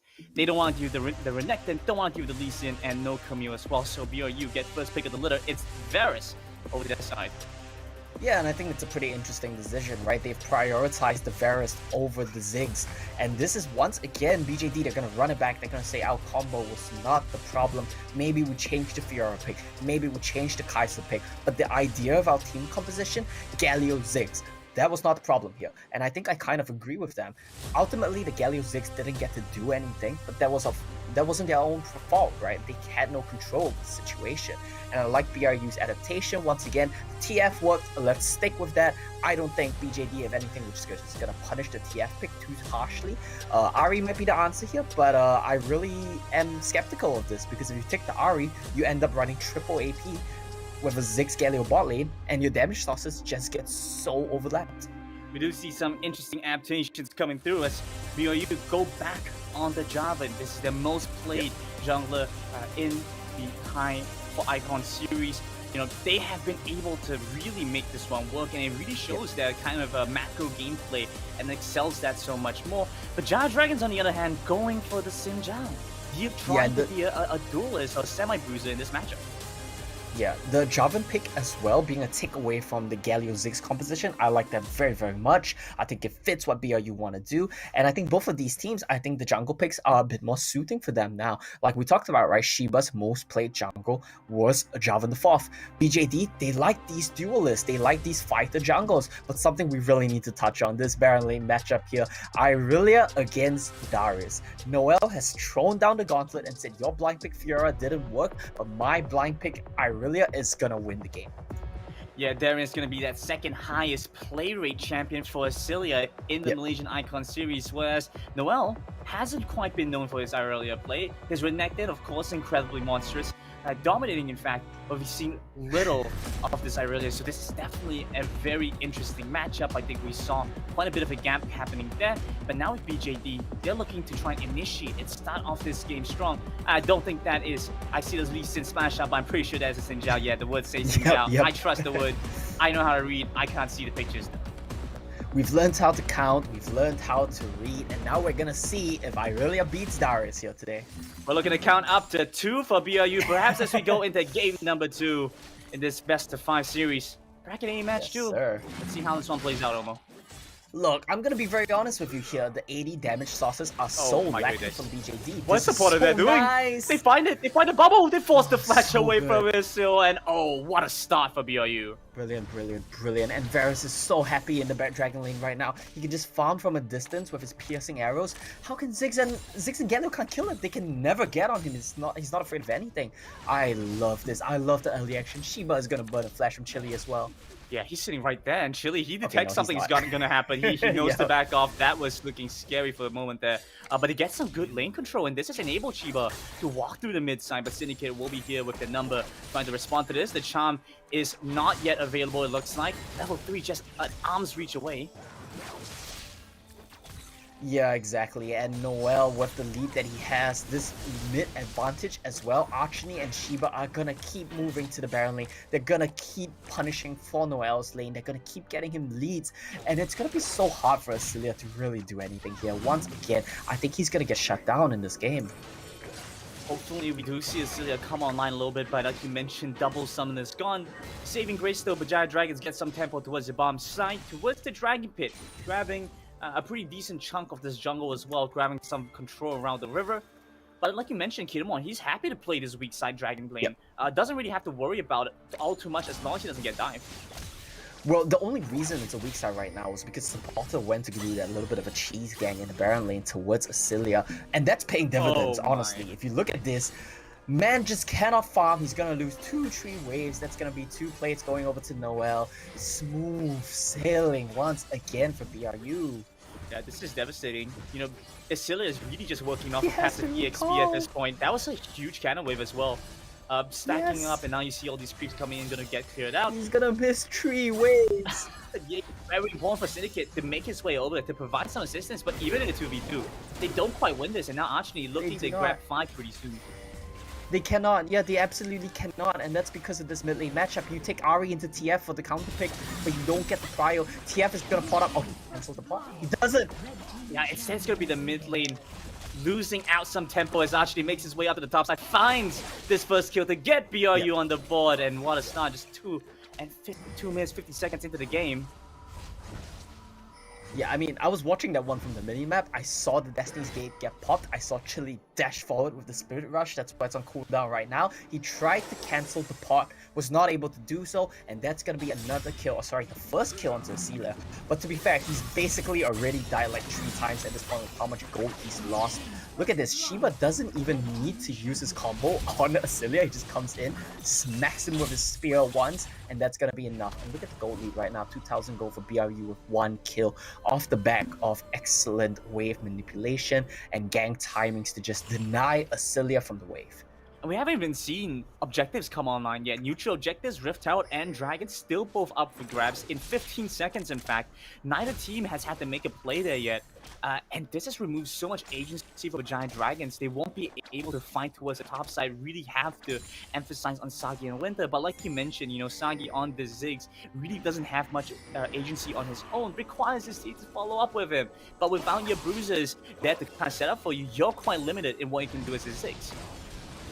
Yeah, like we talked about, right? Ziggs doesn't have initiative. This champion is broken. It does so much, but he lacks initiative. He cannot be proactive, and your impact on the game really comes down to what your team can pull off. Once again, I think BRU, they're going to pull off a double objective get. I think they're going to get the Dragon. I think they're going to get the Rift Herald, and I think they're going to get the game.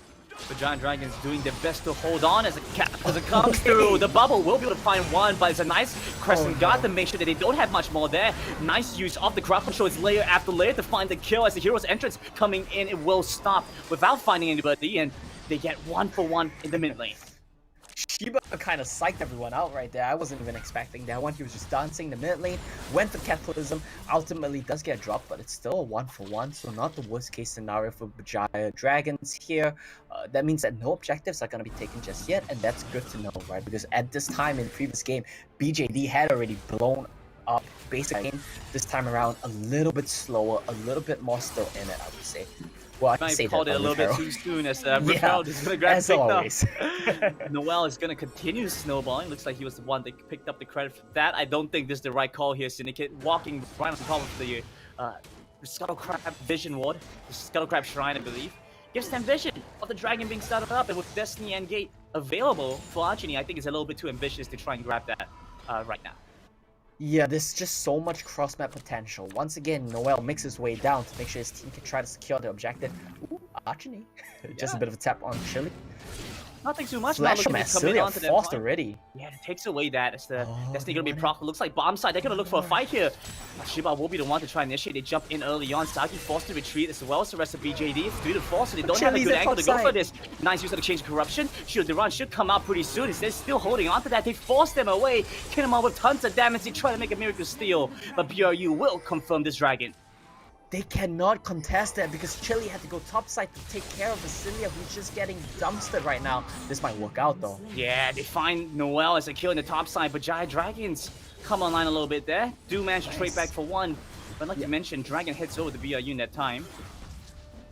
A little bit of a map split situation going on from BJD, and that's exactly what they need to do. They can't take the head-on fights right now. They are just not strong enough, and that's a very nice adaptation from Chili to just stay in the top lane, commit to the play, and they take down Noel, which is exactly what Asilia needs to get back in this game.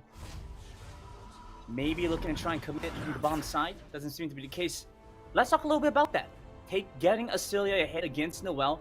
Do you feel like at any point in the game, Darius is going to be able to get strong enough to deal with the Irelia, especially since we see the goal difference now shrinking to just about 300.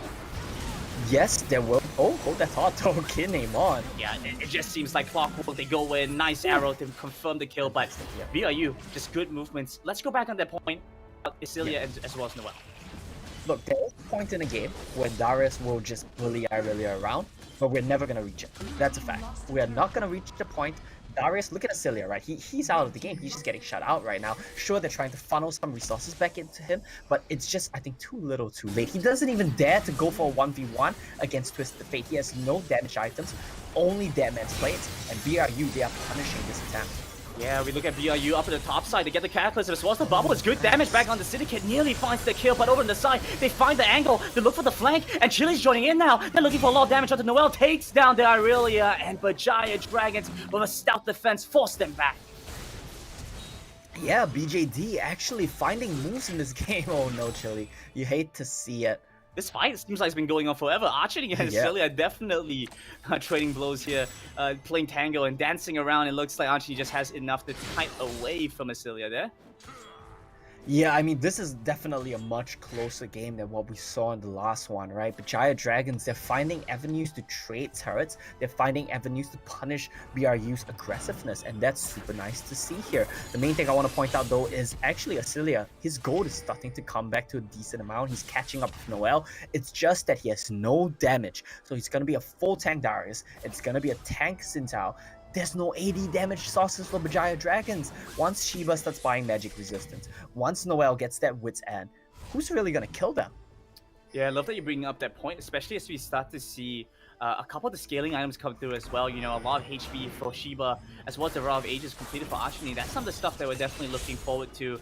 I think Skimmy was surprised by how tanky a Twisted Fate can get with the Rod of Ages, as well as the Hourglass. Down the bottom side, though, it looks like BJD are looking for an angle to get a collapse off onto Buriram United. They're looking for Archony now. Almost managed to find it. That's the port they're trying to find it. No. He won't be able to channel it through, and he will go down Chili with the confirmed kill. Yeah, Archony coping very hard right there. Oh no, well, nearly gets the solo, forces the flash. That means that the next time this happens, you are dead. Archony commits everything. Barrier, flash, Destiny Gate to try to get out of the situation that he was clearly dead in, and that was a big misplay. They try to look for something in the mid lane, almost take down Sagi, but nice moves from Syndicate. Make sure that his mid laner is safe, or his marksman is going to be safe.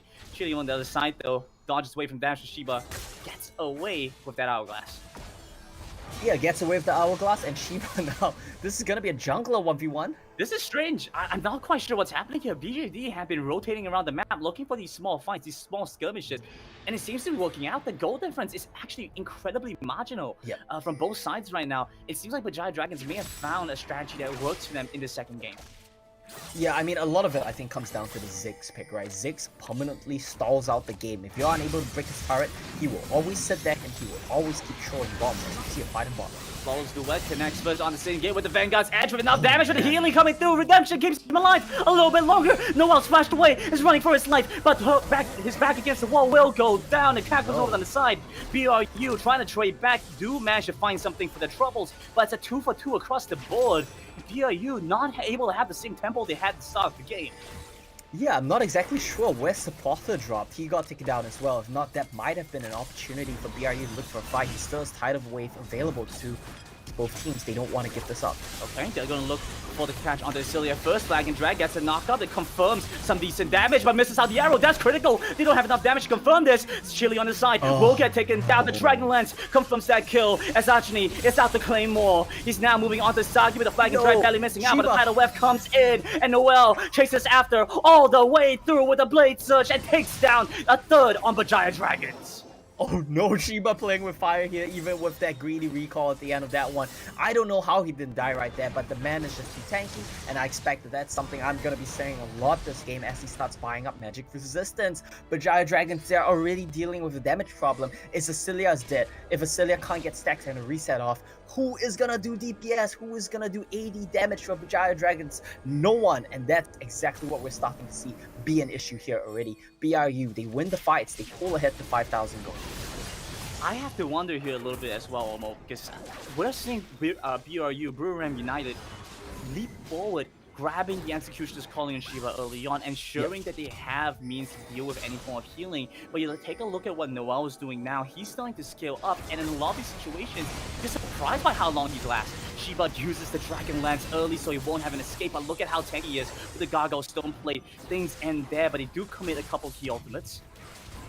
They do indeed, but that's completely fine, right? Because BJD, they don't have the means to force the tempo right now. So that means that BRU, they're comfortable and they're happy to just wait, chill, wait for the out CDs to come back up. That's when you go again. And Kinemon, he has the Saruda's Grudge. Look at his cooldown reduction. If you look at his ultimate bar, you can actually see how fast his out is coming back off CD. When he comes back mid, next wave he's gonna have his out again, and they just repeat it like clockwork. That being said, though, Chili and Sagi have done a great job of holding control of the lane. Look at that mid lane altitude turret. It's still standing pretty healthy throughout this game, despite the other turrets being broken open. Side lane's That's Ziggs, man. Taking a beating, but like you said, that's Ziggs. That's the life that you expect.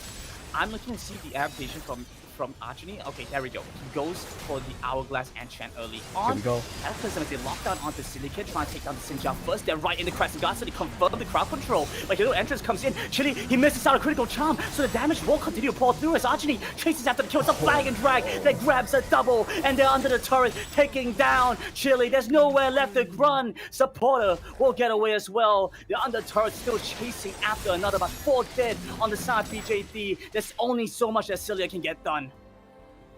Oh man, and look at Asile, he tries to make his way over, but it's way too little, way too late. They don't even want the Dragon. BRU, they're just looking directly to the Baron. Yeah, it's a 10,000 gold lead once again. It's a Baron Nashor for the side of Blue Realm United, and I think that this means that it's going to be game 2 for BRU as well. Calling it early, Omo. I mean, this is a game. Oh, it's not early anymore.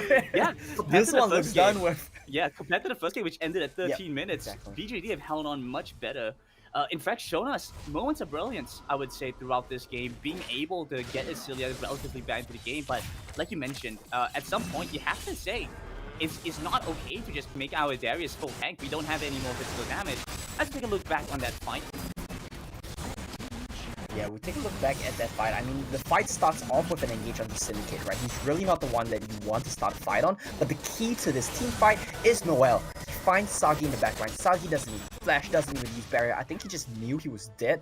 The moment Irelia gets on top of you, there's nothing you can do. And with their key source of damage gone, with the Ziggs dead from the get-go, there's really nothing BJD can do. And BRU, they just run over them. Yeah, lacking physical damage, and now lacking magic damage with Sagi. Well, you know, that just means you have no damage. And unfortunately, that's the reality that we're seeing from the Giant Dragon. It does seem like they're trying to get a catch onto Kinemon. He doesn't have the flash to get away, and he will surely go down here, right? Destiny Gates come through. They do manage to get the gold card to trade back onto Chili, but over to the back. Shiba has joined in, and he's making a mess of the back line, but Giant Dragons cannot press the issue. They get hit up by the gold card. They get hit up by the bubble, and Noel joining in, but the thank God's Edge missed it out. He's still looking for an entry back in. They buy enough time, but the Redemption confirmed their 3rd kill. But that could have been way worse for BJD. If Noel didn't face plant his flash, everyone is dead here for BJD. But he bangs into the wall with his flash. Doesn't matter, he's still gonna go on Sagi, force the flash away. Yeah, I don't think he quite cares. Shield Duran will do a decent amount of damage, along with the Nexus. Forces away BRU, so they only grab 2 inhibitors here, but that is 2 inhibitors over at 15.5 minutes. Yeah, it's almost 20,000 gold lead here for Bajaya Dragons. I had to do the math in my head because I wasn't sure if it was 2,000 or 20,000 because it just sounds like such an unbelievable amount. It's so...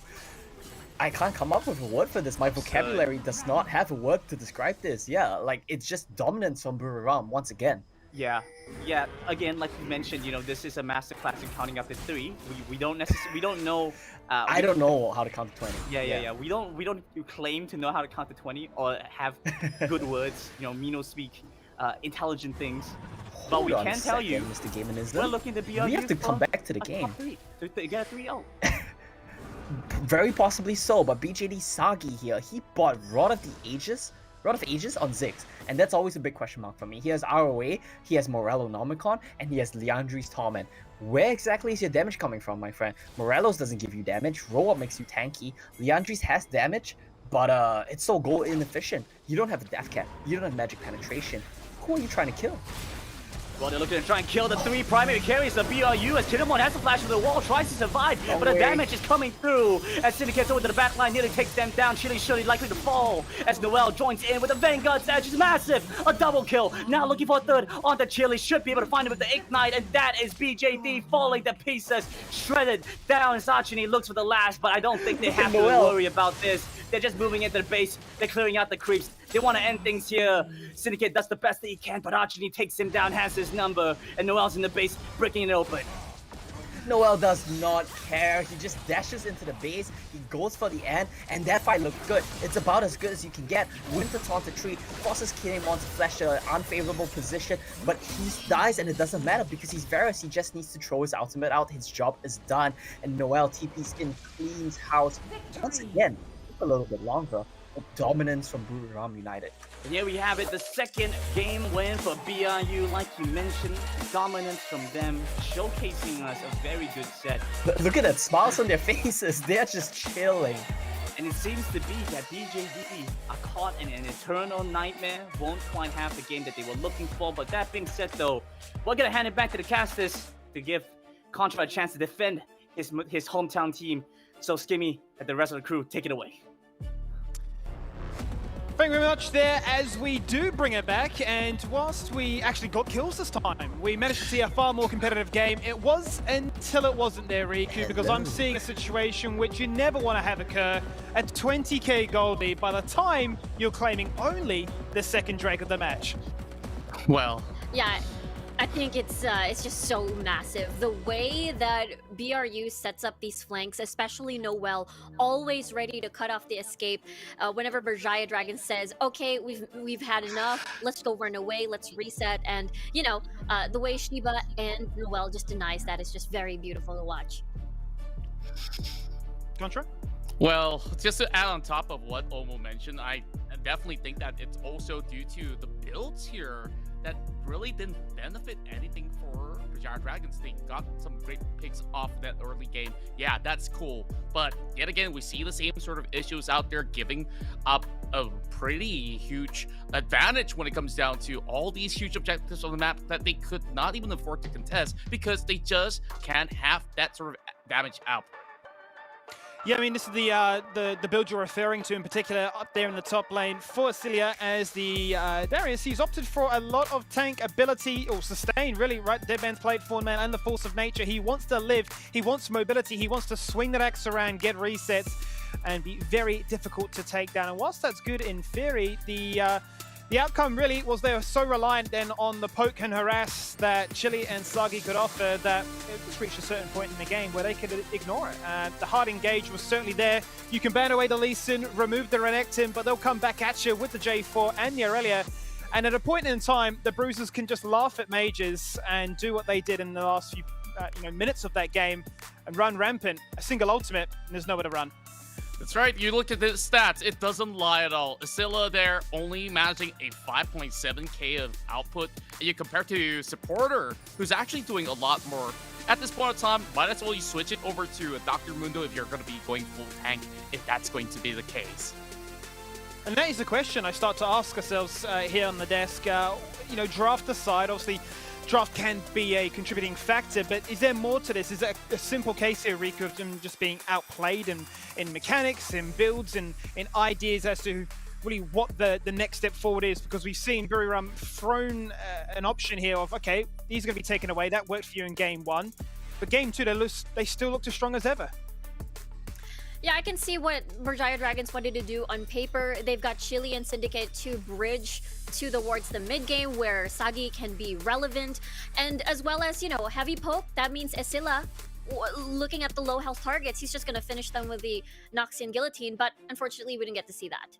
We certainly didn't. Unfortunately, never a situation you want to find yourself in as a Darius that can be so oppressive at the start of the game with the bleed stacks, can cheese you, quite honestly, to get some cheeky level 1 kills. He's falling behind a Galio and a Nami, and look, supports rise up. It's our day to shine. We're doing damage. We're looking good. We might not get any farm, but we can do a little bit of damage. Looks like we've got ourselves a series to potentially close out very early on. Buriram, match point, looking for the perfect 3-0.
Buriram lead our second match of the night here. So far, 2-0 in this best of 5, and a chance now for the first and perfect for EO.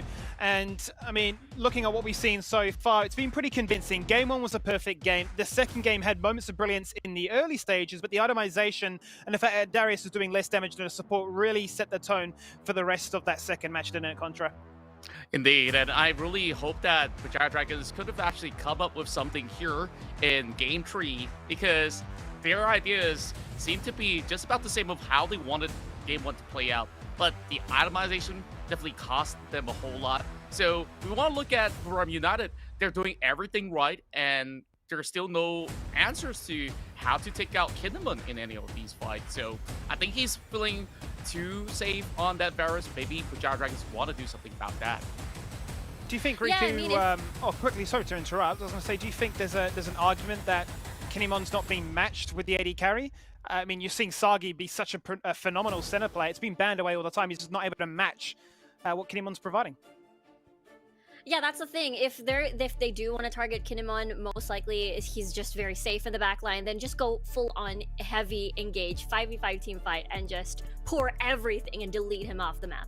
All right, quick question before we do go to the casters for that third game. I'll start with you, Contra. What would you love to see in a Game 3, knowing that the Riot Dragons are pushed against the wall? Well, what I'd love to see? Something crazy like an animate, but let's get into the casters there. Yep, they've had enough of us. Let's throw it back to the casters again. It's Game 3. Sorry to pull the spotlight away from you, Skimmy. I know you guys had some points to be made, but I think production had just about enough of Contra. I think that's too much hope. They had enough, yeah. Yeah, exactly. It's not too late. You're about to join this side of the desk Contra, where people that cannot make analysis, cannot make predictions, are gonna end up. With that being said, we're going into our third game. Of course, I'm gaming this, and with me is Omo. We're gonna take a look at this one between BRU and BJD. With BRU taking a solid 2-0 start. And we might see the very first 3-0, like Skimmy mentioned, of the C Championships, Omo. At this point, I think it's kind of a foregone conclusion, right? It's not a might, and when your biggest analyst, or your biggest fan on the analyst desk is saying that your best chance here is to pick any mid, I think you just go next. Unfortunately, the options so far from BJD haven't quite worked out. We're looking at Steam Team bring something else to the table here. Of course, we want to see the Malaysian region showcase their second seed to its highest power. But again, like we've mentioned, even in the Summer Super Cup, BRU was able to take a 2-0 off of BJD to deny them chances to move into the playing stage or the playoff stage of the Summer Super Cup. Yeah, once again, they're looking like they're going to do that here, right? They're going to stop BJD from advancing any further in the winner's bracket and drop down to the loser's bracket. And I mean, honestly, we meme a lot, right? We joke a lot, right? But I think that BRU, they came in here with a really amazing game plan. They know that BJD, they like to play around Acilia. Acilia likes to play carries. That was their mantra coming into this very clearly. And they just planned their game plan today. Let's shut down Acilia. That means that going to the next game, if BJD want to repeat their strategy, if they want to keep true to what's been winning them games, they need to get rid of Twisted Fate. Ban it away, pick it away, or get a better answer. Put your Galio in the mid lane, he can match the roams. There needs to be something from the side of BJD, right? It's very easy to look at the games and say that, yes, this is a top gap. I'm not disagreeing with that. I'm just saying that BJD as a team, they need to find answers to the way that they're punishing Acilia on the side of BRU. Honestly, taking a look back at the previous composition from BJD, they were closest to their highest win rate champions possible. Yeah, we true. saw the Sinjal, the Darius, all champions they look very comfortable with. The fact that despite that, weren't able to play up to standard, or to their standard, especially for a lot of the Malaysian region fans. Well, it's definitely not a great sign to see, but I have to say that it felt like they were very nervous about that. Even when you see Isilia playing Darius, opting to play both tank just doesn't seem quite like BJD. I mean, I'm gonna be very honest with you here, Grandin. The stats of those champions were good, but you have to be considered. BJD are playing in the Malaysia region. There's no other competition besides GigFan. Well, that's one way to put it, for sure, Omo. We'll see if Bajaya Dragons can elevate our impression of the Malaysian region, as picks and bans are already underway. It's Senna, Braum, and Olaf banned away. Bajaya Dragons removed Ferris, Lee Sin, and Camille. Some issues they've had to deal with, and once again, like you mentioned, Twisted Fate, they had to respond to that. Yep. BRU are going to be able to steal that away, and BJD, nothing they can do that. Yeah, I just love how the Twisted Fate priority is just climbing for BRU. The more games they win with it, the more likely they know BJD will want to snatch it away, and the earlier they pick it. It was 4-5 on red, it was 2-3 on blue, and now they first pick it here on blue. This Twisted Fate pick is gonna be the key to the series, and I think that it's gonna net BRU another win here. Well, we're looking to see if BRU can match your expectations, grab this third win, as we're starting to see something scary crop up. Renekton banned away in that second game, now looking like it might rear its head in the Wild Rift again. It's looking like this is a Rift built for this Renekton. He's been able to make so much happen, play in 1v2, 1v3 situations, to great avail, in fact, and pairing that together with what looks like a Varus an alternative Varus. It sounds like some kind of alternative medicine, but it's an alternative Varus. It's Ezreal for BRU. No, I don't know how you, as BJD, look at the games and say that, you know what, Varus was the problem. It definitely wasn't Twisted Fate, guys. It doesn't make much sense to me, and they just go for an Ezreal. I wouldn't quite agree on the alternative Varus. He doesn't quite have the pressure, but yes, once he gets to mid game, he does the same things as Varus. He stays in mid lane, he pressures you, and he's hard to kill. He does a lot. He pokes you, he pressures you. That's true, but his laning phase is a little bit weaker. They're gonna opt for, I think, maybe this Janna might get locked in. I quite like this answer. It makes your Ezreal stronger. It means that your bot lane compatibility is gonna get a lot higher, and you have the chance to pressure Kai'Sa a little bit more. But you know what? It doesn't matter. Has the Dragon Lane mattered at all this entire series? I don't think so. Kinemon, who's normally the hard carry for BRU, he dies at the start of every fight on Varus. but BRU win anyway, and that's because what matters here is mid and top. Well, it's an investment, Omo. You can't just put all your monies into one particular stock. You have to diversify. That's what it means to have a diverse portfolio, and BRU, they know that.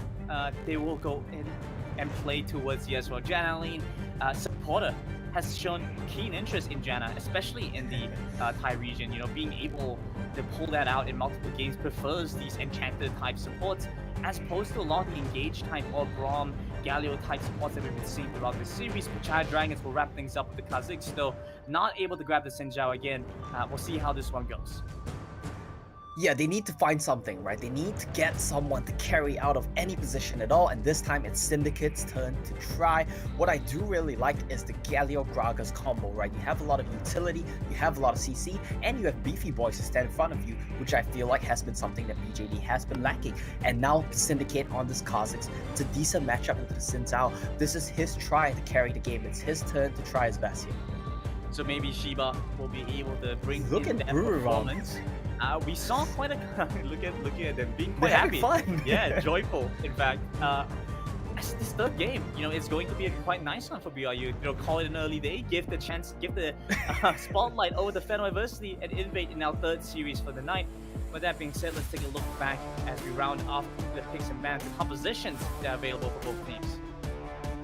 Yeah, I mean, very standard stuff from BRU once again. The only thing that's a little bit oddball will be this Ezreal-Janna combination, but we already kind of answered that, right? Like you said, it's kind of a substitute Varus in a mid game where he just sits mid and pokes you, and the Janna makes it so impossible for the Ezreal to ever die.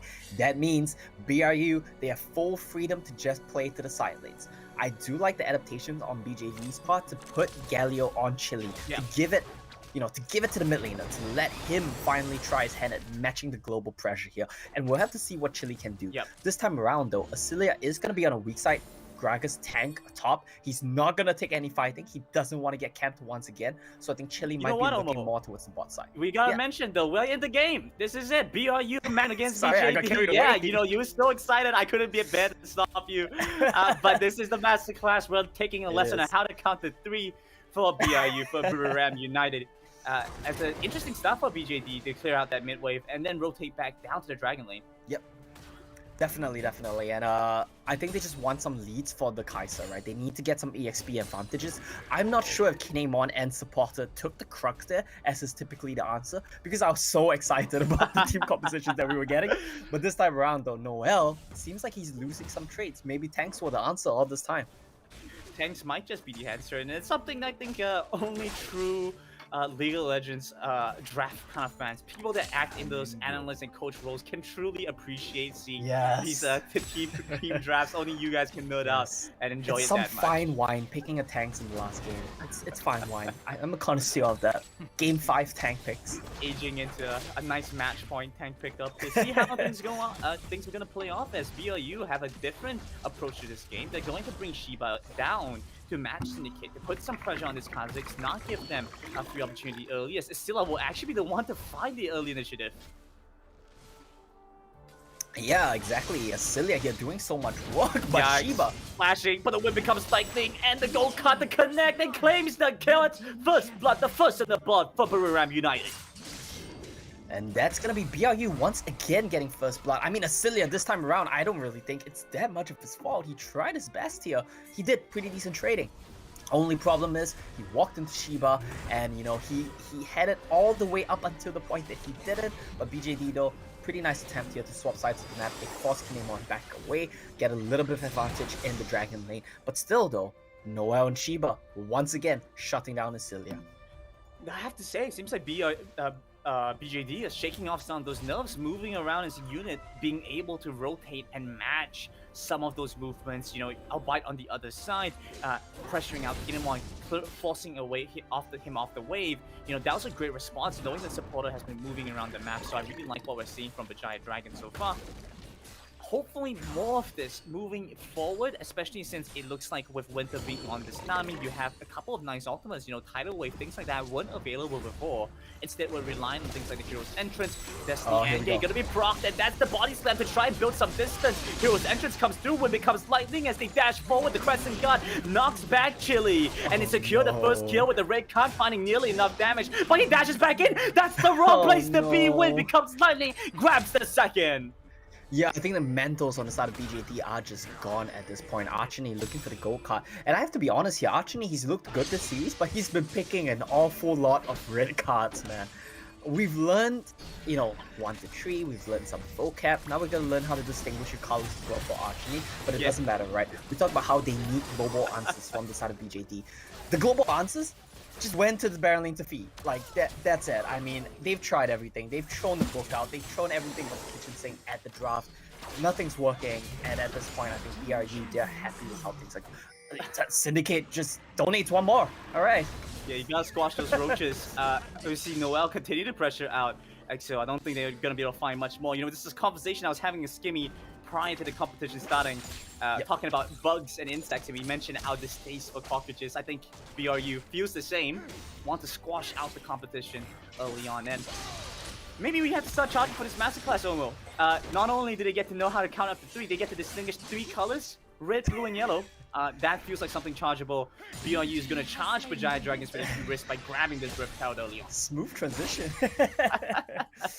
Yeah, I mean, Chili's trying to camp for Archony in the bush here. Oh, okay. Actually, it's going to be Supporter who's managed to flash away, bought himself enough time. Goldcard hasn't been able to come through just yet. They finally managed to find Chili, and now dashing in, they grabbed 1 kill, but it's a trade back as Chili will go down. Supporter is dead as well. Yeah, and it turned out that BJD were not the ones camping, but the ones getting camped after all. The CC chain wasn't there on Supporter. Once he flashes out, gets the Monsoon going, they managed to take down Chili, they pick up the Mountain Dragon. Don't forget, they've already picked up the Rift Herald. Once again, smooth sailing for BRU. Nice moves from the Giant Dragon, though, to immediately recognize the Dragon's gone. Let's take a look back in this fight, because this was an interesting start to it. I think the Kaisa got some interesting angles. Yeah, the Kaisa had an attempt at flying in onto the backline. Oh, actually, he did pick up Supporter. I didn't quite catch that. My play-by-play doing the work here for me. But still, at the end of the day, that means that Buriram United, they get the objectives still. Sagi picks up a Constellation prize. Scoreboard's 5-1. It's a little less depressing now. But still, I don't think it makes a difference.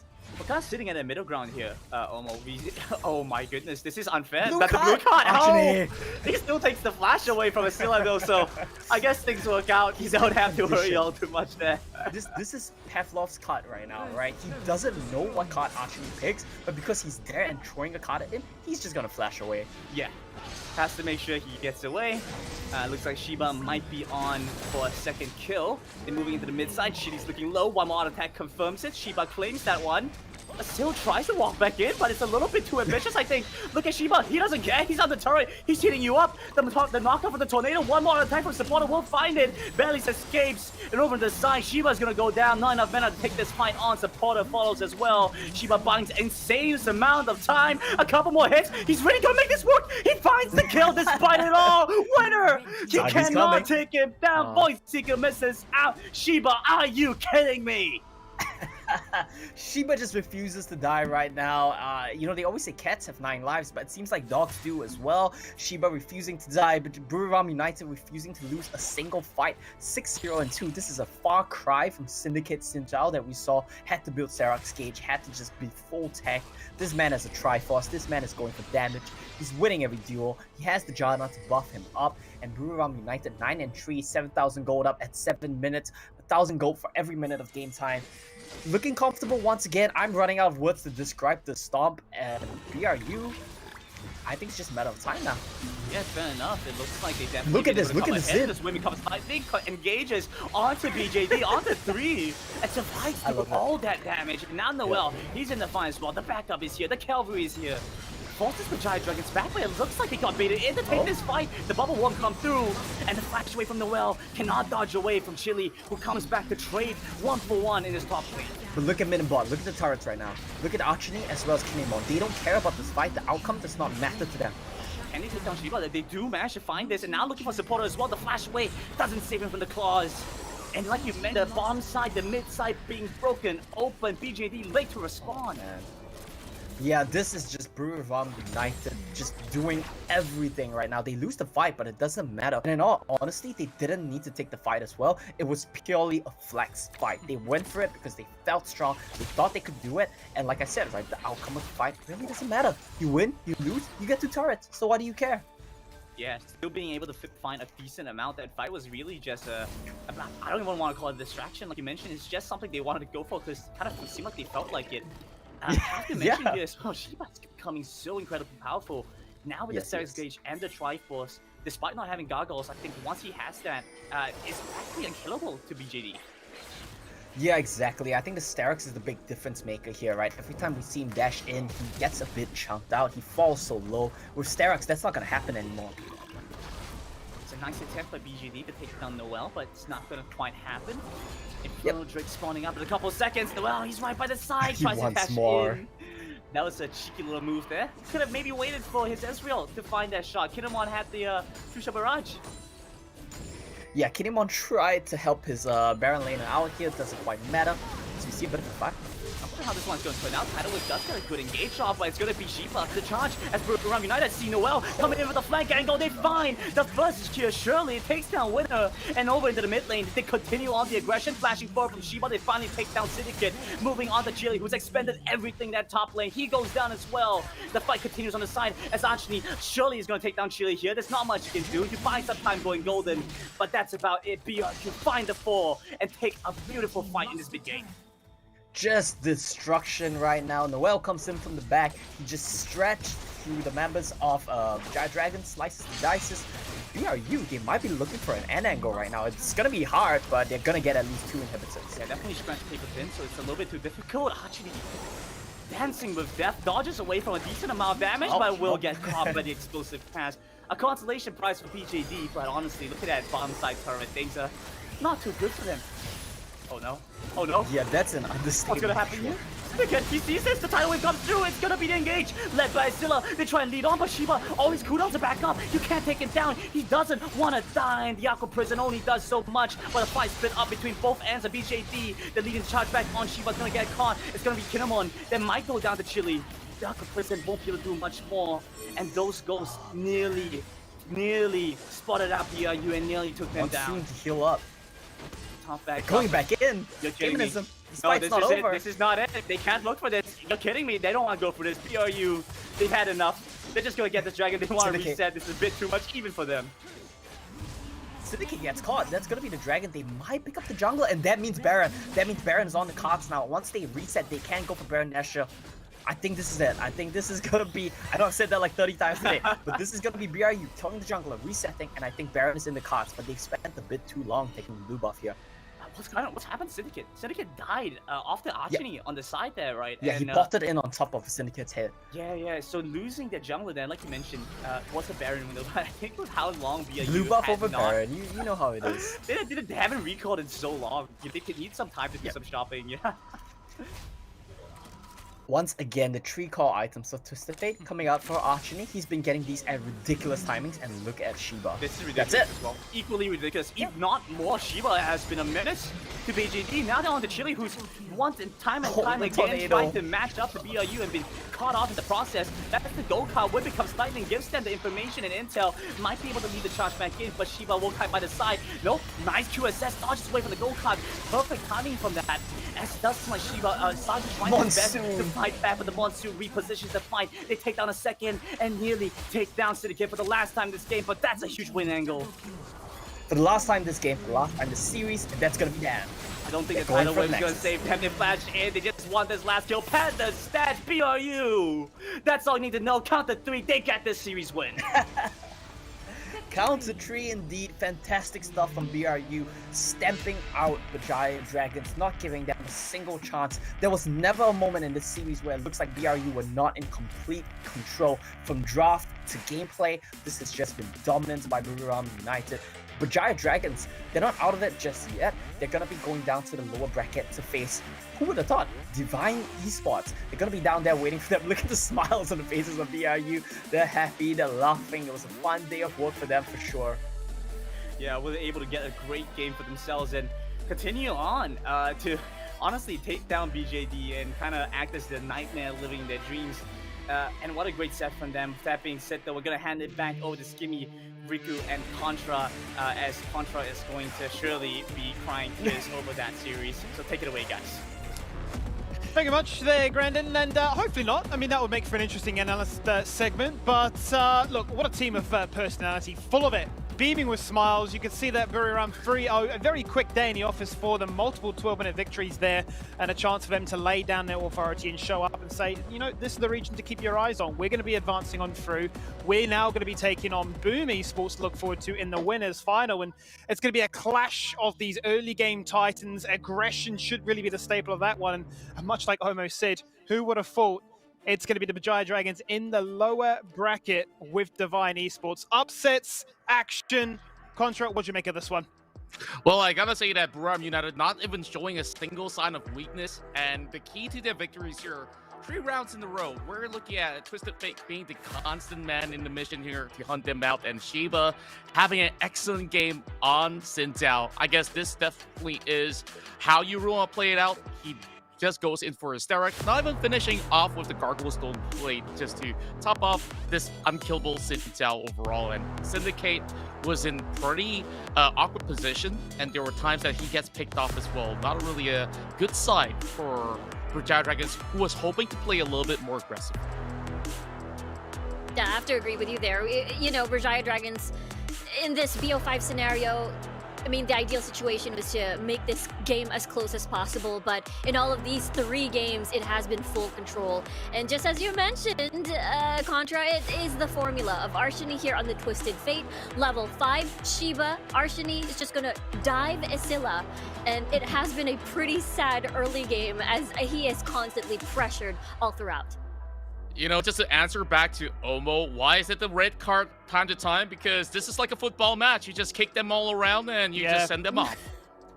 And I like that analogy because I felt like Acilia really from the get-go in this series has had that red guard, that sort of that focus on towards him, that, you know, you're not allowed to play this game. You tried to be cheeky and play a little bit of slow scaling Fiora. We're going to gank you. You're not going to be able to enjoy yourself. Now you're tilted. We've won the emotional game. Now we're taking 12-minute victories away from you. And before long, I mean, how many times, I'm sure you could count it in chat, almost say that this game is over and over and over. But in the end of the day, it was that perfect 3-0. And you start to wonder, did Bajaya Dragons read too much into their drafts? Were they too reliant on the likes of the Senate to really try and match their opposition? Did you see anything, Contra, that really stood out for you as a stellar point for them to be excited about next time they play off in that lower bracket? Well, if they were to play in the lower bracket there, I think it's really down to how they prioritize on some of all these objectives once again. I think it's not too much on the draft now, where we've seen a few sort of facets coming out of Bajaya Dragons already. Just that when it comes down to team fight, it looks a tad messy. They don't seem like they have one team member that they would really want to just hop on, take out first, and then quickly go for any other objectives on the map. So with that being said, them going up against Divine Esports is going to be as equally as tough as Buriram. Yeah, it's a good question, Riku. Where do we go from here? I think for them, for Bajaya Dragons, I really like how they've evolved throughout the whole entire series, having to put Chili on that Galio, and, you know, they've basically anticipated the movements. It's just that it's very unfortunate in terms of execution, it wasn't there. But, of course, Divine Esports did show a bit of weakness already against Boom, so that is something to take out from today. Should Twisted Fate, I suppose, is the open question, now just be a consistent ban? Because we saw it being still let through, as Omer mentioned. It crept up in the draft, being locked in that 3rd pick, then 2nd, then 1st, eventually becoming a case of global pressure is just too much. That level 5 switch to find impact right there and then has snowballed them time and time again. The Varus was identified. It wasn't really the problem. The Ezreal and Janna were still able to achieve that annoying poke and the ability to allow the likes of Shiba to be the MVP in that occasion, right? To go 10-1 to try and really rise to the occasion of, you know, junglers can carry. Did you look at the Twisted Fate and see, okay, you know, globals are strong. We're seeing a whole bunch of this in the Galio. We need to minimize the impact that these mid laners can have. Yeah, I definitely... think so as Oh, well. go ahead. I'm so sorry, Riku. Like, ideally, when you have global pressure, you want to play it offensively, not defensively. Even if you have that Galio out there, you're supposed to set things up. So when they had that game 2 with both the Jarvan as well as the Galio being locked in, that's what you aim to do. But I don't see any of that happening. So what's the point of it? Yeah, that was the thing, right? It was a little bit late. Usually when we saw that Galio pickup, I assumed the hero's entrance will be used under tower. I feel like it's so ideal to have massive knockup and taunt under tower and then just basically get 3 kills out of that. But unfortunately, you know, Asilla had to run away, already pretty low, and you know, the rest of BJD came in one by one. So let's talk about, as we get ourselves ready for the MVP of this series, let's talk about some of the potential candidates that could go into the running. I feel like we're looking on the side of Buriram at the top half of their draft. You know, top mid jungle being really the key talking points, the engine, the catalyst for their success, to get the ball rolling, to find those ganks, to control the objectives that were just very hard for Vijaya Dragons to come by. Is there a particular lane or individual that you're looking at there, Contra, as to why they should get it? Well, I'm looking at Shiba right now. You see him going on different champions with the same sort of result, and he's always at the forefront. Every single time you see Asilla, even if he gets a good trade or a bad trade, that dive will come in. And that excruciating pressure onto Asilla so far has been that formula for Buriram out there. Yeah, of course, you want to give it some credit to Ashwini as well, but I think Shiba definitely is a shining star here. Yeah, same here. I have to agree with you there. The fact that, you know, Shiba was able to 1v2, is able to cleanly escape from that scenario under tower is just so beautiful to watch. Well, a moment of truth, I've got word from production that the MVP should be just about ready for us to show to you as to who it might be. We got votes on the panel here. I think it should be Shiba, Jungle Gap. On this occasion, though, Noel is going to pick up all the kudos and the credits. He had 2 phenomenal games there on the Renekton, and really, you know, stamped his authority in that first game to showcase exactly how the series was going to play out. Isilia wasn't going to have any fun in this matchup, and he was going to be a force to be reckoned with. 49% of the kill participation there, but the damage, that's what I'm looking at there, Contra. That's right, and I think this is pretty fair to actually give it to Noel as well when you see that as a Baron laner, you're contributing about close to 50%.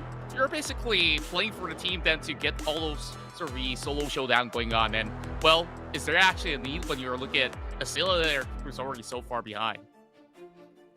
Yeah, when we look at the previous performances as well, coming from Noel, he would, you know, get his back timing so well to the point that he's able to surprise, you know, the enemy teams. Like, oh, hey, what's Noel doing here? And the next thing you know, you're dead. Fantastic. All right. Well, we're going to get ourselves ready for the next series in this show. Match number 3, not too far away. I'm excited for this one. This one should certainly look to deliver as well as what we've seen so far. I know, Riku, you got a bit of a personal investment in towards this one. Are you going to be flying the flag high and going, yep, it's all about us? Or do you see this result going perhaps a different way? There's just so many possibilities. There's a big question mark. But Fennel Adversity, looking at their trajectory now, 8th place and now 2nd seed in the fall season, they're looking pretty good.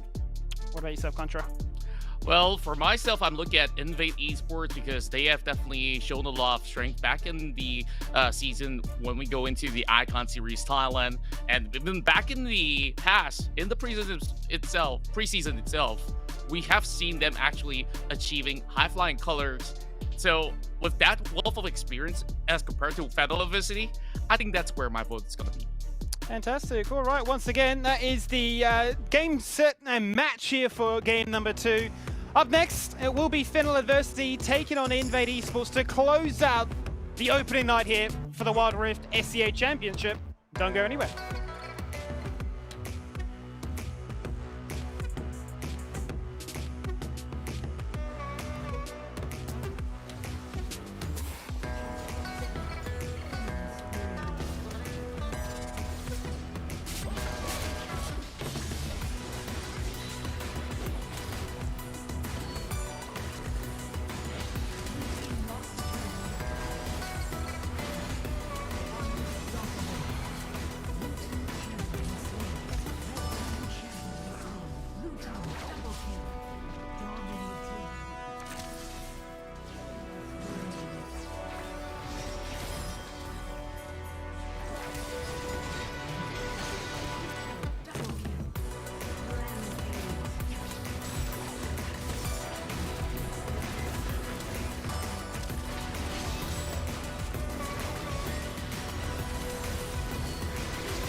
And welcome back for the third and final time tonight for our final match of the opening night here for the Southeast Asian Wild Rift Championship. We've brought back Riku, but we've also now introduced in TJ. So the casters have become the analysts, and they're here to try and hit you with some five-head commentary.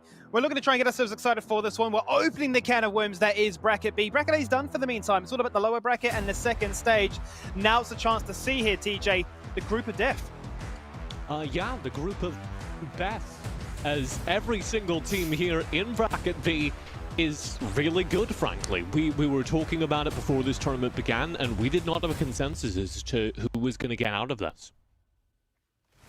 Yeah, there's just that big question mark. But of course, you know, my eyes are on Fennel Adversity, and they're looking really good coming from the regional tournament. So yeah, they'll be looking to try and put on a bit of a show here, no doubt. You know, country bias playing its own contributing factor for that one. But we'll forget about that for a second, because you know what? I'm a man in the middle. I'm a neutral institution. I'm just here for some good Wild Rift action. That's what I'm excited for, and hope you guys are at home too. So far, we've had ourselves some pretty amazing games. But this is that first roster. Riku, take it away.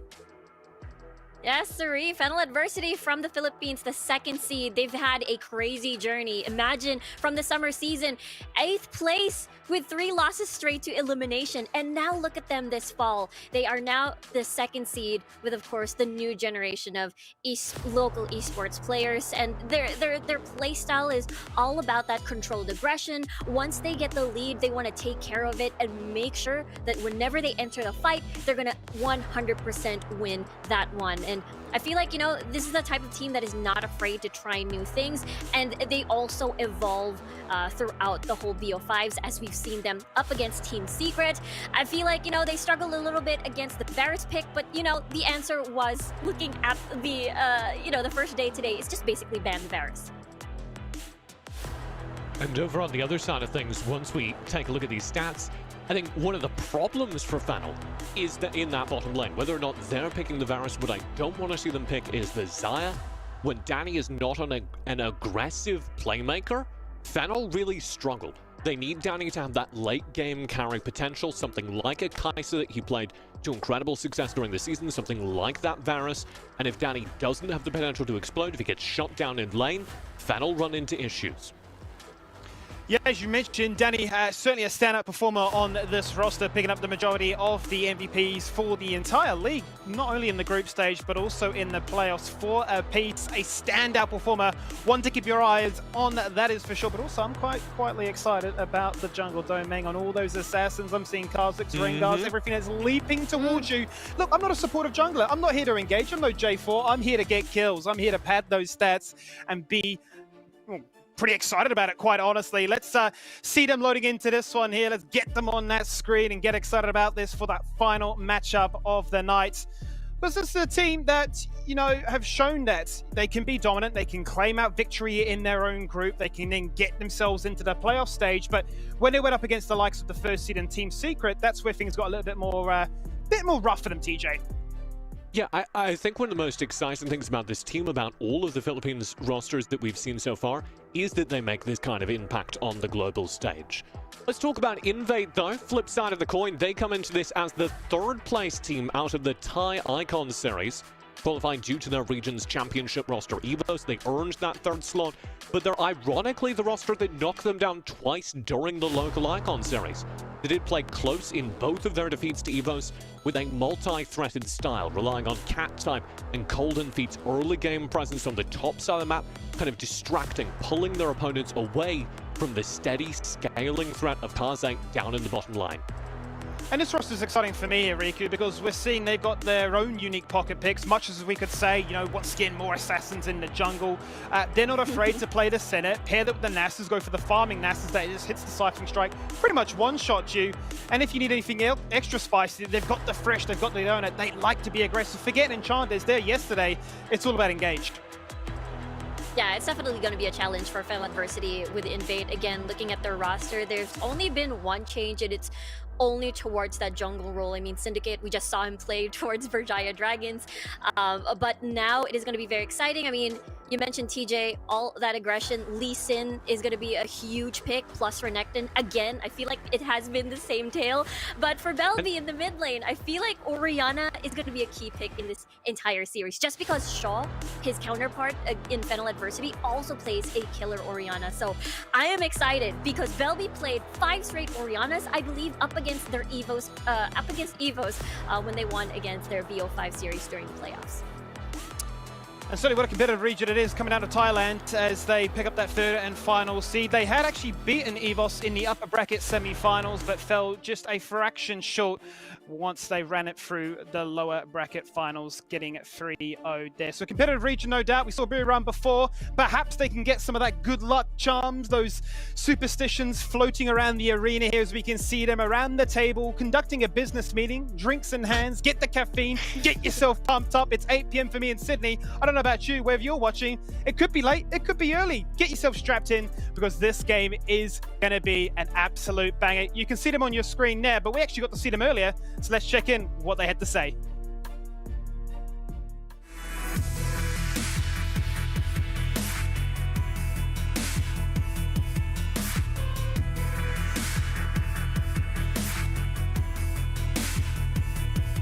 At first, I never thought we would made it this far, to be honest, because our team got a pretty bad performance in practice and in scrim, so it's good to be here.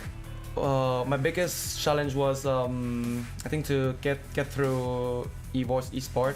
Yeah, it was a really tough series. We get it to game 5, so it's a really exhausting series.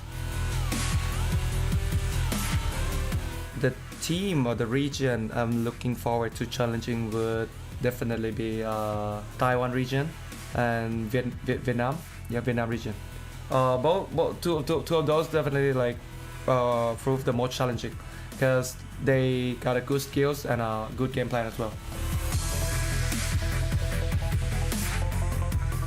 Oof, this is a pretty tough question. Our team is pretty unpredictable. I think that's our like biggest upper hand because even we ourselves cannot predict what gonna happen in game. I think What If is a pretty diverse game. I think it's pretty like experimental for different team. Like each team got their own style and we just gotta like try something out and make it work. I would like to introduce Eworld Esports and Buriram Esports because they're like 2 of the biggest name, and their player, like all 5 of them players are really good player. So I'm looking forward to seeing them play in the C tournament. I want fans to remember that maybe our skill is not the best, but our team definitely got the best looking by far in C.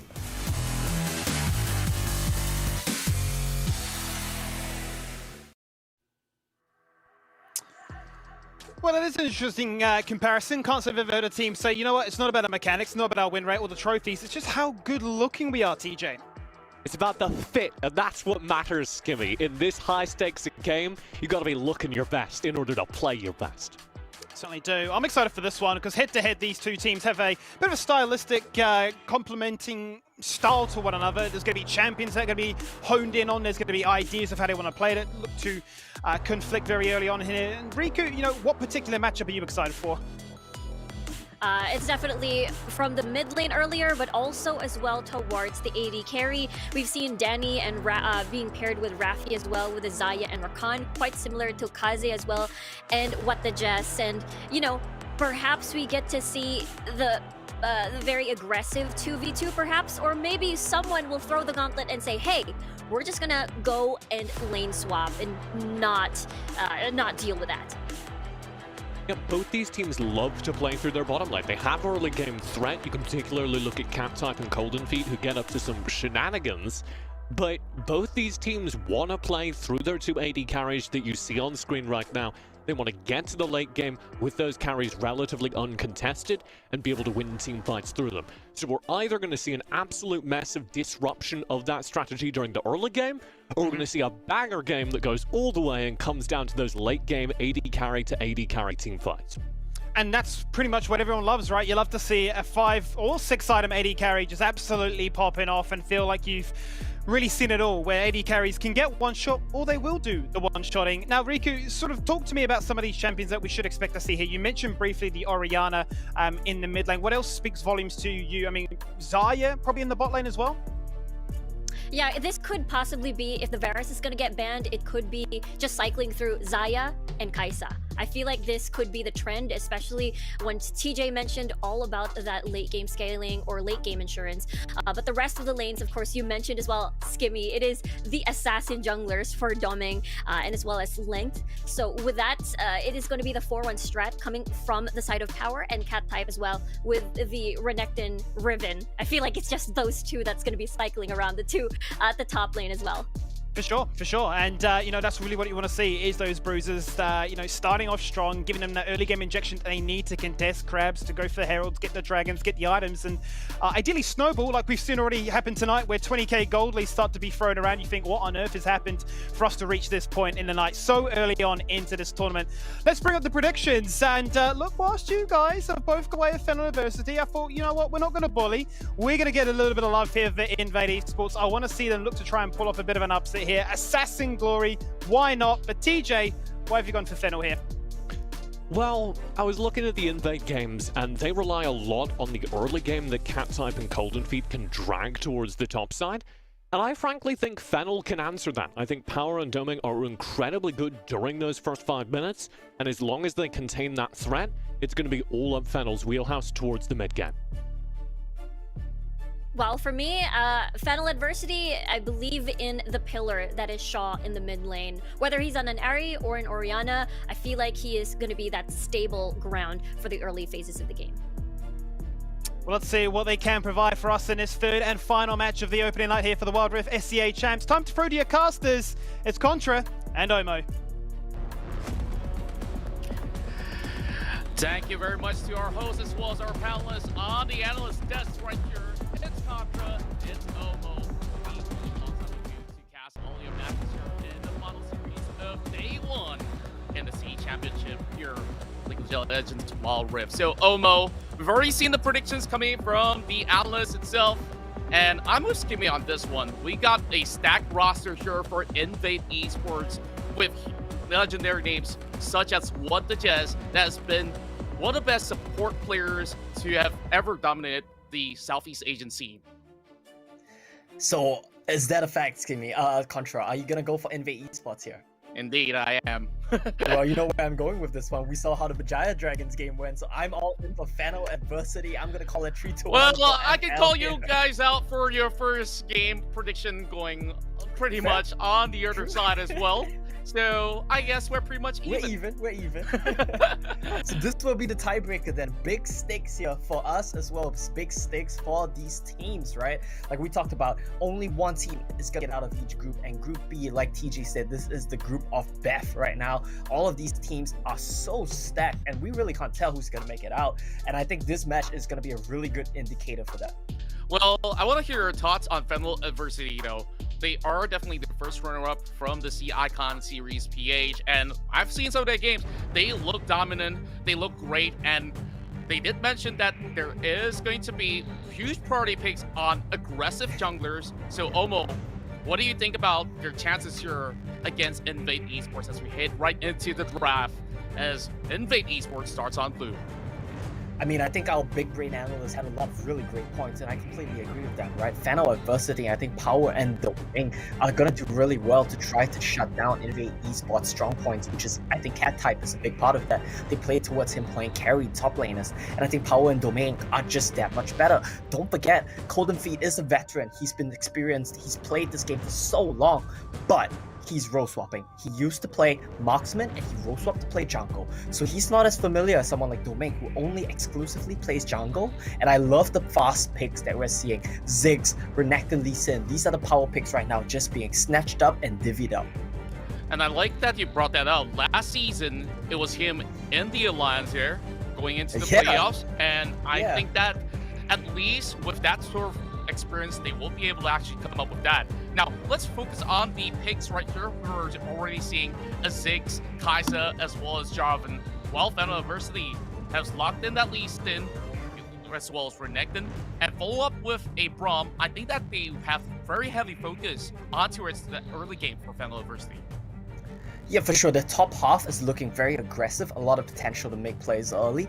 Raf on this Braum, I think is going to be a very good choice as well. Braum generally denies engage spots very well, so that will kind of force what Jesh to consider to lean more towards Enchanter picks, which I think is exactly what you want on Fennel University. I feel what the Jesh shines as a carry support when he's on these engaged tanks. Now here on Lulu, he won't have the playmaking potential, so it will be a lot more reliant on Golden Feet, on Belby, on Cat type to look for these proactive plays. And we're also seeing Conflict coming in for Fennel University right here with the final pick of Orianna. So when it comes down to execution, definitely there's a little bit more of an opportunity of looking for a window out there, so long as Domain will come in with the Dragon's Rage. But I'm looking at Invade Esports here. It won't take them too much to actually pull off some team fight strats all together with huge elements like the Cataclysm. And if he's gonna go low, what the Jess will try to save him with the Wild Growth. Yeah, exactly. I think it's a pretty nice team comp coming out of Invade. A lot of front-to-back potential, right? Like you mentioned, Cataclysm into Inferno Bomb. That's something that we saw Bajaya Dragons try to do. Not to rub wounds, but they tried to do it, but it never quite panned out. This time around, though, I have a lot more faith in the capability of Invade Esports to try to pull this one off, and I like the pieces that they have around it. Kha'Zix to clean up after the big combos, Kai'Sa to fly in on top of that with the Killer Instinct, and of course, like you mentioned, Wild Growth to round things off. Now, something I want to touch on really quickly. This Lee Sin pick from Domain, it's not been good for him in the split. He's 1-2 on it, but I think it's a tick away from Golden Feet, whose most successful pick is Lee Sin. That's right. We're heading right into game one here. Invade Esports versus Fennel University. Now, as we bring up about this Lee Sin, this is a pick that is so flexible out there when you go down to the build strats. You can build halfway into a semi-tank. You can go full offensive. You're going to be taking a lead. Going up against Golden Feet, that's on this Kha'Zix right now, it's all about getting leads. Whoever gets the first dips possibly will try to snowball their team from that point onwards. Yeah, I completely agree with that, and I think that given that both mid lane matchups, it's a control mage mirror. Both of them are just going to be farming, just going to be trying to push out their lanes. So when we look at this Baron lane matchup, it's likely going to be highly isolated with at most jungler intervention. It's not like the previous few games that we saw with Galio flying left, TF flying right. Both of these mid laners, they're just going to sit here, farm, push, farm, push. It's going to be a jungler and side laners to really dictate the pace of the early mid game. That's right. Doming already hijacking on that blue buff. I'm pretty sure that Invade Esports will try to come up with their very own response, as they've already got a very deep port in. But if he doesn't, then that's a little bit of a EXP loss for himself. So, bring it back to the Baron lane itself. A Jarvan as a flex pick, and now he's getting bullied by Power. He is. I mean, this pick in a 1v1, right? Jarvan, look at the rune that he takes. He takes Aerie. He can't really win extended trades. He can't really win extended fights. All that he wants to do is poke you with his spears, and we might have to hold that thought. It looks like it's going to be a skirmish. They call it off as we speak they of just it. back away. I guess it's a good move right there, right? Like, Invade Esports, if they were to actually lose out on those sort of trades, it'll put them so much further behind. And Golden Feet just trying to get quickly into level 5, and probably he'll be pretty upset to not see his buff being intact. Definitely losing out right here, and a lot of that, like you say, right, comes back to Cat type in this matchup, losing out in the 1v1. It's to be expected. You can only poke as the Jarvan, but Power with a very nice adaptation, not taking the Conqueror we usually see Renekton take, opting instead for Fleet Footwork to have to sustain. We saw him even do a bit of cheeky proxy farming while there's a skirmish down in the Dragon lane, so a lot of dominance, a lot of pressure being exerted from Power. Domain just gonna come and shove this wave in. Just one auto on the cannon. Well, I guess that is easily negated as well, especially when you have something that's so defensive with Lulu going on the heel. So Yep. you have the shields coming out from her, and if worst case scenario comes, and Doming chooses to have his mind telling him no, but his body says yes, he gets a Yeah. whimsy. Exactly. He's gonna get polymorphed, and that's a really tough situation to be in, right? If you overdive. Don't forget, like I mentioned earlier on, this is not Doming's best champion. He's 1-2 on it in the regular season, negative win rate. I'm a bit concerned that we might see some of these moments, like you mentioned, Contra, but the upside is, if he jumps in and dies, at least he delivers the ball. Indeed, and I think that is one of the most simple way that you want to connect that shockwave as compared to putting on power, which, you don't know, maybe he might need to get out of a sticky situation with the slice and dice. Now, with both of all these objectives coming up pretty soon, I want to bring up about this fact. Invade Esports, they have high priority on a lot of all these Herald takedowns, and they are the ones with the break set right now, hopping onto Doming, immediately lands that cake. Doming on a dangerous situation, but he makes it out alive. Gives room for Invade to start off with the Herald. Yeah, and this is gonna be a free Herald take here for Golden Feet and friends off the back of a failed gank attempt on Cat type, right? They tried to go into the Baron lane, but Kha'Zix with the isolation just trades back so well. What the Jess as well, he's up here first. He makes sure that his team can secure that Herald. Kept type now so low, forced to back away, and this is just gonna be Fennel Adversity trading on the Dragon. Yeah, I guess this is the best case scenario for Fennel Adversity. Playing scaling as they opt to do. So Ocean Drake gives them a little bit more of a sustainability with the Omni Vamp. And as we move into the mid game here, I want to see Cat type here making a few calls to drop into the Cataclysm, and maybe that might just actually be something that can make the job easier for Golden Feet. Yep. He needs to be able to get out of this Baron lane, right? He needs to go to mid lane, burn the flash of the Orianna, and I love this from Cat type. I love this from Golden Feet. They identified that exactly. We need to break this Baron lane. They drop the Rift Herald over, but the rotations are coming in from Fennel. They don't even get much damage on the tower. That's it. Only one plating right now, Doming moving right in. He's not going to be able to actually land all too much. The kick does not go through, but it's going to be a flag and red dropping onto Rafi. Immediately connected with the Glacial Fisher as well. First blood secured for Invade Esports. Yeah, and Ruffy just going in a little bit too deep right there. Gets punished by the rotation. More man from the start of Invade means that they have the numbers advantage, and they will take this play in their favor. They will get the turret, not off the back of a Rift Herald, but off the back of Ziggs rotation and Ruffy overstepping. Yeah, and this is what Invade Esports want to do. And in the usual regular season, Invade usually has this game plan just to play around that Baron lane. And now Power, as much as you have a little bit more room to farm up, I guess that Invade Esports can slowly take the majority of all these map pressure and start putting all that pressure down to bottom. And I wonder how do they fare. Oh, go ahead. Yeah, I think the big thing for Cat type is right now, right? He's looking for these plays. On his reset, he took a walk towards mid lane, see if he can look for a gank on anyone. Don't forget, while Jarvan is in the Baron lane this time around, he's technically still a very good ganker. So with the turret broken, there's more opportunities for him to look around, try to burn some flashes, try to look for some picks with his team. And right, this just opens up so much freedom for Invade Esports. In a dangerous situation, he just leaps away through the wall, sniffs out Rafi. Few wards being placed downwards on both sides of the river. Well, there is a shove coming in from the Jarvan, so they might eventually attend to that, but can they actually get the kill? We'll have to see. And Cat type makes it out So alive. tanky. He's so tanky. He has the Sapphire Cape already. It's gonna be a very tricky person to take down. I do want to point out, Golden Feet has the Twin Shadows. The Spooky Ghosts are gonna cut down Show here, maybe. Yep, that's right. Show probably will connect. Nice. A beautiful jump wave onto a few, but he will undoubtedly fall with no backup whatsoever. Temple Adversity here is soaking a little bit more of that pressure, but they will still get something off of the top lane.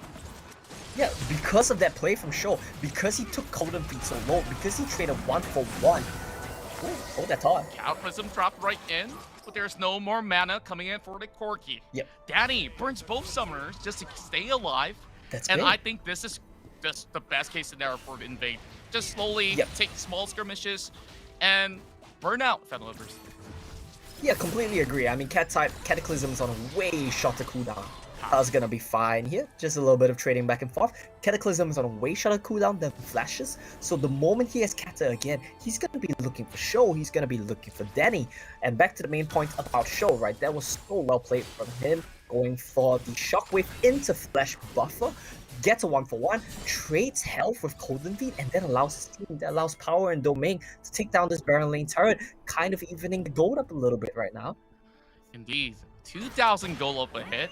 Now, I wonder if Invade's going to be contesting for this trade, because University, they take over the entirety of this river sector, and perhaps Cat-type might just be onto something. Yeah, Cat-type is looking for a pick right now. He needs to wait for Cataclysm to be off CD. Package is available for Danny, but no flashes on both the carries on the side of Phantom Adversity. It's gonna be a bit of an iffy fight here. Redemption already being popped.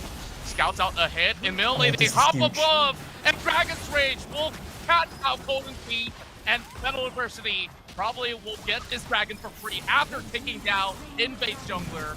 And Millie going for another one as well. They are hopping on bomb on the chest. Cat's Hut only buying a little bit more room for themselves. Invade, this time, loses out on that trade, and Phantom Adversity keeps it all even. Yeah, I was gonna say, look out for Kha'Zix. I thought he had a good flank angle with the Evolve on the spikes as well to just slow them and provide so much utility that Kha'Zix normally can't. This time around though, that was the MVP of this fight. It spots out Golden Feet, and Domain gets on top of his head, kicks him into his team, into the point and click stun, and that means a 4v5 is not something Invade can contest. Forced to give the dragon up, and now it's looking like Invade, they won this turret. Cat-type immediately hops onto the front lines, but immediately defuse the situation. Phantom Adversity members are all around. As much as there will be the Baron coming up soon, none of the teams are able to contest just about yet. As we look into some of the item builds, is there anything that you've sniffed up that's a little bit different as compared to the usual builds? Oh, meanwhile... Well, I think if we're taking a look at the item builds, it's pretty standard, but Ruffy, hard right now. He's going to be able to hop right over. Danny thrusts right across, but the flash, the Cataclysm, and yet again, Ruffy's the flash only for his life bit. Here comes Shockwave, only trying to pull away members of Invade, but they've already had a lot more room over onto the Baron lane as well. So Phantom Adversity, they're actually playing an impressive macro game. Yeah, look at Power right now. He's pressuring the Baron lane turret. It's already half health. Dragon lane turret, 1 HP, 1 tick of health. Phantom Adversity, they have so much standing gold on the map that they can just take with 1 coordinated push. So while the gold is even right now, don't be deceived. This is actually Phantom Adversity, they can swing the goalie in their advantage with just 1 fight. With that said, both of these teams, look at the items, it's pretty even across the board. Double items on both marksmen, double items on both mids and jungles. Next fight, it's gonna be explosive for sure. It is, and Golden Feet might just actually get picked off right there. Millie hops backwards, and for now, probably will just get a few for just to get himself back to safety. Now, looking at the Vision game itself, Fennel just light things up like a Christmas tree into the jungle of Invade, and I hope that they will do exactly the same, just to find a little bit more opening for themselves. Yeah, and this is huge, right? Invade, they're trying to invade into Fennel Adversity's jungle right now, but I don't really know what they can find here. Fennel know everything, because like you mentioned, Vision is the name of the game. They know that they can't be in the bot side jungle, and they know that they're not in Invade's own top side jungle, so they have to be invading you, and they know there's a bunch of people here as well. So smart call from them to just give this one up. I do believe Show has to go catch this Dragon Lane wave soon enough. It's quite a stalemate right now, and I get it, right? Both of these teams, they want to play it by the book. They can't afford to be making game-losing mistakes, because this is a best of 5 to determine if you stay in the upper bracket, and there's really only one thing to fight for, right? To qualify for the main stage. These teams don't want to lose their chance. Indeed it is. High stakes involved. Domain connects, and he immediately goes right in for the cake.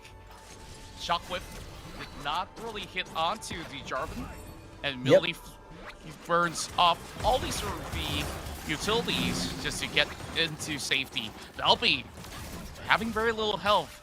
I don't think that it's going to be wise for Invade to stay far too long, because they have to quickly reset for the most precious streak, Inferno. Yeah, exactly. And Doming and Shoal both having used their ultimates right there, I do believe they should be about up by the time the dragon comes up. And both of these teams just resetting right now. Doming getting a little bit of push down in the dragon lane. You need to make sure you have lane priority in as many of these lanes as you can so that you can secure easier access to fights. And if fights don't go your way, then you have wave control, which means your team, your opponent team can't push. So many things done right on the side of Fano University. But this fight, this is going to be the big one. Indeed. Look at the rest of Federal University having great control over the river still. It's going to be a tough call for Invade to penetrate. Maybe they can just simply hop a wall and steal it away. That might just be a really good chance without having too much commitment. Well, look at Doming though. Let's take a more continue things. Doming. Yeah, Doming on this Lee Sin, just constantly shoving this Dragon Wave in, making sure his team constantly has priority, and Kazuta buying the GA right now, recalling. This might be bad, they might lose the Drake for free. And Cattype, he needs to find a little bit more opening, but they're not really allowing that to happen. Battle Vicinity gets the third Drake, and middle lane goes for power. Glacial Fisher does not connect to any member at all. Invade Esports is slowly losing out these trades, and the late game looking very favorable for Battle University. They're just gonna barrel down on this mid lane turret, but the wave clear is sufficient. Look at Power, I love this adaptation. He was so low, but he still wants to try to get this turret. Okay, not quite. He was making a call to trade the bottom lane tier 2 for the mid lane tier 1 if Invade had committed for it. But because Invade backed off, he smartly backs off as well.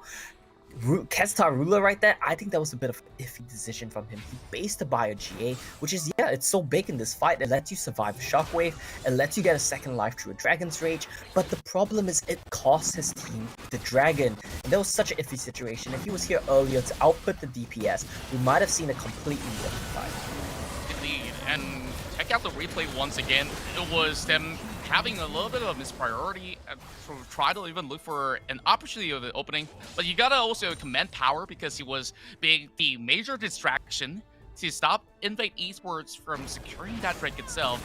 And I like the fact that he went back for that GA and says, okay, I'm preparing for the next fight. Maybe not this one, just let them have it.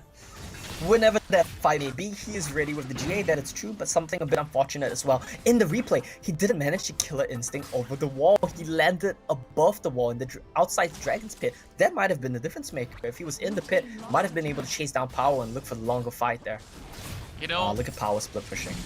I'm starting to have a little bit of second thoughts on my bolt, as this is going to be a 2 versus 1 eventually. Power only trying to hold on, and Calcutta will lock him in place. The rest of Battle of Vicinity calls in the Calvary. Power's almost surviving though, as he gets popped off on the very final second. Now it's 4-4-4. And I honestly thought that he could have made it out. Same. I thought he was alive too, but I believe he might have... Oh, actually, no, that was the opponent team's redemption, so it was a nice move for him to get out of that one. I think it was the last tick of Ignite that probably took him down there. A little bit unfortunate, but the main takeaway, Fano Adversity and Power managed to take up the bottom lane tier 2 turret. The top lane tier 2 sitting about half health. They can pick that up pretty much anytime they want. The only issue here, the mid lane turret that they can't take down, because Belby on the Ziggs is just gonna keep sitting there, just gonna keep throwing bombs until, you know, until they get Baron basically. Fennel can never push this. More pressure onto mid. That Shockwave connects onto 2. Belby immediately retreats, but they've already cleared off the wave. And that opens up Baron very well for the team. And how would they actually choose to respond? This is their timing to push mid. I think they're gonna go for that instead. It's definitely the safer play here because Belby has to recall. Without the Ziggs, it's a lot harder for them to wait.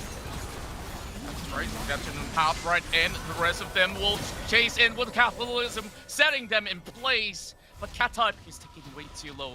He cannot afford to drop because he knows at any given point of time, Battle Adversity can turn it all around into the Baron itself. Doming still causing a little bit of pressure right there. He has the Guardian Angel as well if he wants to go in for huge initiation.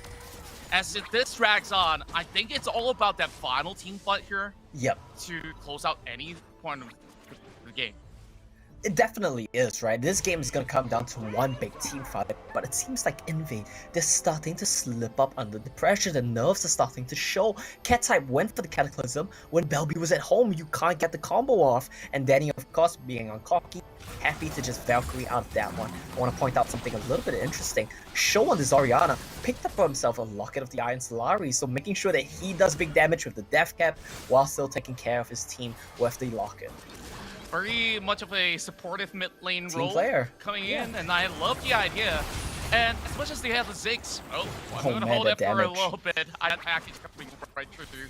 So that's gonna be called off. So I want to point out that Belby, as a Ziggs, he could have actually looked for a high pressure mid lane situation, easily takes down that turret. Yet there's no opening because Vandal Adversity were so They're good not at giving, defense. Final Adversity are not giving up an inch of ground right now, and they want this Elder Dragon. They're gonna start this Elder Cloud Drake and force Invade to make a move. Rafi now taking the Invade have the poke though. lead. So just spots out the rest of them, but Golden State is in a really good position for a steal as well. Just poking Package is and out. prodding. It's going to be No a more little bit package. difficult with both Twin Shadows already chasing after them. I guess it calls for a little bit of a tango. Oh man, I feel so disappointed. Such a build-up for nothing. Both of these teams to let it reset. It's been a long game. It's been 19 minutes so far. I think the longest game of the day, honestly. They don't want to lose it on an Elder Dragon flip. So I completely understand that both of these teams are just gonna live to fight another day. That's right. They're gonna dance over onto the mid lane, clearing out some vision work. I think this is gonna be a good move coming from Invade Esports. And with only 3,000 in the goal lead, that could definitely change in one good team fight for Invade Esports still. So, yeah, this goal lead at this point means nothing. It's all about how you play out the next few team fights. And speaking of that, that's going to be the shockwave not connecting. He tries to move right through, but FLA almost deleted cat type immediately. Now, the only thing that saved him right there was the Gargoyle Stone plate that has popped up in time. And I guess that's a good call when he also had the Zerg passive up available. Yeah, and I want to point out as well, Domain, he's eating so much of the farm available on the map. He's accelerating in gold as a Lee Sin, as a jungler, while Golden Feet on this Kha'Zix has to kind of be forced to do the same to keep up in farm. If not, he's going to be falling behind, and you can't have that as a Kha'Zix. I do like the itemization as well from Golden Feet. He has the Saryuda's Grudge, has a lot of utility, has the spikes evolved, making sure that his team's poke comp comes together more comprehensively. They have the Ziggs, they have the Kha'Zix spikes, and that's going to be doing a lot for these objective dances. I think Power right now, he might be trying to solo the dragon? Well, I'm not too sure if he can do it all alone, though. Okay, yeah, not gonna commit to that one, I think. Yeah. Perhaps if he brings a few keeping- members of Invading Sports in here, this is going to be a really What is good this? pickup there. For the Black spots them all out. So once again, both of their parties are shifting into this Cloud Drake. And this is it in the final form. University already secured 3 of it, and there's a fight breaking down for Bob's side. The rest of University, they're trapped in their own jungle. Cataclysm locking into place, and I guess this will continue on as we are hitting 20 minutes of play. Yes, we are. Yes, we are. I want to point out as well, look at the Baron lane. This could be the timing to start it. I want to say there's a lot of minions over there. Invade have to answer. Look at the damage on the tower just purely from the minions. And this is FLA. They're just going to be starting Baron off, and I get it. This is a really great idea coming out of Final Adversity. Oh, While they are man. being kept occupied, they will have to eventually let go of the inhibitor. And let's see, Coldfeet, is he there in time? Not at all! And Cat type, he's getting chunked down low. The rest of Final Adversity, they immediately go right back into the turret range. They got what they needed. They don't have to keep on staying for that team fight. Yeah, and the big thing to pay attention to, the 6th man of Final Adversity, something we didn't quite catch. The minion waves have been doing so much work here. Invade had a big stacked minion wave, take FLA's tower down to 1 HP, but on the reset, FLA's huge minion wave just crashed into the inhibit, took it down. Look at the Elder Dragon. Oh boy. Cataclysm. Make it build up. It's Final Adversity with all the breaks, but they're all caught up. All of them lucky in place. GA top right here. The rest of Battle University, Power. they chase right in, they flash over the wall, looking for what the chest as he hides right behind with the split push coming out.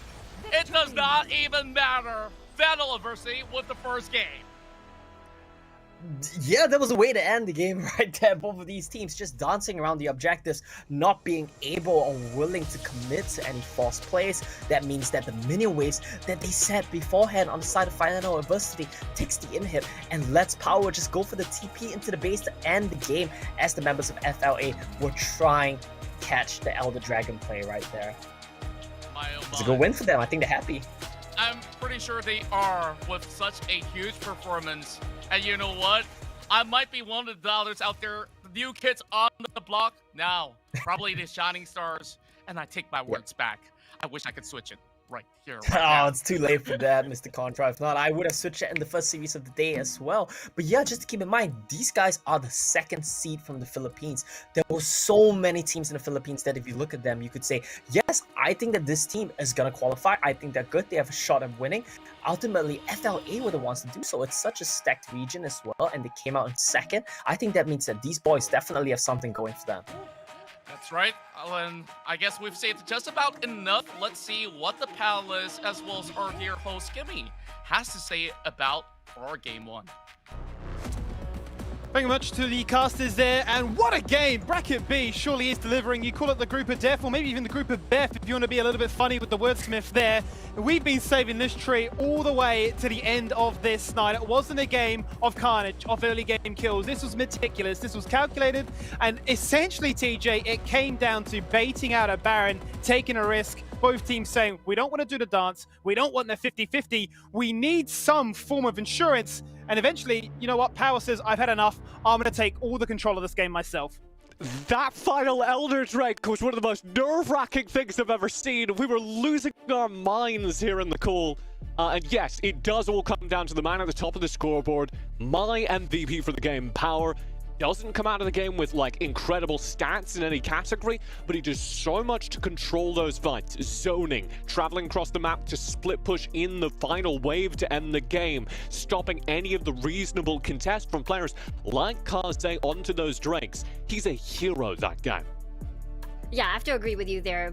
At the last few minutes of the fight as well, Power decided to, hey, I'm just gonna see that wave, escort that wave into the Nexus and end the game right there and then, while the rest of my teammates are gonna fend off Invade from, porting back. And of course, alongside him is Doming, who's also contributed a lot when it comes to the objective control. The way that Golden Feet would re-enter the pit, would jump in, Doming absolutely unfazed, is able to get the smite down. The decision making as well to sneak in a Baron, and as well as Doming helping out with the split pushing to make sure that they still have full wave control and wave advantage. And it was some interesting decision making, wasn't it?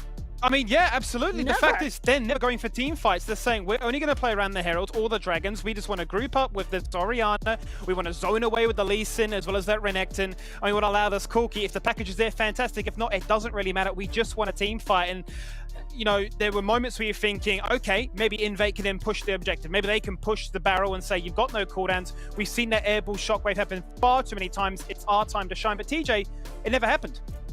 Yeah, and there were a couple of times I think it should have, because what Fennel were doing the entire early game is they knew they had the cooldowns to win a team fight. If you use the Renekton Dominus, you have an unkillable front line.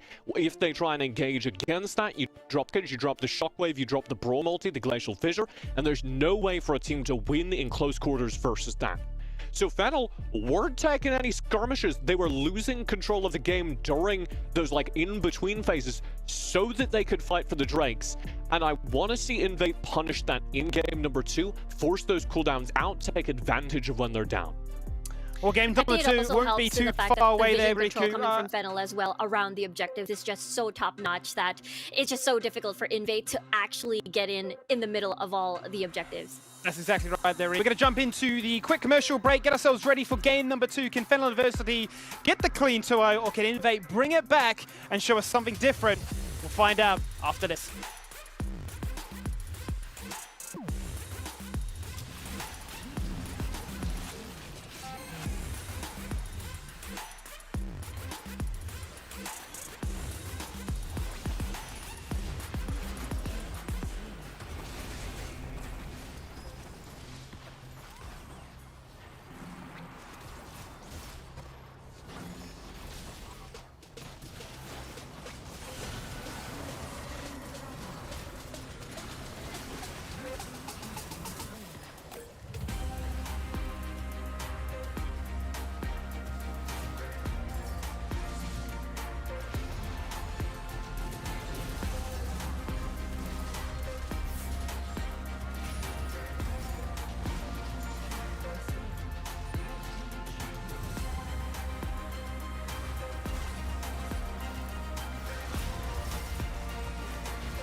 Welcome back for game number 2 here as Fennel University got off to a flying start in the longest game we've had so far, but the closest one also.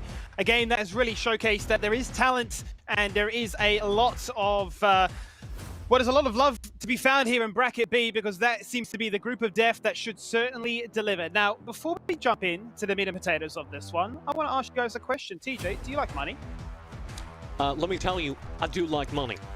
That's really good. What about you, Riku? I love me some money. And that's a good thing to talk about, because our sponsor for this program, you know what? They're pretty good with money. Open the door to your financial future with Franklin Templeton. Get started on your investment journey with one of the world's largest investment managers. So why not get involved? Because these guys are helping us out to give you the entertainment that you love to see at home. Now, TJ, as much as investments and money and all the stocks look fantastic, what do Invade do in that one? Because they had investments, they saw CDs were down, but they didn't capitalize. Yeah, I think that game number 1 was the story of control, objective control for Fennel, as they didn't take any unnecessary risks and showed up with full ult meters to every dragon fight. If Invade wants to disrupt a quick 3-0, they need to shake Fennel's early game plan somehow. Yeah, I really love how they brought the controlled aggression over here in the C Championships. And, you know, maybe Invade, they obviously, you know, struggles to enter the fight. They were always getting poked out by the Corki. So perhaps maybe an option is a full-on heavy engage in these objective fights. Full-on 5v5. We're talking about Galio, Zaya, and Rakan. Maybe Gragas. Maybe even an Olaf, actually, that can just ignore everything else and head straight to the backline. Okay, so you just reckon throughout the playbook of game number 1, we're not going to have a slow, methodical game where 4 kills apiece. You know, I want a bloodbath. I want 20 kills in 20 minutes. Actually, you know what? 20 kills in 10 minutes. Let's just double that. Let's just get as much action as we can, TJ, because for me, I love the chaos. I know it can be risky. I know you can lose a game in the first 5 minutes from it, but it's entertaining. It needs to be targeted chaos, though, and they need to fire that chaos arrow down towards the bottom lane. Because it's very clear both these teams have a similar strategy. If you can blow Danny out of lane, then Fennel don't have the late game they were building towards. And Power was really distracting that game. He pulled a whole lot of attention from Invade away from that bottom lane that was the most important part of the map. So if Invade want to interrupt, yes, have that full engage comp, use it with early ganks, early dives onto the scaling champs of Fennel. I have to agree with you there. I feel like there's so many instances where Power survived and served as that bait, gets to live, and then everything just pretty much backfired in Invade's faces. So once they full on engage, they have to commit 100% and finish off the kill. Now, it looks like we got ourselves a little bit more extra time to talk, which is fantastic. So you can get in more than, 1 or 2 sentences there, TJ. A minute or so before we jump into that second game and hand back to our casters. If there was one thing you would love to see, picks, styles, chaos, whatever it might be, what is that buzzword? What does it speak to for you? Disruption, if I have to pick a buzzword. Invade need to disrupt the control, and as Riku was talking about, the point of pulling out an engage comp like she's suggesting is to get past the front line. We've tried, Invade have tried drafting front to back versus Fennel, and we have the result. Fennel are better at that style. So if Invade don't feel comfortable running back the head-to-head stylistic match, change it up, get past the front line, get past Power's Renekton, and challenge directly onto their back line. Yeah, 100%. We could possibly see maybe a Twisted Fate mid lane to sort of shut down Power early. So that could be a possibility, as it has been the trend so far throughout the day. Well, let's see if the trend continues. Can Fennel University make it a 2-0? It's time to find out as we throw back to our casting team. Thank you very much, our dear panelists right there. Fennel University probably feeling like He-Man because they have the power. Now, what can Invade Esports do right now in order to equalize the series? Yeah, and I think I just woke up from my nap because we had a resident sleeper game right there, to be perfectly honest with you guys. We had 2 series of bloodbaths earlier today, and this one, that was not what we expected. Invade Esports against Fennel University. This was supposed to be the hyped match of the day. I'm disappointed, Contra. I need to see these 2 teams really pick up the pace, really start looking for fights like the analysts there talk about. That's what they're good at. If they really want to secure a win, that's what they gotta do. Well, I hope they don't choke like I do, you know. it's all about disruption Yeah. that we hear. We heard all of them talk about disruption that is necessary for Invade Esports to come back into the series. So what type of picks should actually suit Invade Esports right here? If it's going to be the Baron lane, the Dragon lane, or even the jungle. Yeah, that's a really hard question to answer, right? I think the key playmakers for Invade Esports, and I think the playmakers that they need to be active on the map for them to come online need to be Cold and Feet and What the Jazz, the veterans on the team. Picking a combo like Kha'Zix and Lulu, while it might be potent, it doesn't allow them to make proactive plays. Kha'Zix is an assassin, he wants to look for picks. Lulu is an enchanter, she wants to support her team. They need to look for avenues to attack. There we go, Renekton gives you an avenue to attack, and they need to play around these avenues. I want to see Cold and Feet on Lee Sin. Champions like Jarvan, Lee Sin, Xin Zhao are fantastic for him, whereas on What the Jazz, I will always say this man is amazing on engages, initiators. He needs to be on a Braum, on a Rakan, and there we go, his most successful pick in the regular season. Rakan, Xayah, counter to Kai'Sa, and fantastic for Invade.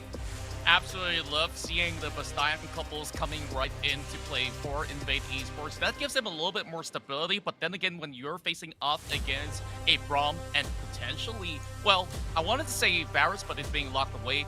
But when you pair that with a Kai'Sa, you have so much of a safety net, you can even follow up to a Killer Instinct if it's going to be pretty nearby.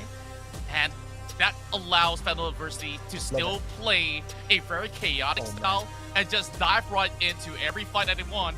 Look at that brand paint. Brilliant. What do I you love feel this about draft from Invade. Fantastic stuff. I love it. It's exactly everything we said. You need to let Cold and Feet and What the Jazz dictate the pace of the game. They have a Lee Sin to attack the Renekton lane. They have a Rakan to roam and gives you another lane to attack. And they have Brand for Belby, which is so good against the triple melees coming into the side of Final Adversity. They want to run at you drop your Pyroclasm, and they all burn. Well, I hope that they don't crash and burn just about yet. This is just game 2, as we're looking at both sides of the draft. And first time that we're seeing this Xayah Rakan combo here in the Southeast Asia Championship.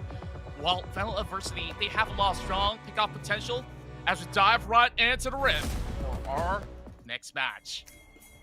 Oh man, I can tell you, Contra, I am so hyped for this one. This draft is exactly what I love to see from Invade Esports. Belby gotta be a bit careful though, because with a Xin Zhao and Ahri as a mid-jungle combination, it's very easy for them to get on top of you and punish you in lane phase, as we see some scuffles. Yeah, it's just gonna be taking them a little bit, as Rafi doesn't really mind losing a little bit of EXP, letting Danny here to get a little bit more, but look at that. That's a little pick up there, burning the flash already down the bomb side, including the barrier. Is that too heavy of an investment? I don't know. Let's add Franklin Templeton. I don't know about that one, but I can tell you that, Danny, it's better to be safe than sorry, and it's also better to be, you know, secure with your investments than to take super big risk. I think that's exactly what was going through Danny's mind right there. Rafi comes back to back his AD carry up. I think right now what they really want to do is they need to shove this wave in and reset. There we go. They managed to do just that. But look at this. The freeze is coming in from Invade. This is not good. Oh, well, there we go. That's it. The freeze is over. I love it. You know, like, we're bringing Let me down. all the micro mechanics here into play. And, you know, even back in the PC, if you guys ever played PC, this is something traditional where you just freeze the lane and stop Final Adversity from doing all too much. Now, there's still going to be a little pressure. Let's talk about the jungle matchup here. Sintel. We're about to see it go down. Yeah, I guess we just dive right into it. Stun on top of Domek. He still survives, though. Flash already being popped. Ignite as well. Cat type, I guess he might actually look to go in for a slight reset. He doesn't really have to recall. That's a honey fruit. I think he's good. Yeah, he's good for a little bit. He uses everything though, and that's such a severe, steep investment right there. He clearly does not have the financial advice of Franklin Templeton. Invested so much to go onto Domain when Power was blocking the follow-up Q right there. So that was a little bit iffy, I would say. It was an ambitious attempt from Invade, and we say we need to see them look for aggressive plays. They're looking for it to give them some credit. It's just that it's not panning out. But the Jazz goes in for the grand entrance, but that might just be a tough move for him to have Kazitar Ruler to follow up. Remember this. Zaya in the early game without those items may not actually do too much. So maybe until the first or second item, then only they can dish out a whole lot more. Yeah, Zaya's always has a little bit of damage throughout the game, right? You just need to get your feathers down, but I completely agree. Once he gets a couple of items is when he really starts to spike, is when he really gets super scary and become kind of like a hyper carry in his own right, just a shorter range one. We look at the mid lane matchup, it's pretty standard stuff, both of them just pushing and shoving, same as what we saw last game. I think the bulk of the action needs to be this Baron lane, and look at that, we have a little bit of a guess here. What the Jazz, looking for one of his roams. Yeah, and I guess this is the matchup here that does favor Ahri. She could easily just dodge a lot of all these skill shots that may come out of Belby. But Belby, though, look at him. He is going for Ghost. He is indeed, and Belby has Ghost, which is really nice on Brett, because you're such a short-ranged carry. That's the thing. It's very easy for you to get jumped on, and it's very hard for you to access fights in a favorable manner. So Ghost lets you really solve a lot of these problems. The problem with that is, if you get ganked and you get charmed, you are dead. Ghost is not saving you from that. That's true. Now, a little bit more of the higher priority over on the top lane once again for Invade Esports. Last game managing to secure the Rift Herald, and immediately pops it towards Federal Adversity's Baron lane. Now they're going to be clearing up once again. Cold and Feed probably will be happy to not spot a single ward, but what will Federal Adversity do here? Are they going to contest it? It seems like they do want to contest this, and Final Adversity, they have the tempo advantage right now. Show is going to be pushing the Dragon Lane, so if they give this up, they can threaten the Dragon Lane turret as well as the Dragon. I just feel like Final, they're a bit slow on the rotation here. Yeah, I think they made a conscious decision right here just to give this Herald away, even though they have the vision being set in stone. So they will overwhelm them with numbers here to even up the odds, take up a Dragon for themselves, while Invade goes in for the same strat, pops the Herald up top. Yeah, he pops the Herald up top. They're gonna snowball cat type once again. They're gonna try to get the tempo going in his favor. And I feel like we've seen this before, right? They break the tower and they unlock the Baron laner to just do whatever he wants on the map. I like this call. They want to try to crash the Herald into the turret, but not gonna be able to do so because of Danny's rotation up. That's right. What the Jets also providing a little bit more cover. If ever the case that Federal Adversity comes in with a little challenge of their own, easily that could be diffused by just having a little bit of dance on top of them. So Doming, although he was spotted out, there's not too much that the brand could possibly do out of that scenario. Now, Invade with this slight lead, what will be that key factor for them to first secure this game? Contra, I hate to say this, but it's looking like another repeat of the previous game. We're gonna wait for one of these objectives, and the teams are just gonna go 5v5 and decide the game based on that. I see it happening. It's gonna be an exact repeat. Normally, you would see teams want to attack the Renekton lane, want to try to punish the Riven, but especially with a mid laner like Brand, who's so inactive in the early to mid stages of the game. He can't rotate. He's too short range. He can't hard push waves, faster than Ahri at least. They can't rotate out, and with a two-man gang scenario, it's so easy for Power to just play safe and avoid it. So we're seeing a pretty even game. Goat is basically dead even. We just have one turret in the pockets of Invade and one Dragon in the pockets of Fennel. It's just gonna be a slow and steady scaling game. Indeed, it seemed to be for the moment. 6 minutes in, we're not getting any first blood. Both sides taking a little bit more of a chill pill, while there is a little bit of action happening here by the river. Danny is almost being zoned out by what the Jess. But Final Adversity, they have a lot of all the members here to actually do something towards Cat type. Right now, getting caught up, Ignite being popped, and with the Crescent Sweep, it's not going to be able to, of course, give Invade Esports any sort of leeway, while Doming still survives. And, well, I guess Cat type likes to play with fire. Yeah.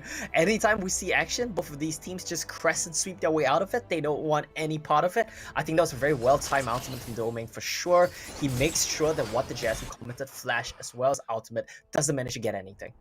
Yeah, and I guess that is a valiant attempt coming from what the Jess as well. Yep. Just jumping on top of any target that he can see.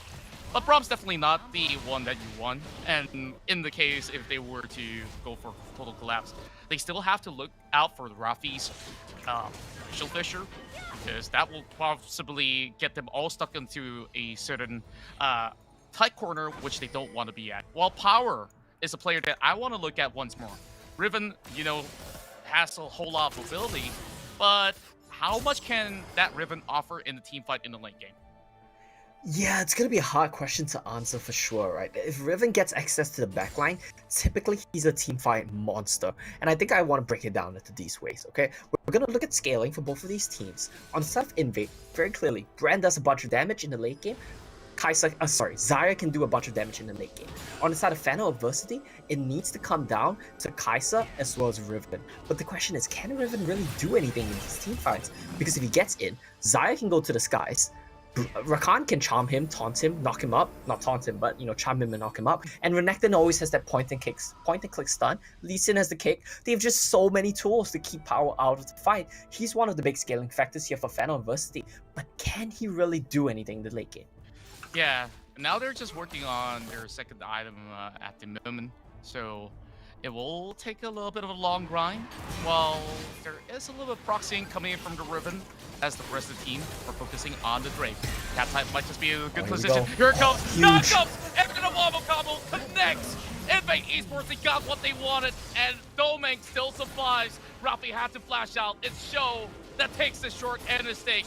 No flashes. No Spirit Rush being utilized, and Invade Esports, not only to get the first blood, they're looking for maybe to get more. Chasing is for Power, almost getting the knockup right there. What the Jess will just let him go off, and Invade Esports may actually get a little bit more here with those turret plating, and also the mid lane turret crushed up.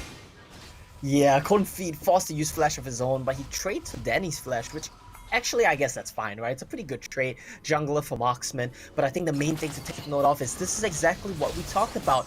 What the Jazz needs to be the point of focus for Invade Esports. He needs to be the fight starter, he needs to be the tempo starter, and he's exactly the person you want to look towards in these clutch situations. He came through with the big taunt, the big knockup. Ultimately, it was only one kill, but first blood as well as Dragon for Invade Esports. And what the Jazz didn't even have to use Flash. I think he's happy with that one. Look at this. Just charms up tree, knocks up tree, has the Renekton in the middle of the team fight. Xayah just throwing feathers everywhere. And this is just a good fight from Invade, burning everyone's flash on the side of Fano. Belby might be in trouble. Oh my, everybody diving upon Belby, but he still lives for only a few seconds more. Golden Fit now turns Golden for a little bit more. The counter has arrived. They might just be doing something here. What the Jeff says today with the quickness. Now they're chasing right back. Metal Adversity, they're looking to secure the turret, but they might just actually get their life for it. Thunderstorm popped up. 34 heavy on that turret, and it's a double for Golden.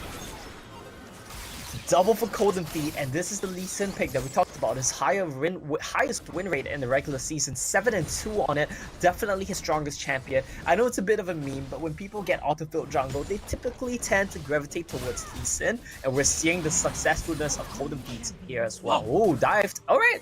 Whoa. That's it. He has barrier. He had flash. He just gets taken down. Where did that damage even come from? I didn't expect Power to blow up. He's still got both subs available. Yep. And I think he didn't expect it either. Yeah, I guess it's also the stacks on that Fury that has added a little bit more, and he gets the turret as compared to That's a cheeky one from Cat type. Yeah, gets the solo bolo, camps in the bush, gets the takedown on the turret, gets himself 3,000 gold advantage. This is super huge stuff because if Renekton reaches a point where Riven can no longer match him in the side lane, we might just see a repeat of last game, but this time just for Invade Esports, we might see Renekton end the game. Yeah, and not only is Cat type the problem when the Fennel versus the Dives are in for a fight, it's what the Jets, they're coming with some sublime quickness, running them around. And that is good enough for them to just get all wrapped up for that Thunderstorm. So Invade looking so much better than what they did back in game 1. Now with the catch as well. Huge shield coming out of Domain. He does have the Crescent Sweep to keep himself steadily alive. Now Invade Esports look towards Baron.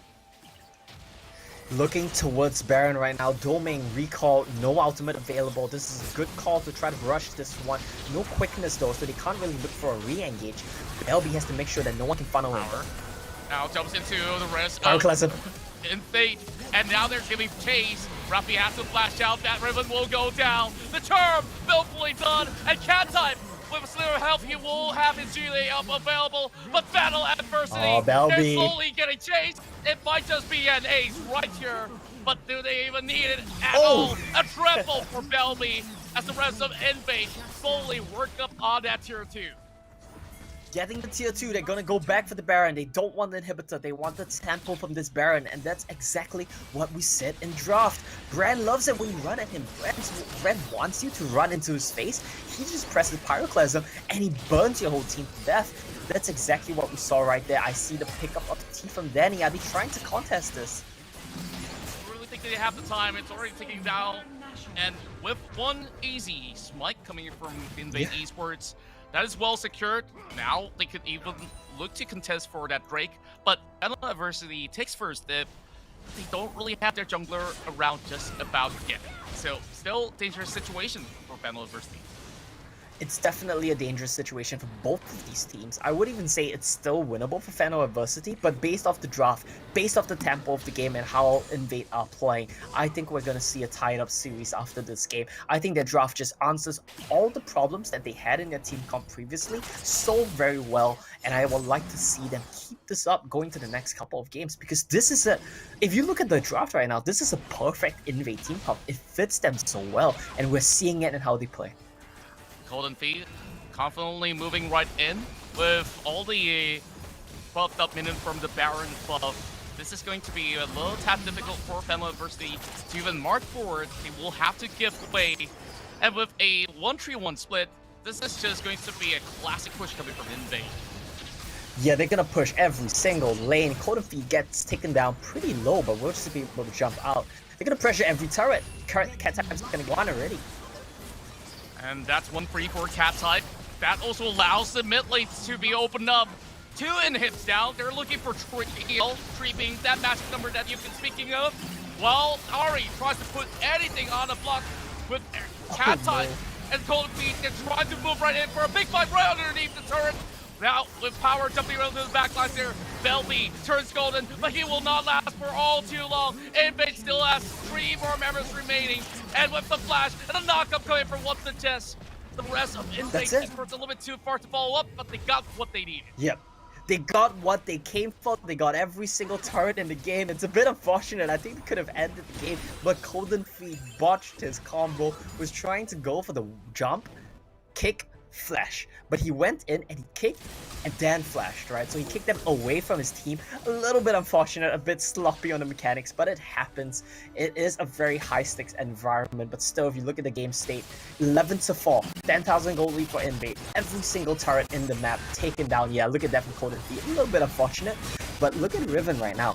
If this was any other AD carry, any other marksman, Riven would kill the whole team right here. The fact is, Xayah is just so good at champions that want to come into you.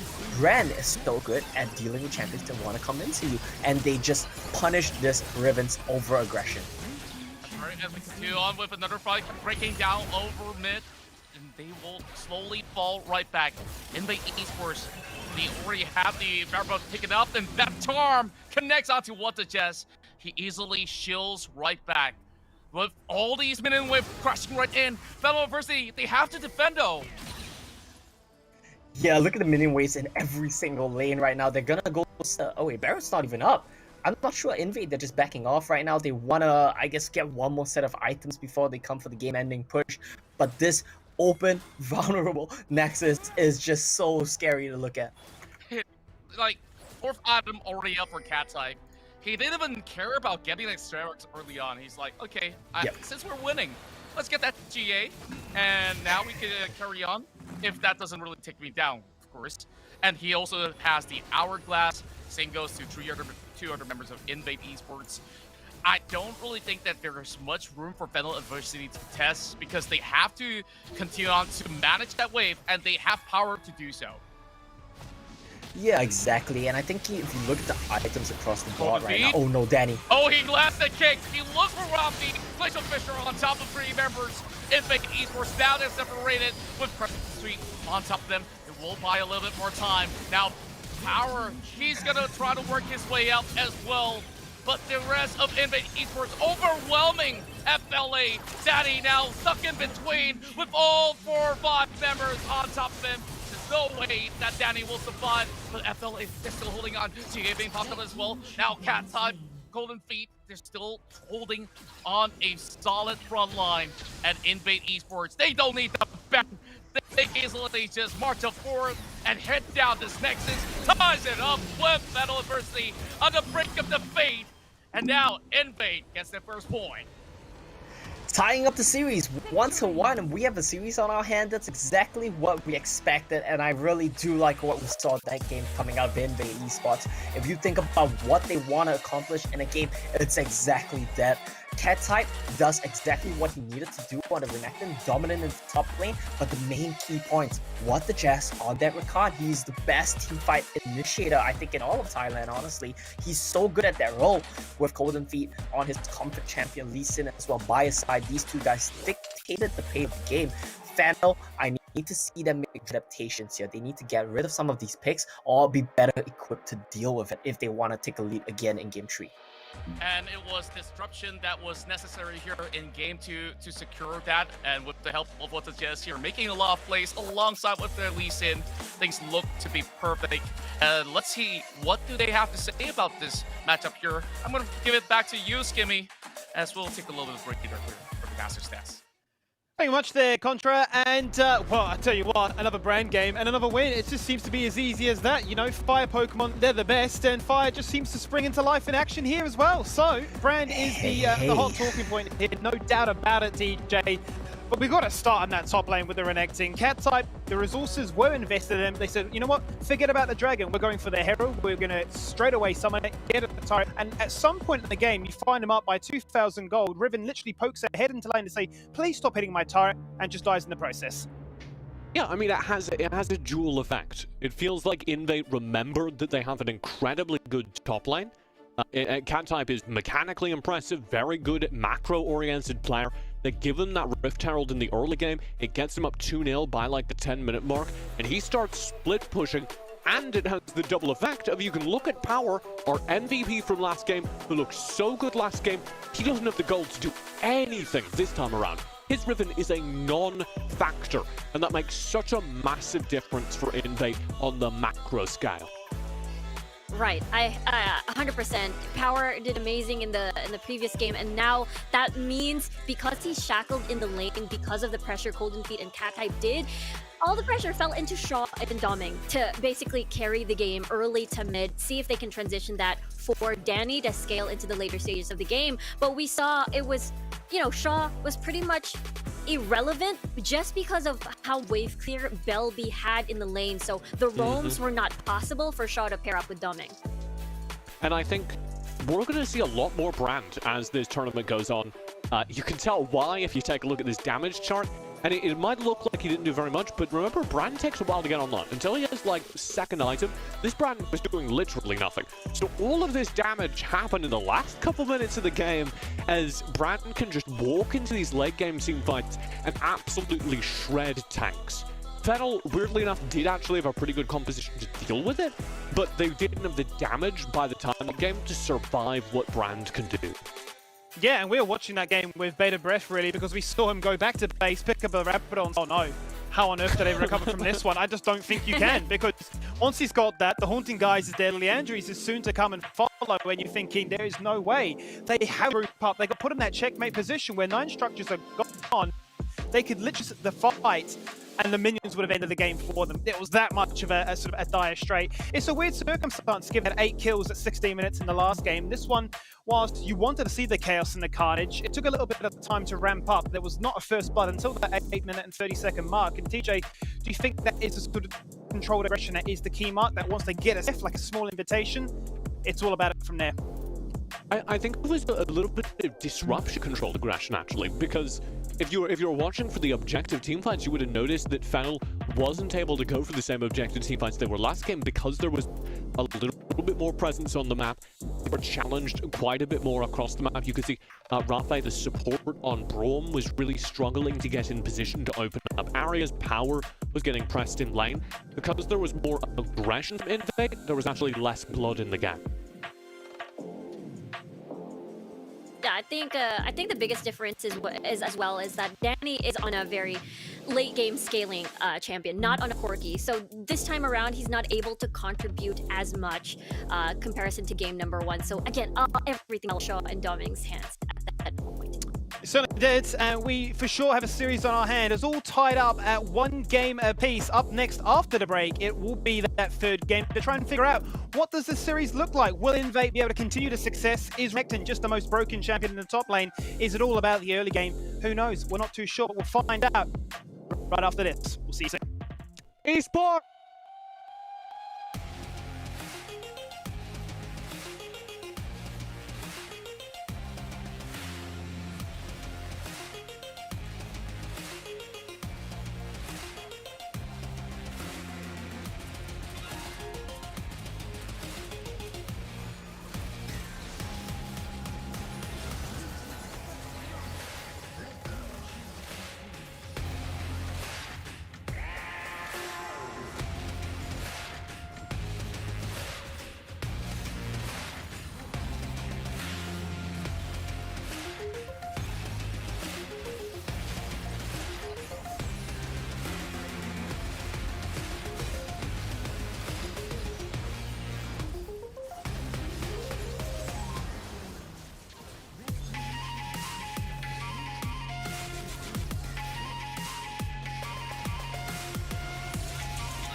back for our third matchup of the night. It's already up to a starting, well, I want to say start. I mean, it's taken a bit of time to get to a start. 8 minutes in, teams are deciding maybe we should actually play the video game and get a little bit excited on the map and start killing things apart from dragons, heralds, scuttle crabs, and minions. And TJ, I'm looking at this series and thinking, where did we go from here? Because we've had such polar opposites in style from game 1 to 2, big adjustments around the play styles, and the champions, no doubt, have clearly played a part in that role with the brand coming out. Yeah, brand very important as it provided that late game threat. But I also think both these teams play very similar styles, as we laid out in our first segment. They have incredibly strong scaling bases in their mid and bottom lane, like with that brand, like with the core game number 1. But the other side of both these teams that we highlighted that hasn't received so much focus in-game is that they both play through having an early game on the top side of the map. In the play of Power and Catside, both these teams have threats in the early game at the top of the map, and we have seen so far whichever top lane threat can kind of pull the game their way, have the gravity to pull the early game in that direction, wins in that scaling phase because they have so much extra frontline, extra sustain in the fights.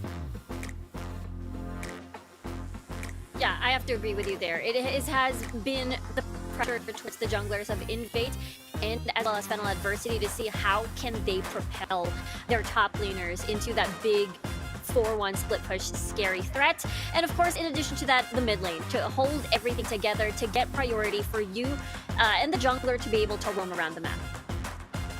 Phenomenal. And what's also phenomenal is our sponsors. So let's give a big shout out to those helping us put on this show here for the SCA Champs for Wild Rift. None in particular than Franklin Templeton. So you can open the door to your future with Franklin Templeton. Get started on your investment journey with one of the world's largest investment managers. Now, I have to say, TJ, we talk about managing the games and how these teams can manage their mentals because, as you saw, both top laners are the key to their success. I don't think it's as easy as I made out it to be with the likes of Renekton. I start to wonder, what else could we be seeing up there in the top lane that could be a big influence? Well, I think as we get into game, we have to be watching the draft in the top lane. Who gets the Renekton, for instance, is going to be very important. I think Renekton plus Lee Sin is going to be killer. Orianna as well. Will we see, again, Shaw back on the Orianna? I feel like it has been his comfort pick, even back in the local qualifiers. Well, it's all to find out. It's all to play for. It's all happening. It's game number 3. Back to our casting team. It's Contra and Omo. Well, Lomo, do you feel the wildfire spreading right now as we head right into game 3? You know, I see the chat and they're definitely having some heated discussion. Should this ban be allowed right through? And as a matter of fact, I think the problem is not actually starting with the brand. There's a whole lot more factor that comes into play now that Invade Esports have been able to tie the score 1-0. Well, Contra, I think you've hit the nail right on the head right there. It's not so much the brand. Brand is just a symptom of the problem. The bigger problem as a whole is when you give What the Jazz engage, when you give Golden Feet a comfort pick, and when you get Renekton, that just seems to be it, right? That's the recipe for success. Brand is just the cherry on top. He's the icing on the cake. He does a little bit extra here and there, but he's not necessary to the win of Invade. And I think if Fennel Adversity managed to identify these factors as well, I am sure they'll find some way to deal with it. Maybe pick a Braum earlier in the draft. Maybe make sure that you have some sort of support counter pick to really shut down What the Jazz if he wants to go for something like Rakan again. Part of the reason they were so freely able to lock in Xayah Rakan was because they saw Kai'Sa, which Xayah Rakan do great into. That's right. So as we see how Invade played a great front-to-back death ball composition right there, it was so hard to even navigate your way to that side. You have so many other troubles ahead of you. While Power, game 1, looked fantastic for Renekton. Heading into game 2, he dropped 0-4 on that river, and he got a taste of his own medicine as well with the big crowd chomping onto him. Now, question is there another priority on this Renekton as we head into the draft? Yeah, for sure. I won't be surprised to see Fennel Adversity here first pick the Renekton for themselves. I want to point out really quickly that the way site select works is if you lost the previous game, you get to choose side's game. So Invade lost and chose blue, picked Renekton. Fennel lost, chose blue. Want to first pick Renekton, but Invade, they're a bit wise to that one. They ban away the Renekton. So what's the first pick here for Fennel Adversity? Well, Oh. for options, you start Oh. off with a Rengar. Okay. Okay. Okay. Well, if you want to ban Renekton, you've got to leave something up. And Doming, I think he's gonna be happy getting some Renekton, Rengar gameplay. And I think we saw a bit of giggling coming up inside of Fano as well. Definitely gonna be happy with this one. Yeah, I guess that they're happy with this sort of Eagle challenge. They still want to overwhelm them with a lot of high pressure situation. Now, Fennel University choose to steal the Fastain couple's Rakan to hit right now in the bottom lane. Very safe pick to hit back right into Invade Esports, who has still got that Jarvan to be flexed here. Yeah, they have the Jarvan that they can flex, and that's something which, I mean, I'm not a fan of flexing it towards the Baron lane unless you have a very specific matchup. I think they likely want to use it for Golden Feet in the jungle here. I think that would probably be the best bet, right? You could flex the Riven and Jarvan back and forth, but I want to see Jarvan in the jungle and Riven to go up in the 1v1 against this Fiora. Then again, Jarvan as a poke champion does well into Fiora in lane, so there are options on the table for Invade Esports. And what is this one? The Jazz? Are we going to see the first trash? Yes, we do. It's locked in, and I am excited. What the Jazz? This guy is one of the perennial carry support players in Thailand, in Southeast Asia, and trash for him right now. I think this is going to be a very exciting one. There's a lot of cool interactions with Rakan that you can do, which make this a pretty good matchup. So we'll have to see mechanical gameplay out of What the Jazz and out of both Baron laners as well if we do see the Fiora Riven matchup. I love the drafts right here. That is the first time that we are seeing trash replayed out here in the Southeast Asian Championship. So indirectly, that actually counters the Rakan and still having a little bit more of that safety net to provide cover for a team. While there's a little bit more of a heavy skirmish potential coming in from Battle Adversity. Now that we're going to game 3 here, it's time to settle the score straight. And yeah, let's see which of these teams pull ahead to a lead, and we do see the brand once again. What I do like this time around is he's made a little bit of an adaptation. He's went for Barrier instead of Ghost just to survive the Rengar jumping on his head later on. Indeed. Now, let's talk about this Fiora versus... Oh, what's this? Okay. You know what? We're not going to talk about anything. I just blinked, and now we got 2 kills over down bot. I guess What the Jess is the big winner right here. Oh, getting man. the final blow. I guess it's all even Stevens, except for the fact that What the Jess is a pretty rich support. No sums whatsoever for the bot lane. Both sides of the jungler probably will be happy to pay a visit eventually. Oh yeah, but it's definitely favorable for Jarvan, right? Who doesn't need his ultimate to get in. Level 2 onwards, he's happy starting to gank, while Rengar wants to go for these power farming rotations. So I want to see Golden Feet. Yeah, look at this. He's making a loop right back around, takes his rep off, he comes right back down to the bottom side. Yeah, we see Rafi going a bit overly aggressive here. That's the thing. You need to respect the level 1 of Trash. You jump in, and you don't get the kill. You have no way out. And that's exactly what Trash is good at. He can chase you down here at level 1 with the Flay, picks up the kill at the end. That's going to be a 2-for-1 for Invade. With Jarvan and Brand making their way down, I can see this swinging heavily in their favor. It definitely feels bad, even with the minions not really favoring the side of Battle Adversity. That's sticky situation. And you gotta respect whether it's a death sentence or a Flay at level 1. So now Battle Adversity kind of learned it the hard way. So Rafi won't be taking any deep dives with the grand entrance anymore. We're seeing a little bit of pressure over on the river initially, but both sides navigated their way out, and about 500 gold difference here. Definitely benefits Invade Esports a little bit more. Now, back to the mid lane matchup. Very similar as what we have compared to Game 2. Mm-hmm. Yep. So typically, I would say that Orianna is favored in the one-on-one in this matchup, right? Because Ori can outpush you. She has longer range than you. Whoa, Cat Time nearly wins a 1v2. Boy, oh boy. Power just showing the prowess of how well he plays that Fiora. Now, with a little bit more of an advantage, both, of course, still having a little bit more room to wiggle with. Now, Power probably will need to pause a really good stun coming from Cat type in order to make it good when it comes to that 1v1 skirmish. And while Coden goes into the corner, he gets spotted out by the ward being played by Battle Adversity. What should they do at this point to actually get advantages in the early game other than taking objectives? Look, Contra, I'm gonna be real with you here, and I'm gonna say we're gonna wait for another one of those 15-20 minute team fights for it all to break down. I honestly think we're not gonna see too much besides that, with one exception. Domain hits level 5, and out somewhere with Ori Ball hit. Whoa, what's this? Oh, what the chest? Pops the flash. And that's definitely a real good trait coming in from Ralphie. He pops the ignite out there. Now, what the chest will also have to be careful. He immediately returns with a redemption so that they can stay longer if there's going to be an extended trait. But look at Doming. He's probably up to something here. A little bit of a challenge coming in. Golden Fate paying a little visit. But Power, he still got the waves all crashing right in. It's not going to result to all too much, I believe.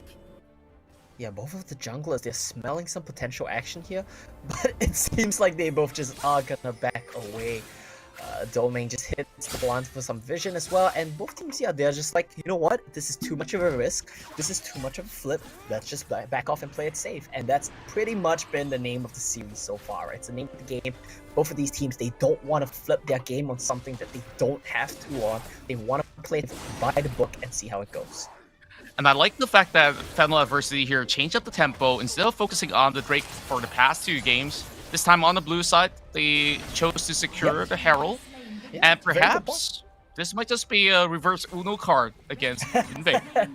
Yeah, they're gonna hit Invade Esports with the no U, and they're gonna drop the Herald in the Baron lane here for Power. I think he's gonna be happy with this. He's gonna run down the Baron lane. Don't forget, Ranga is such an efficient, effective turret killer as well with the empowered Qs. Oh my. Unfortunately, not quite gonna be able to get it. Bottom side. It seems like 2 versus 1, and somehow Show managed to still make it all even up by taking out Belby. It's a losing trade for both mid laners, but they're happy to get a little bit more stashable. While they managed to take down the Herald, there's a lot of plating for Fennel Adversity, but still remains Invade with the lead. Yeah, exactly, and it's really great to see the aggressiveness come out in these individual plays, in the mechanics and the skirmishes. Even though the teams are not looking for big 5v5s, big fights, they aren't afraid to go for little bits of mechanical expression, even though it's a bit of a risk, right? So Show drops by takes down. My main concern is that they didn't manage to get this Baron turret. Oh! Look at Power. Oh no, Flash Domain. on top of him, and he just got caught up by surprise. Even though burning his own flash, he could not make it all the way out. Yeah. And credit where credit is given. Cat type what the Jess working this one out perfectly, and Power what they have to do about this when the rest of Fennel Adversity come back in, and with the challenge coming right through, that's going to be a little bit difficult for them. No. Cat type still stays alive. Now Power, he gets taken out. My oh my, this time Invade just get too much of the advantage with a little bit over aggression coming from Fennel. Yep. Yeah, definitely. And I think across the board, Fennel, they're getting punished, they're making mistakes, and Invade Esports are capitalizing on it. It seems like they've heard what we said, or they've realized what their strengths were. They've gone to Golden Feet on an aggressive ganking jungler, and What the Jess on a playmaking support. And these two have been instrumental in finding plays across the whole entire map. They did it in Game 2, they're doing it here in Game 3, and now Danny, he's gonna be happy picking up this turret for himself. That's right. Heading into 6 minutes of game. Time at least, more action goes across. While Invade Esports. Back to level 1. I mean, it was a very nice play, to be fair. So I understand why we want to see that one again. Yeah, indeed. So, currently as it stands, I guess that Esports, they can just keep on with the pressure. There's a lot of all these micro stuns and crowd control that they could easily use to effect, while FLA, they're depending a whole lot on Show landing on that shockwave, and Domeng didn't look like he had a great start with 2 traded force, heavy resources here, fall into Fennel Adversity's top laner as well as jungler, so they just got to start finding those picks. Yeah, they have to start finding these picks. I think that's a big part of it for sure, right? But I want to point out as well, in the Baron lane, look at Power versus Cat type. Fiora will eventually win this matchup.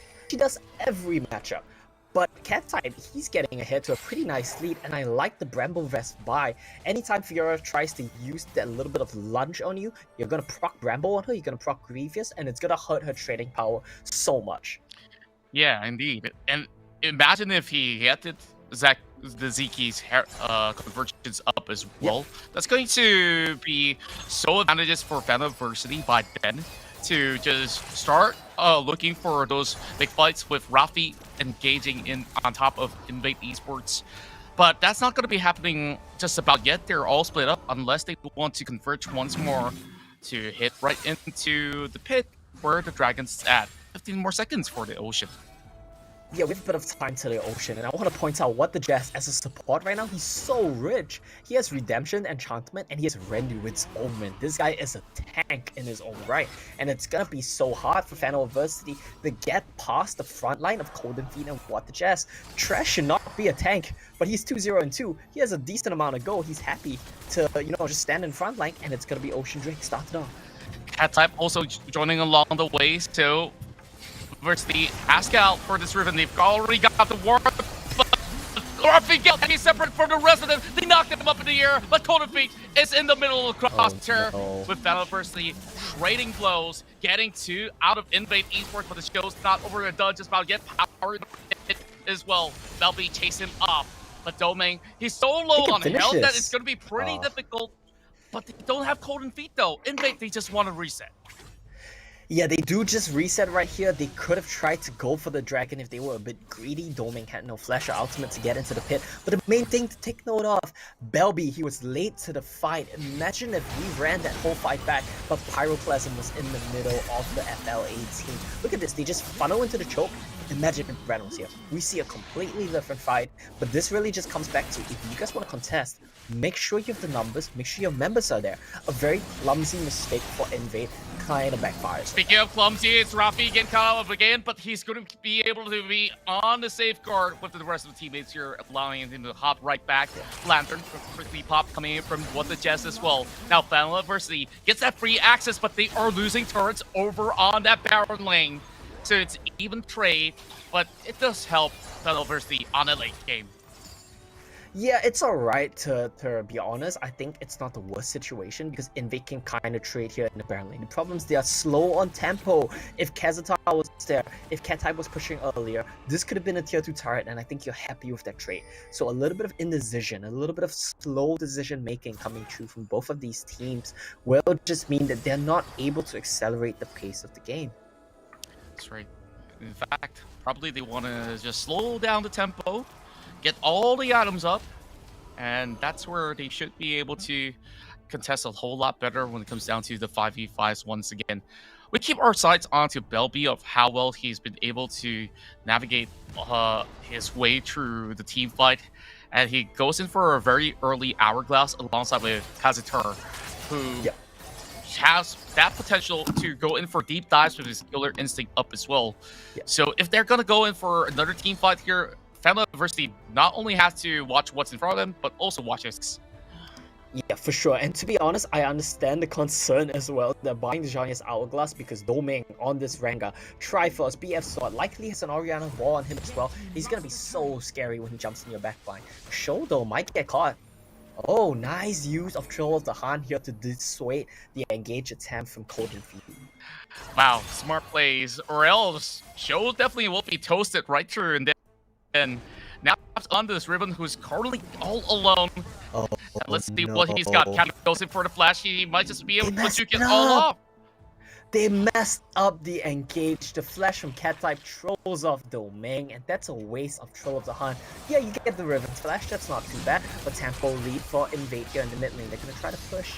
Use the quickness right there, and he managed to get one being charmed up to Jarvan right now. Does not find anyone inside of the Cataclysm, and they just have to call it off for now. Still inches away between the two. Definitely, that's been the name of the series, right? Yeah, been a slow one. I guess my call for Invade Esports hasn't been all too wrong. Just look at how well they actually controlled it early game. Yeah, definitely. I mean, the early game has been very controlled from both of these teams, but looking at the items right now, I would have to say that the scaling does favor Final Adversity. When you go to the late game stages, right, we always break it down into this considerations. Road to road, how do you match up? Riven's gonna be a different menace, but is more than capable of ending the game in the side lane. Rengar massively outscales Jarvan. Orianna, I would say, outscales Brand as well. And Xayah, you know, it's pretty even, but I would say it's like 55-45 if it's dire, right? So I see that FLA, they're more happy here playing a scaling game. Yeah, indeed. Let's look at Power, who's also opting for that Proto Belt.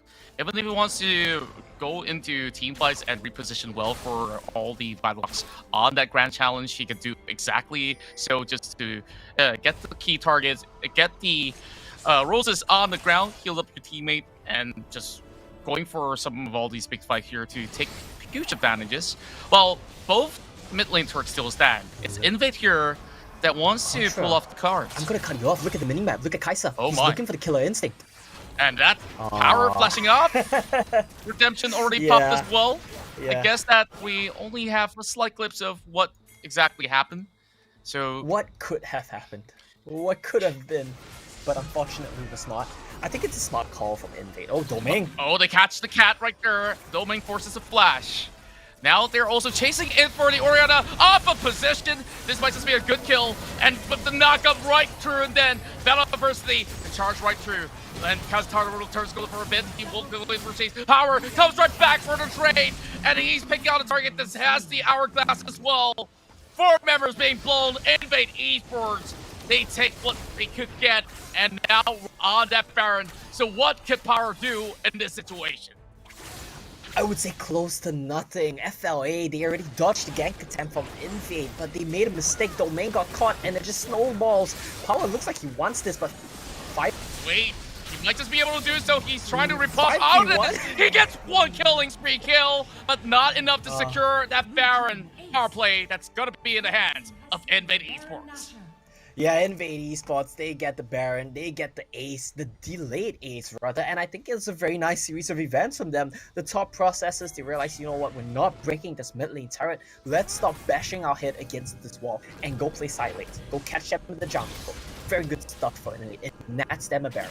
Triple Hunt being utilized already. Domain still trying to find an opening right there. That's that Depth Sentence on top. Here comes perfect charm on top of all the members of Invade. There's no need to run. You can't even hide. Cold and beat right now. Look for the exit. Kaztar still has his GA Lantern available. Once the Jeff saves the day, they still have most of their members, only Balby dropping out. I think that's good enough of a trade coming from Battle of Diversity, but they still want more. Cold and Fit, lock them down. Cataclysm secures the kill. Now, Batty, stuck in the middle of 4, will be given up to Kaztar for that killing spree. And my oh my, Invade Esports, they're not just about done just yet. Kaze, they can pop a little bit more damage. And well, oh well, 14-6 in the blink of a moment. Yeah, it's just a bloodbath all of a sudden. It's just like these teams, they're farming, they're scaling, they're chilling, and then a switch flicks and it just gets down to action. Kind of like what we would expect in the first place. It was a good try at a turnaround here from the side of FLA. Yeah, we're looking at a replay right now. Cat type catches Danny, and I think that's a big one, right? With Doming already dead, you lose your AD carry as well, who was honestly going way too overly aggressive. That punishment just stemmed the Baron, and it's very good stuff from Invade. Honestly, FLA, I really like their adaptation. They know they lost the play. They know they lost the Baron. They set up for a pick in the bot side jungle. They were able to get some kills, but it's not enough. And Invade, they're still in the driver's seat.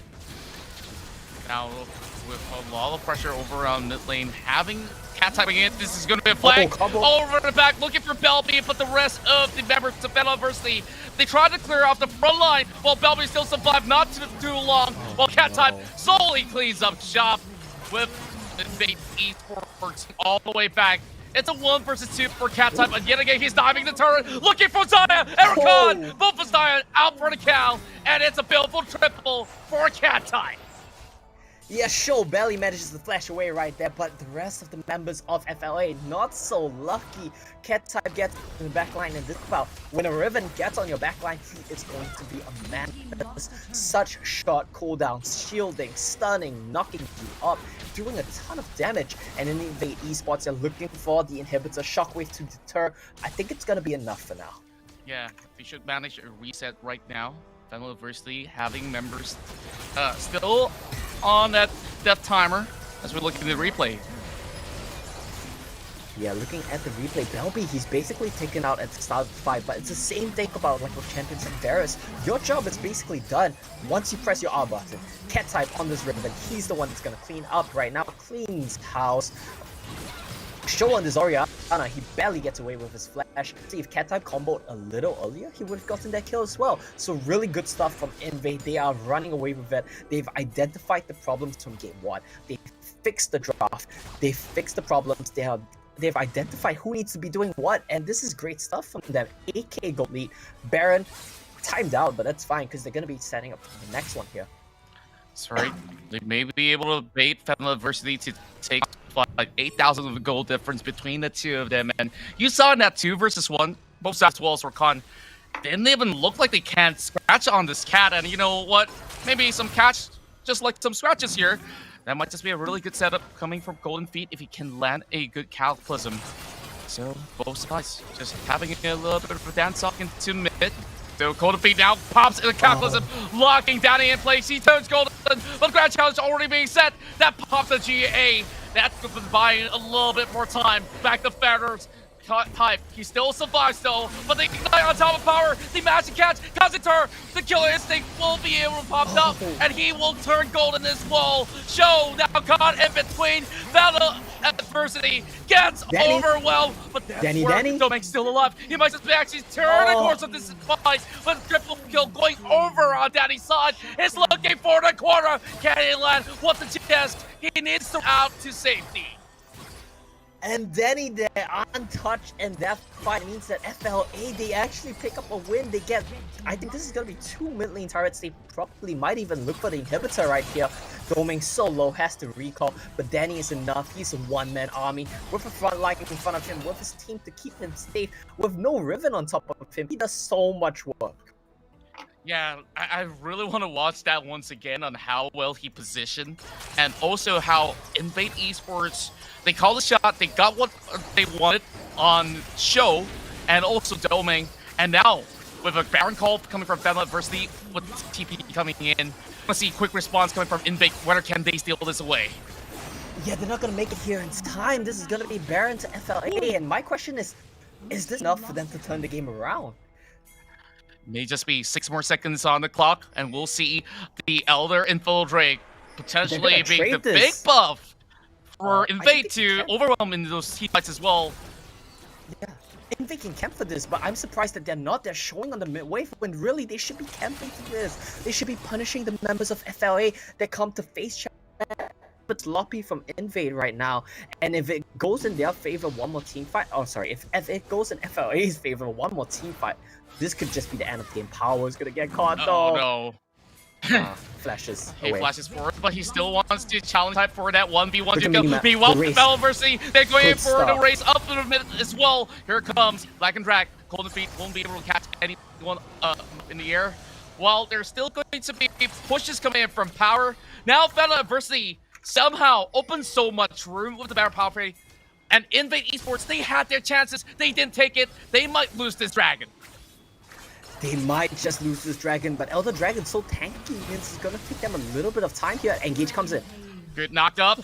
Golden Feet is down. No chance for Invade to steal away, but they want to see if they can get it. Shockwave drops onto 2. Grand Challenge as well. Cat type will be able to flash it away, but they're looking for the target there. GA being popped, but his health bars are taken up as well. Invade, they already lost 2 members, and what the chest isn't an awkward scenario. The minutes are already in the base. Battle Adversity somehow still make it right through with Power already knocking down the Nexus and steals the show. Oh my goodness, and so much to unpack from that game. Invade, they pull ahead to the big lead, they take the Baron, and we thought they had this in the back. We thought that they managed to find a win here. But Fano Adversity, they find the comeback off some picks, off the back of the Baron, off Cat type, diving too deep. The Riven Power, you know, it's when you can get into the backline. He just ran in face first. It's not going to be enough. Fano Adversity, they come back on this one. They shut down Cat type's Riven, and they take a win to lead the series 2-1. The past 2 team fights was pretty much the fights that Fenway University were looking for, and I love the smart options out there. They reset that Drake, and after that, just forcing this push-pull scenario where Invade went on a lose-lose scenario, and Colden absolutely caught out. I think that's about enough for me. It's time for our analysts here to really talk all about this heated up matchup. Well, Contra, that might be enough for me as well, because I have no idea what on earth I've just witnessed. I've seen a situation where it was popping off, joining the fight late and saying, look how easy it is, one stun, one jump, and a triple kill is easy as that. We're being critical of Desire, and we're starting to think, why on earth are you locking this champion in? Give us so different. And then just like that, Danny's like, hold the phone. This is what Zaya can do. I can run you down. The fivers are there. It's looking clean. And Riku, I mean, we were worried for a second. Fennel Adversity were hitting us with so many wombo combos. Our eyes were just amazed at what we were witnessing, but there was no damage until there was. Yeah, exactly. We were talking about this off cam, thinking that, hey, maybe a Corki would be ideal in this situation with all the AoEs on top of the knockups from Raffi and then the Shockwave. Felt like it could have been the best. But the late game coming from Danny as well on this Zaya is able to self-peel without Raffi, without Shaw.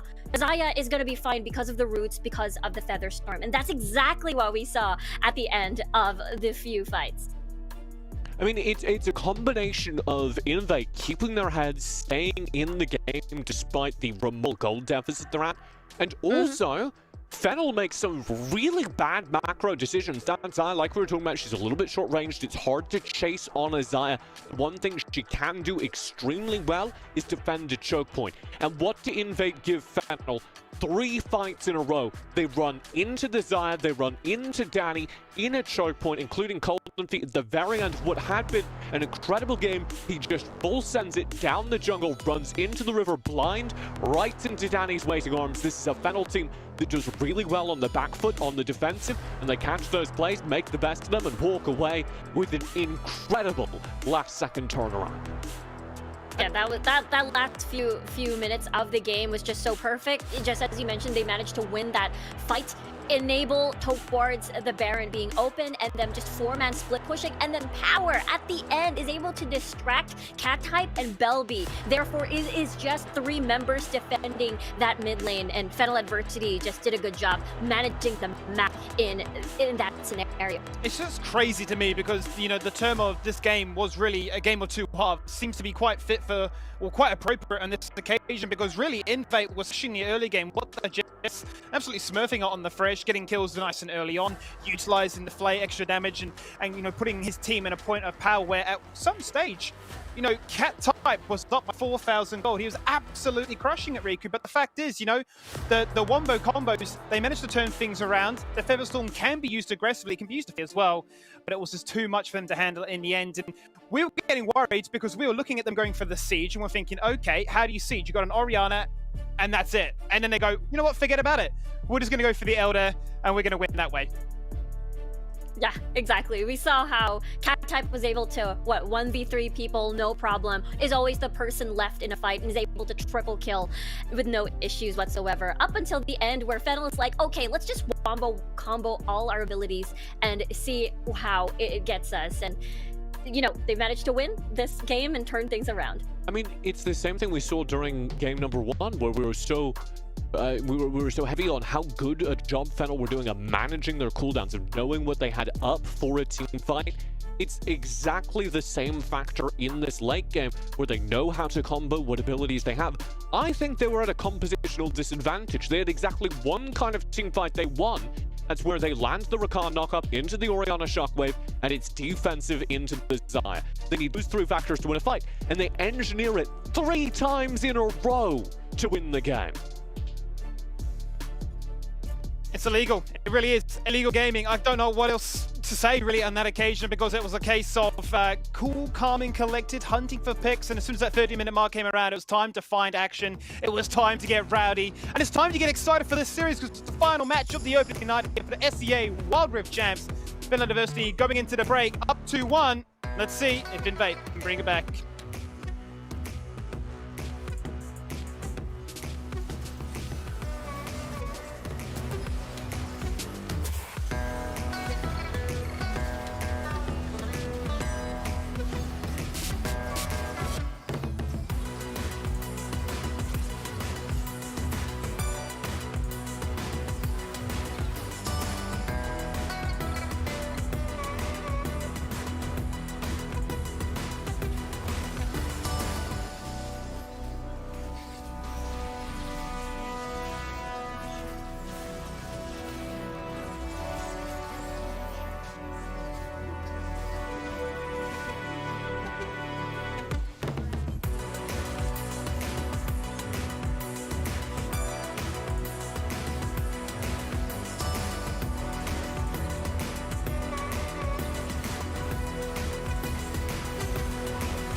Welcome back as we get ourselves loaded in now for game number 4. Fenway University stealing away a win. They had to work so hard though to achieve it, as the early game certainly was a bit of a disaster. It did not go their way, but they stuck it through. They hit the wombo combo. They hit it twice, and then they realized that, hang on a minute, Danny's playing Xayah, and with a few items, the champion's actually kind of good. And whilst they couldn't siege, they didn't seem to care because they went for the Elder. They had the backdoor and bruises. Surprise, surprise, Fiora is pretty good at ending the game on her own. Now, Riku, we jump into this spot. We start to wonder, what should we be getting excited about? Because we saw our first Thresh of the tournament. What did you make of it?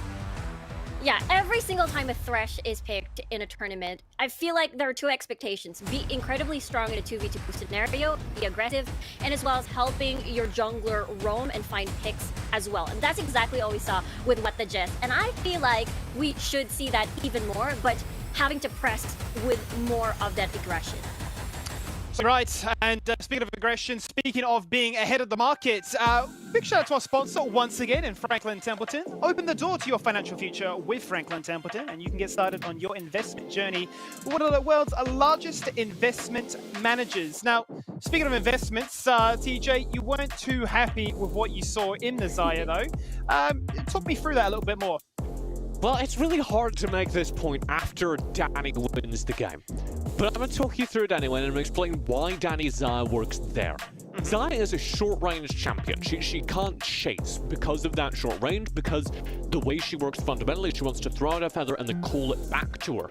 So what she wants is she wants to have a decent amount of gold and be on the back foot, be defensive, have characters playing into her so that within that very short range, she can throw out the feathers, back up, kite the aggression, and then at the end of throwing out the feathers, call them back, find extra damage. That's optimal Xayah play. And that's such a narrow set of circumstances that I don't like Xayah as an AD carry. And I'm going to go further. I think Danny got very lucky. He got those kinds of fights during that last game where the other team was pressing into his Xayah. He probably won't get them again. And if he picks Xayah, I'm very worried for the team, because Danny's overall record on the character is 2 for 4 in the regular season. Not a great sign.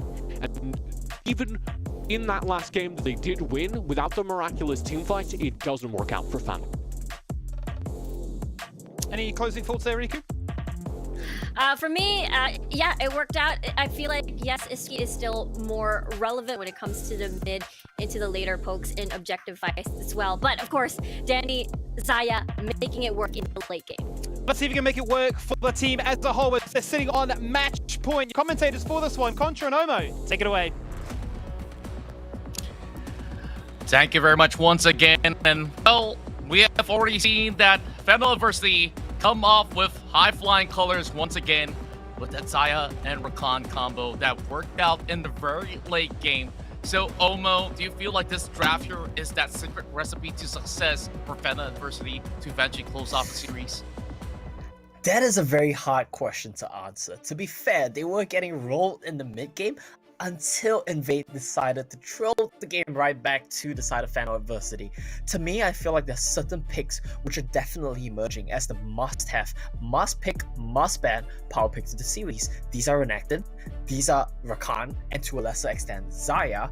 And you know, I think the jungle picks matter as well, but they're a secondary factor compared to the Renekton versus bot lane matchup. These are the number one things you gotta control or ban away in this series. And I like the adaptations from both teams. What I'm curious about now, there we go, that's the answer. Invade chose blue.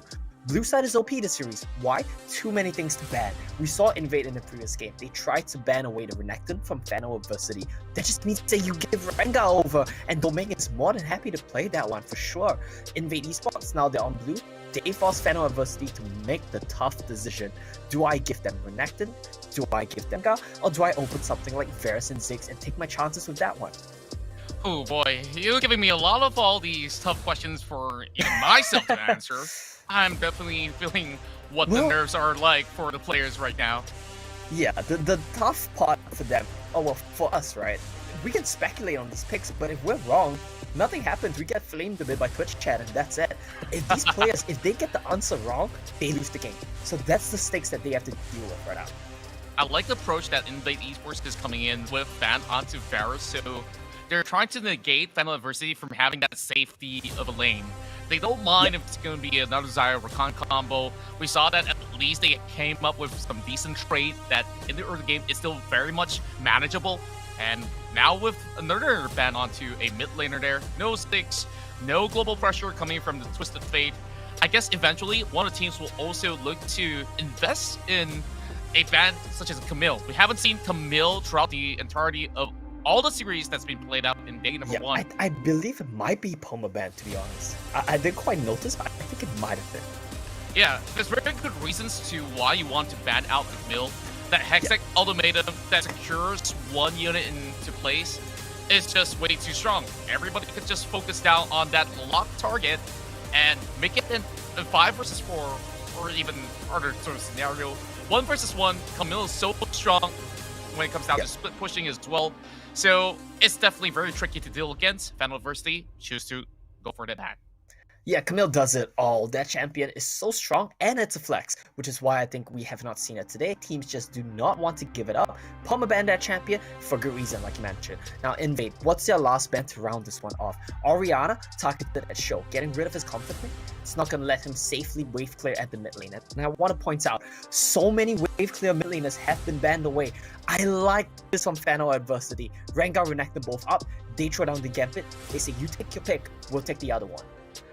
And somehow somebody unleashed the crocodile, alligator, whichever you want to call it, renect them for Invade Esports. And we saw how cat type as well as both power has been looking for that sort of they're looking for even trades with even the Zyra going back to Fan University. Oh my goodness. No, this is just really weird to me. I'm so surprised that Invade don't just snatch Rengar right here. Comes down to a couple things, right? Maybe Golden Feed is not confident, and also maybe I think Fano University, their top processors, will give away the dive champions. They'll dive into Zyra Rakan and Bran, now added to the list as well, and we'll just really try to dive first. Kha'Zix being picked up by Invade, Lee Sin being picked up by Fano. Drafts are coming in hard and fast, and it seems like these teams, they know exactly what they want the Jazz slamming the table right there. He has to, he's confident, and I am hyped for this one, Contra. Well, I'm pretty much hyped for this one as well. You just look at that team fight potential from Fano University. We've seen it before. Goodness. One good connection of all these entrants alongside one arm of his ultimate could have actually bring them all together for that pyroclasm, and perhaps that might just be that game-winning fight once again for Final Adversity. But Invade Esports, I guess this time with a different approach. They want to look for picks because Bran is susceptible for gangs, and I'm thinking that he wants to camp out on that mid lane. Yeah, exactly. Especially past level 5, they will be looking for RV charms into Kha'Zix one-shots. And yeah, we're going to be heading to get how that one plays out, Contra. Game 4. Invade Esports needing to play catch-up to push this to Game 5. Once again, early game pressure. Instead of what the gesture, getting hooks for them to play up.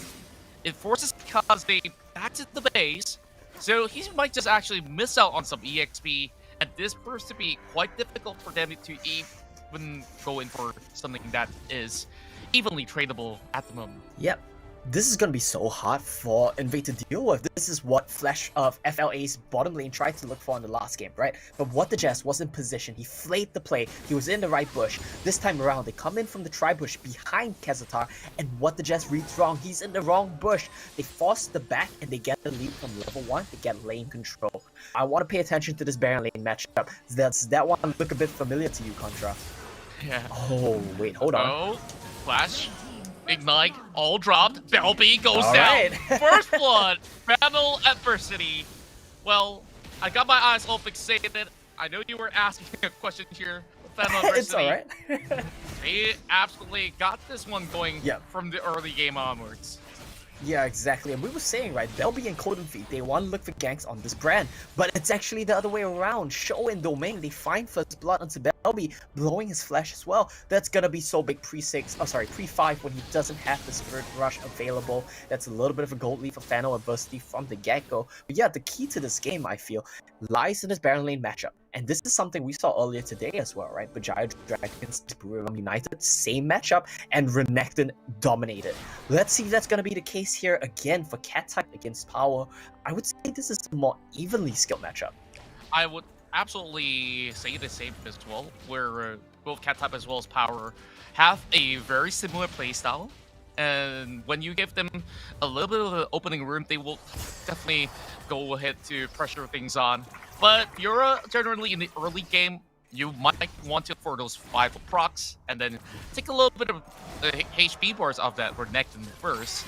And then, as he's 50%, that might be a little bit of challenge there. Grand challenge indeed. But Rafi opts to back away, so coast is clear.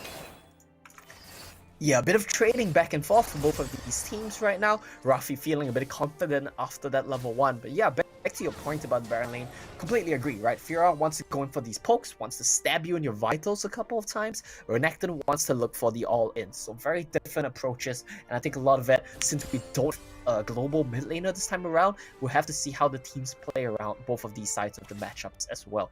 Belby on Ahri has a better avenue typically to roam than a Brandwood, so I want to see if he makes any movements towards the top side of the map.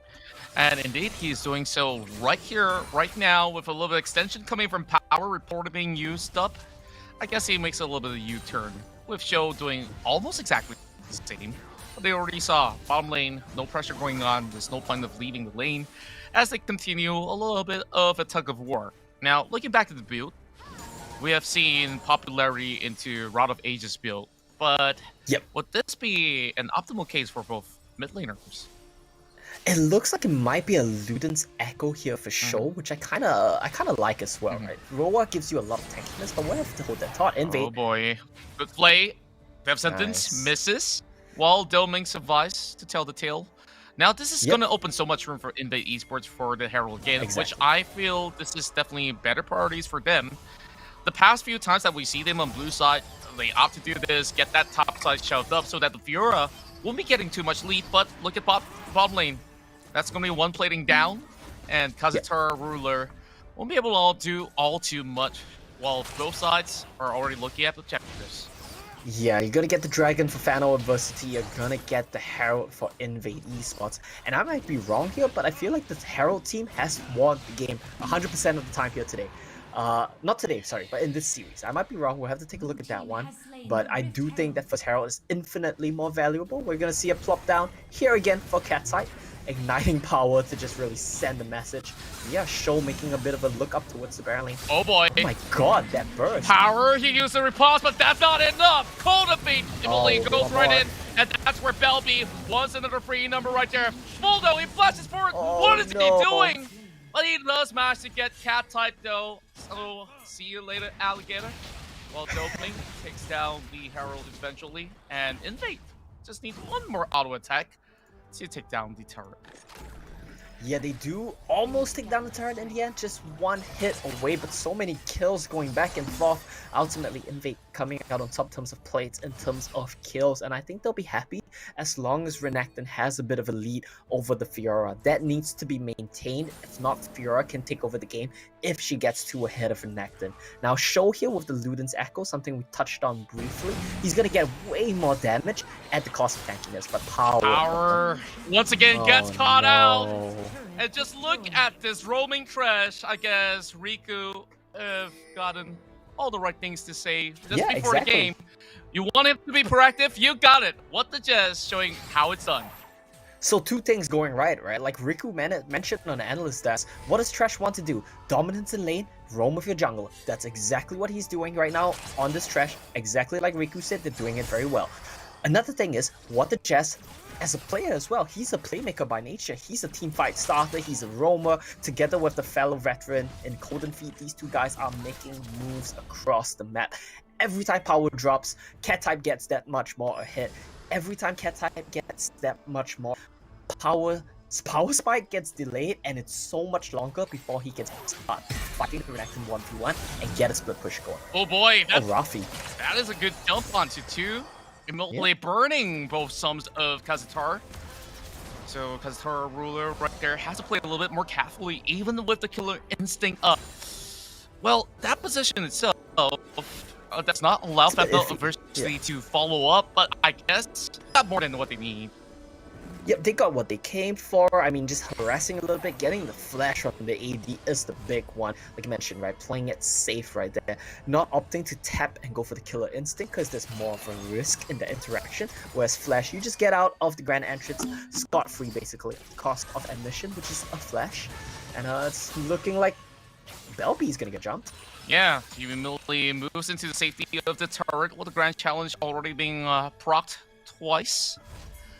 Lucky enough, Belby didn't expose the back. So what you want to do as a Fiora, of course, you want to chase right through, but once somebody hugs the wall, it's going to be pretty tough. Meanwhile, this Kha'Zix is just stoning the entirety of Final University back to that tier 2. So they take one turret down, and I guess this is good enough.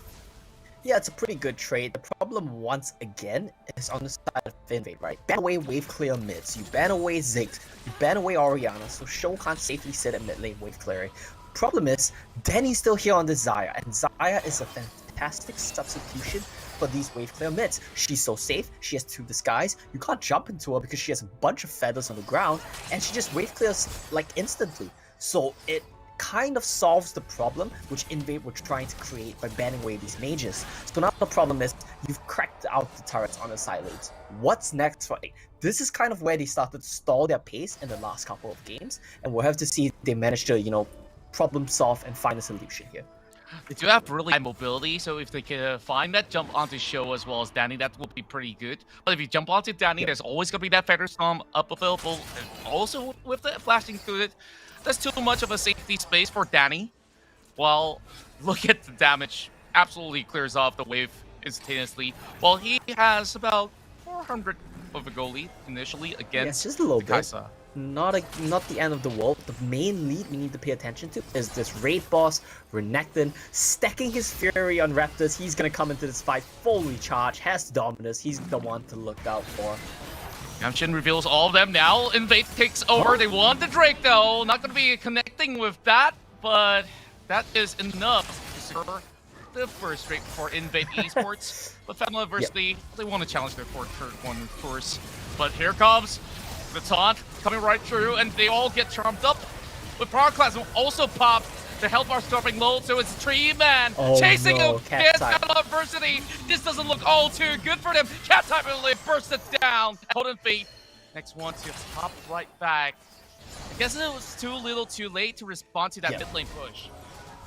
Look, I'm gonna be honest with you. When I said, oh no, cat type, I didn't expect him to get one shot. I was expecting him to get into the backline of Fennel and just rack, just clean house right there. But the damage from the Fiora, damage from the brand, just punishes this diving champions. This is exactly what we saw when Cat type played Riven in last game. Anytime he gets overly aggressive, FLA are so good at playing front to back, kiting it back, punishing over extensions, and that's exactly what they did here yet again. Getting Cat type down, this gold lead on the Renekton means nothing in the face of Fiora proccing her vitals and Brand's percentage health damage. We'll look at the items again, and look at that Lion Tree's up available, so Power Cross is going to be hurting them percentage HP, like you said. So it definitely calls for concern. How do you deal with overwhelming burst damage coming out? If Cat type didn't even manage to survive, I bet couldn't fit wouldn't, so long as he doesn't have GA available. Ooh, but Cat type wins the 1v1. That's the main thing here. Well, that's actually a pretty good point that you brought up right there. He doesn't need to team fight. He has no Sterex. He's happy just split pushing. That's right. Well, Cat type, he's just gonna be keeping the rest of Final University occupied. Over on that Dragon Lane, Golden Feet though, goes ahead, hijacks the blue buff, while the rest of them take a little bit of dance over in mid. But here comes Grand Challenge already utilized, brings Cat type to 50%. So this Fiora just feeling quite confident to go in for many of all these takes. Yeah, but you do expand the Grand Challenge, which to a Renekton is basically one set of Honey Fruit and one Empowered Q on a minute wave. And he's back up. He's good to go. He has the Blade of the Rune King as well, so nice amount of lifesteal in there. And Xayah's recall timing means it's time for Invade to try to find a push here. Doesn't matter if they take a turret, because they just need to make space for Cat type. Yeah, he's buying a lot of time right here. Domain's gonna be joining right in. Dominus being popped right now. Redemption may not be able to save him. Yes, he does though! Battle University still having 3 men on the chase. As that's 2 members out. Wow. More. Okay, this is gonna be a really good sentence. Invade hopping right on board, but that is in the chase. They will be able to take them down as well. Invade overstays their welcome, and that's where the charm connects, but that's not enough for them to burst out Battle Adversity. Yeah, exactly, and they need to learn their lesson. Stop diving into this brand, Zaya. This is what our Endless Death said as well. Zaya's so good when you dive into her. Killer Sting as well. Now, Veterstorm being utilized, and that gives them a little bit more space. They call her pulls back onto Belby. Not enough damage, but I like all these aggression being shown for both, and it just felt like they're so unhappy with each other, and they just really want to take it out. Pick the bat, whatever weapon you get, just throw it right at it.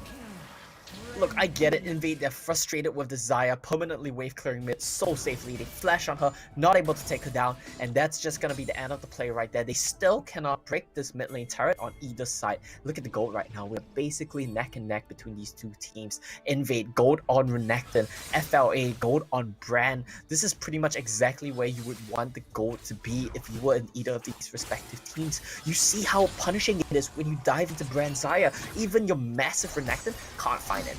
He needs to keep punishing on side lanes, and he needs to hold power down with the gold that he has. He can't come team fight. Yeah, it's pretty rough for the moment. Redemption unveils members of Battle Adversity as they work on that Drake. Domek's in position, he spots it off! Battle Adversity steals it from Invade without needing to commit. Right under their noses as well, and that's gonna be a pretty good trade for Fano. They have the inside track to hit this turret too.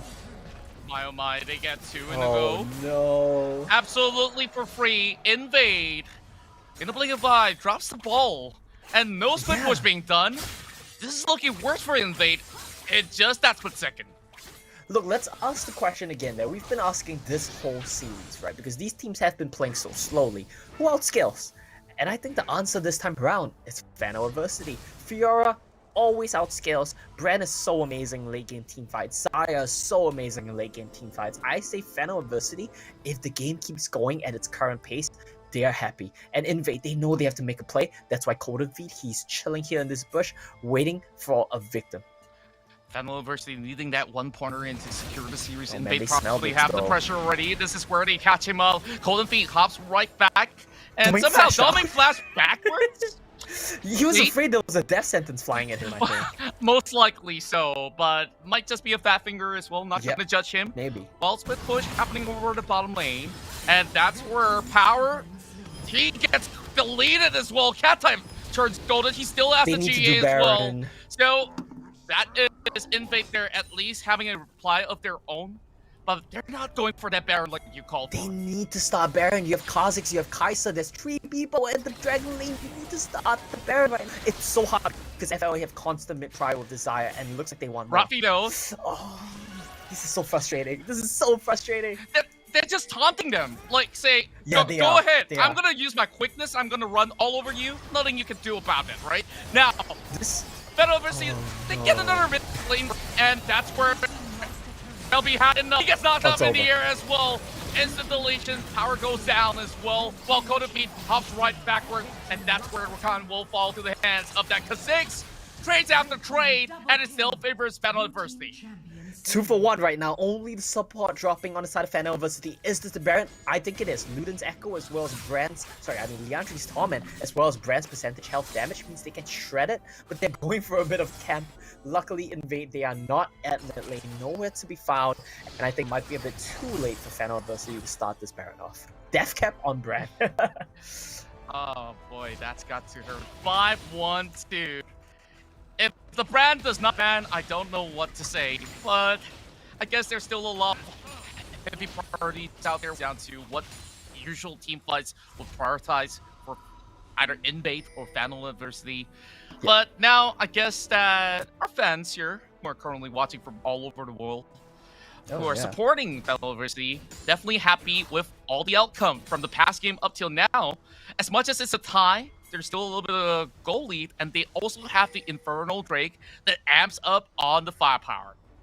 Yeah, exactly. On the firepower as well. That's exactly what they need. More firepower for the brand team. I think that's fantastic. But what I want to point out right now, Cat Type, this man is single-handedly trying to hold Invade Esports in the game. They are permanently losing mid prio.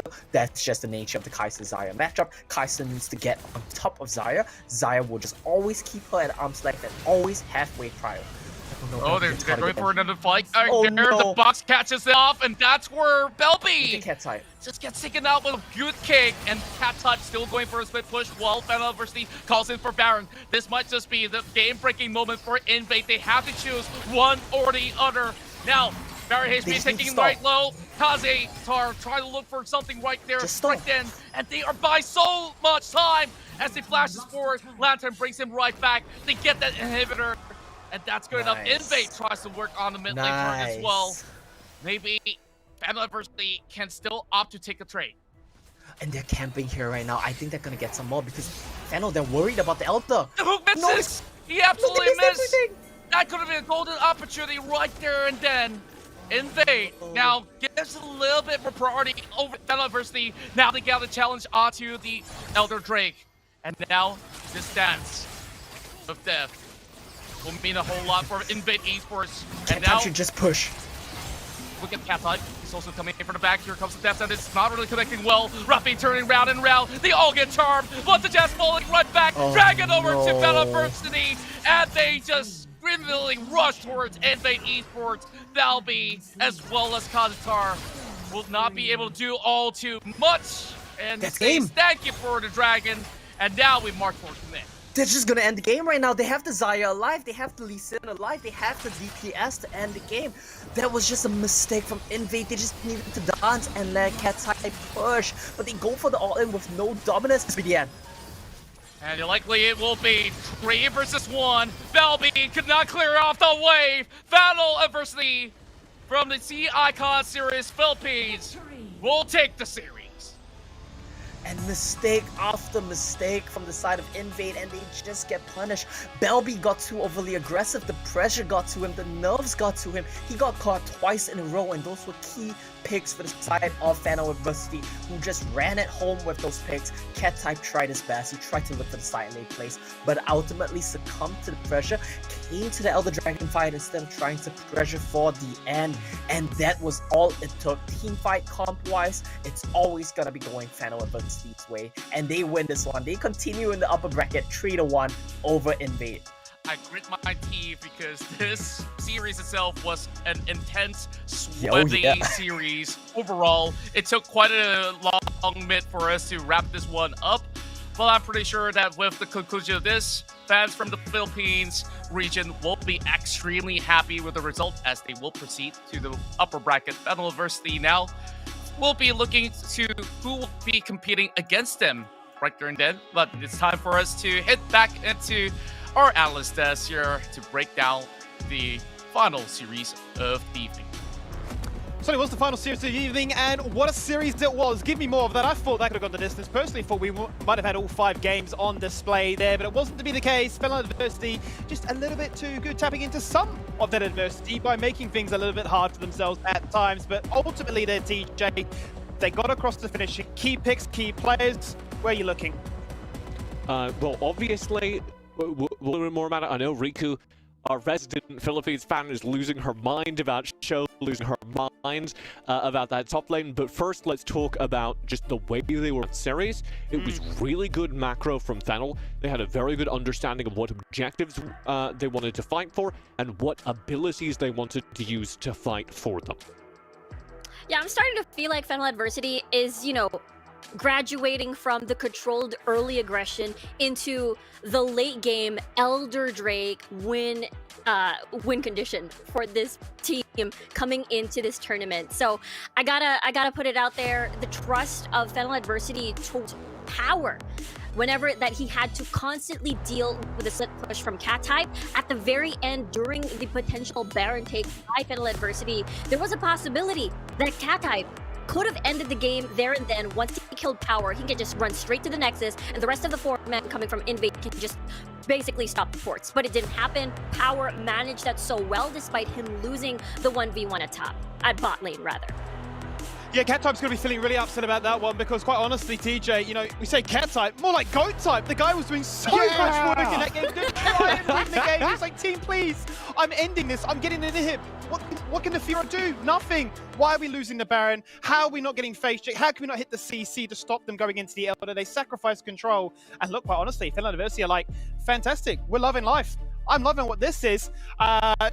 You know what? We'll take that victory, that 3-1, and ultimately they close out the night with a bang. Bracket B already off to a flying start. We're going to jump to a quick break, and when we return, we're going to summarize the day as a whole, reflecting on the opening night here in the SCA Champs.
And welcome back for the final time tonight. It's been a long one, but it has been the open night here for the SCA Wild Rift Champs. And quite honestly, we've had it all. We've had 3-0s, we've had 3-1s, we've had upsets. We've had pretty much everything you could ask for in an opening night to try and understand and garner really what region is the strongest so far coming in from the play-ins. We've seen some spice, we've seen some picks, we've seen the brand really rise to the occasion and be a case of new patch, new champion, same result. It's strong, so much so that people are going to continue to play it. I guarantee it.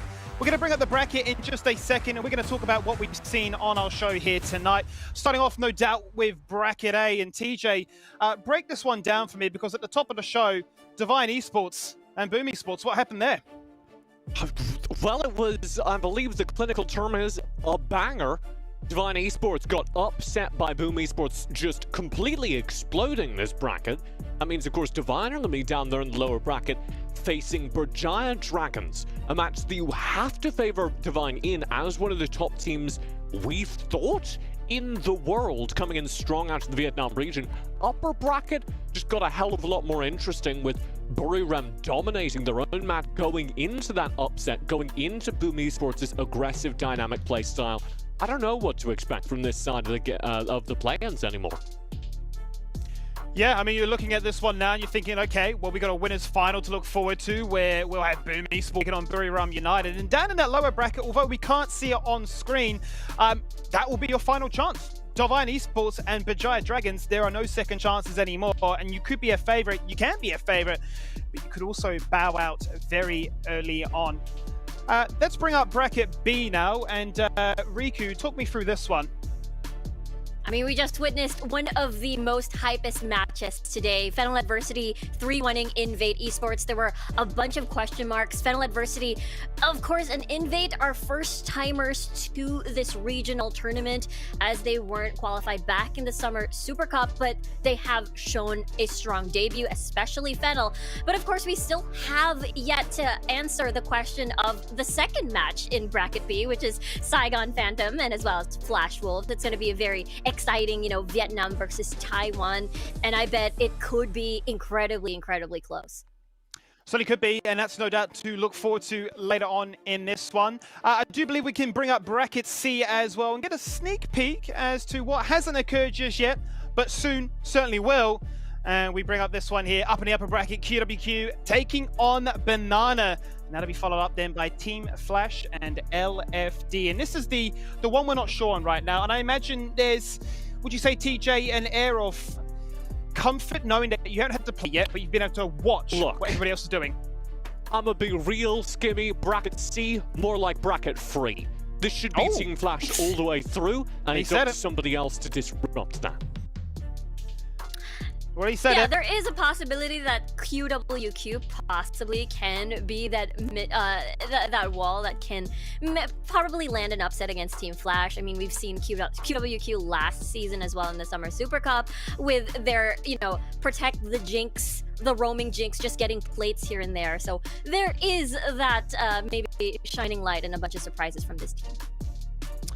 So it will be, as that is all to look forward to. So let's bring up that schedule for what day 2 here looks like, because there will be a lot more action. It is going to start off with the conclusion of the opening round here for Bracket B. Saigon Phantom taking on Flash Wolves. That starts at 1 p.m. Singapore time. Then we move into Bracket C and finally get their show underway. QWQ taking on Banana. And to close out the night, 5 p.m. Singapore time, one more best of 5 in day 2. It's Team Flash taking on LFD. Now, Riku, you're looking at the litter of the options and you're thinking, okay, which one's the banger? It's a word we use a lot, but it's a word that justifies the means. To me, what game gets you excited? Yeah, I think for me, it has to be Saigon Phantom versus Flash Wolves. This is going to be, trying to set the tone and expectations as well, because we talk about these two power regions every single time, Taiwan and Vietnam, and we'll see how their meta will affect this bracket that they belong in. Yeah, I mean, you have those 3 powerful regions here. Saigon Phantoms coming out alongside Flash Wolves as two of the favored teams for this entire tournament. Only one of them can get out of that group, and that is that Group B we just got a peek into. It's absolutely stacked. The group of death, the group of Beth over there in Group B. Group C, it is a group that we think we have solved. Team Flash, we expect to get out of those later matches that day, but you won't want to miss it because that will be our first peek at Team Flash, whom a lot of analysts are hyping up right now. Certainly is, and well, just like that, team, day one's done. It's been a long one. We've got our show underway. The play-ins is in the mix of things. In the next 3 weeks of action, 21 teams will be, well, down to one eventual champion. And speaking of time, it's been a long one. I mean, for myself, it's 11 p.m. here in Sydney, Australia. I know for you, TJ, it's, oh, what, morning? Do you go to bed at this time? What happens? Yeah, so I'm, of course, in California. I started the show, I think, for the show at 7 p.m. It is now 5:41 a.m. So we're going. I can't wait to do this again tomorrow. What about you, Riku? It's been a great day number one. A lot of upsets, and as well as, you know, Federal Adversity, the team from the Philippines, managed to get that 3-1 start, and it's looking really good for the Philippine representatives. Certainly is, and we will catch up with you all this time tomorrow on the same channel, same place, with all of us here ready to give you the action. Don't go anywhere. Thank you for joining us. We'll see you for day number 2.